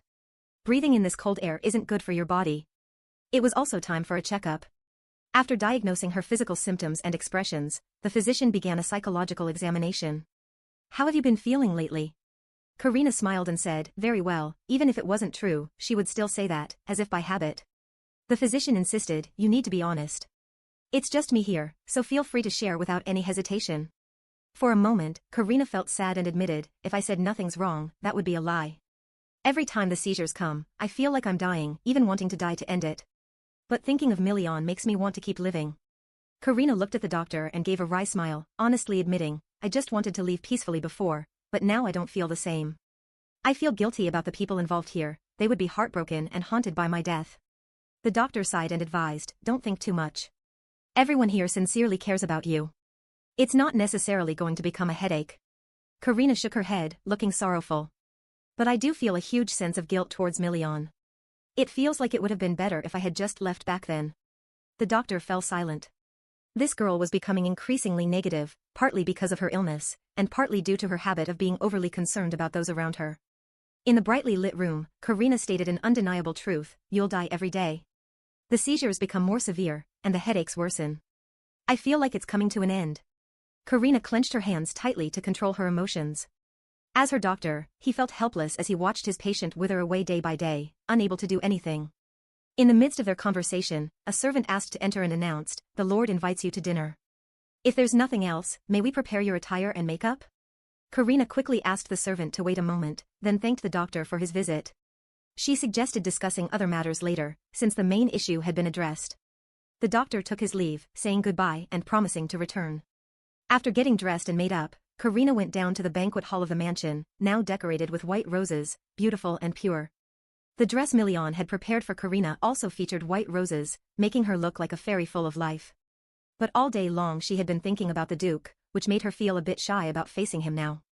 Million waited for Karina at the top of the stairs. Today he looked very elegant in black and white, simple but not monotonous. He courteously helped Karina with her chair, taking care of her every need. Karina felt this closeness was both strange and familiar. In the past, she wouldn't have thought much of it, but now every time they were close, her heart raced. It felt like they were on a romantic date, surrounded by roses and candlelight. Million complimented Karina's dress. "It really suits you." She responded, "But I truly think it's very splendid and beautiful." Million coughed and changed the subject. "In 2 days, we're going out. Are you ready? I'll have the servants prepare everything for you, so don't worry." Karina gently replied, slightly off topic, "I feel that having meals together has been difficult for a long time." Million teased, "Do you feel lonely when I don't eat with you?" Karina blushed and hurriedly reacted, giving the Duke a chance to laugh and tease her more. "Why does your face show that you're eagerly waiting for me?" Karina denied it. "Not at all." She suddenly realized he was teasing her, and Million denied it, saying he wasn't teasing. Karina became serious again and whispered, "Million, you're always so busy, yet you find time to have meals with me every day. It's quite miraculous." The Duke affirmed, "Spending time with you isn't a hardship for me." But he added, "Is that all you wanted to say?" Karina was a bit confused, not understanding what else the Duke wanted to convey. Million stood up and said, "For you, telling the truth is very difficult, so maybe it's more reasonable for me to speak first." Karina watched him approach her, gentle and respectful, his hands always reaching out to protect, care for, and comfort her. Million caressed her cheek and softly said, "I've been very lonely without you." Karina's feelings became complex, with confusion, a fluttering heart, and disbelief. She didn't understand what he was doing. Million continued, as if reading her thoughts, "Is it strange for you to hear that I feel lonely?" Karina looked down, her cheeks burning. Not strange, just a bit surprising. Looking at his delicate girl, who always seemed to need protection but pretended everything was fine, Million suggested, "Let's eat." "I don't intend to interrupt dinner just because I'm happy to see you." Karina softly admitted, "Actually, I've been very lonely too." But Million didn't hear it, as she spoke too softly. When asked again, Karina refused to admit it. They started their dinner, with Karina only eating a few bland dishes as her stomach had almost stopped functioning. Million asked about her health. "How are the seizures lately? Are you feeling better?" Karina cheerfully replied, "Everything is getting better." But Million knew she was lying. If she didn't want to tell the truth, he wouldn't press her. He reminded her, "If you feel unwell, even just a little, you must let me know immediately." He always reminded her of this, but Karina just smiled to reassure him. How could she hide it? Million looked at Karina with a regretful, sorrowful expression. This girl always smiled despite her suffering. Karina noticed Million's strange demeanor. Though he pretended nothing was wrong, asking, "Is the food to your taste?" There was a hint of sadness. Karina boldly asked, "Million, is there something on your mind?" For the first time, the usually free-spirited Million avoided eye contact. Should he tell her or not? But if he did, she might leave. He toyed with his glass of bitter wine and admitted, "Yes, there's something very sad." Million confided in Karina, "There's a flower I've been caring for and loving deeply, but recently I found out it's withering away. It hasn't been long, and there's nothing to keep it alive. It's my favorite flower. I wondered if I could save it, but they said it would soon vanish because it's drying up. The only flower in Million's heart forever is Karina, the most beautiful bloom." Karina curiously asked, "Do you also like flowers?" Million calmly replied, "That is the rare flower I first saw since I was born." Karina felt this story was very familiar, but it seemed that Million was genuinely sad about that flower. Million only hoped that she could understand, even just a little. He couldn't speak directly, but also couldn't leave things ambiguous. The sad silhouette of the Duke was deeply imprinted in Karina's eyes. She didn't want it to be like that. She didn't know why, but she wanted Million to always smile as usual. If there was something he could say, he should say it. If he was angry, he could scold. Thinking so, Karina stood up and walked to his side. At least this was something she could do. She comforted the sad Duke. "It will be all right. That flower will grow elsewhere, so you just need to find it and plant it again." Million wanted to reply, "But if it's truly like that, can I find you again, or will you disappear forever? You offer me comfort without knowing that you are that very flower, the only one in the world." Million looked at Karina for a long time, not saying anything, not knowing how to respond. Karina kept trying to comfort him, even though it hurt, not knowing how long she would have to wait. If it wasn't dead, how could it be revived? Million tightly held the hand on his shoulder that was comforting him. This girl always smiled and knew how to console others, but was not perceptive at all. Karina even suggested, "If you don't want the flower to die, I can make a medicine for you." Million asked back, "Will the medicine you make be effective?" Karina stammered, "Although it hasn't been tested on plants, it might work." In the vast, spacious banquet hall, two people were speaking different languages, but ultimately shared the same goal of saving a life with all their hearts. Million sorrowfully asked, "If the medicine is effective, why don't you take it? If it's like a cure-all, won't your seizures be cured?" Karina dejectedly confessed, "The medicine I create doesn't work on me." Indeed, he didn't expect much of an answer. Million had thought and hoped too much, resulting in only a series of endless sighs. Having researched so much yet still no cure, it seemed he could only rely on Hazel, the only medicine that made Karina feel better until now. Karina concluded to cheer up the Duke.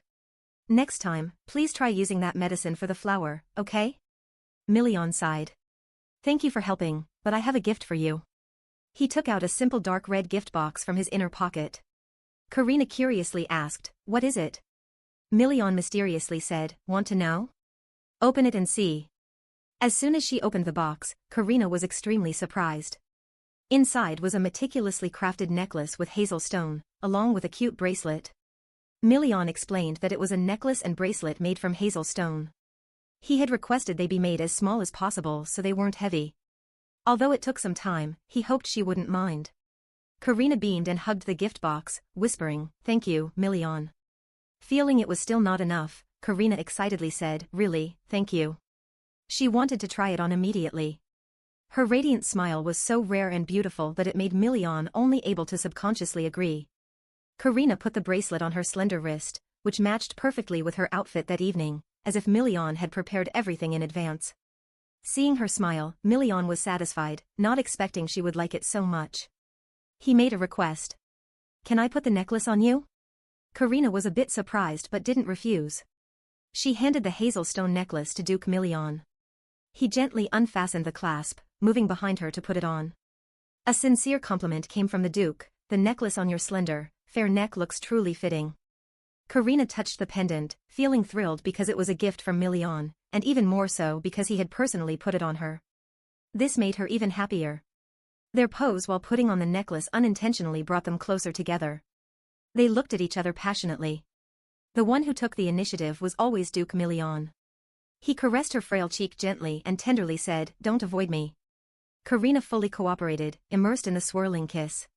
Million whispered in her ear, "Don't die, okay?" It was his heartfelt wish. Feeling her hair and breath so vividly, Million was very afraid that one day these lips would turn cold. He feared everything would slip out of his grasp despite his efforts. Karina was still immersed in the sweet kiss of love. Each had their own feelings. Karina wanted to be loved until her last moments, while Million hoped she would stay with him forever. Ultimately, it was fate that could not escape the hands of the Creator. The next day, Karina finished packing her luggage to go out with Million. Everything was complete, including her drawing tools. Karina sighed in relief, thinking that everything was ready. She only needed to pick up her clothes, and though she had only done a little, she was already out of breath. Her body was weak, but finally, tomorrow she would leave for the forest with Million, just as he had promised. She had to beg him for a long time to get permission. Initially, the servants wanted to help, but she refused, believing that she couldn't let the maids do everything for her. Million had given her so many things that there wasn't much left to prepare. Thinking about Million made her heart flutter with an indescribable mix of emotions, including a bit of pain. He no longer hid his feelings and confessed everything, making Karina feel like she couldn't push him away.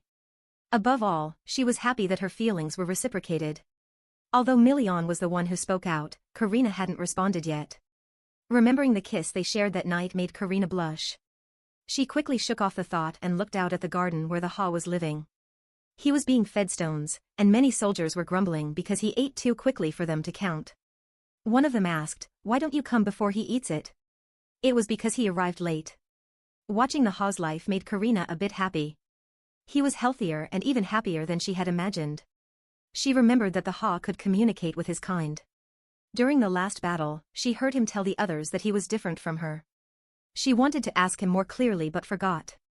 Maybe she would do it later. Now, she needed to prepare a few more things for their departure tonight. As she turned around, a violent shock from her heart made Karina collapse to the floor, clutching her chest in pain. The expression on her face was extremely contorted as the pain was unbearable. It felt like her body and mind were being torn apart. This pain would gradually spread to her limbs and throughout her entire body until there was no place that didn't hurt. At that point, she would be ravaged as a price to pay. She hated this pain immensely but didn't want to give in. Karina grabbed the pendant Million had given her. Now she had a goal, a desire, and a future. She wanted to be with that person. She prayed to the gods for a few more seconds or minutes. As long as she could endure it, she could suppress the pain. Only by doing this could she get rid of this heart-wrenching pain and the gradual loss of her life. The pain dazed her mind, and she cried silently. Someone was approaching outside, possibly Million or someone else, but Karina didn't want them to know because she was afraid. Just then, a servant opened the door to check on her. "Miss, are you all right?" She saw Karina convulsing on the floor and rushed over in a panic to ask if Karina was okay. But now Karina was in so much pain that she couldn't speak. Her vision blurred, and her ears rang. She wanted to say that she was fine and not to call for anyone, because if they did, Million would worry even more. However, her consciousness gradually faded into nothingness. Karina passed out and only woke up the next morning. She felt as though her entire body had lost all strength. Her head was pounding. She tried to sit up but had no strength and felt a bit cold. She instinctively sought warmth, finding something warm beside her. Karina snuggled closer, suddenly waking up fully. What she touched was firm and warm, rising and falling. Karina opened her eyes to see Million's face close to hers, looking at her with deep affection. Million gently greeted her, "Good morning." Karina thought she was dreaming, but it wasn't a dream. Million was lying beside her, very real and noble. Clearly, the maid had seen her convulsing yesterday, so how did it turn into Million now? Karina wanted to ask why Million was there, but he asked first. "You've been sleeping for a long time. Are you thirsty? I'll get you some water." His intimate behavior made Karina blush. She tried to stay calm and asked, "Why are you in my room?"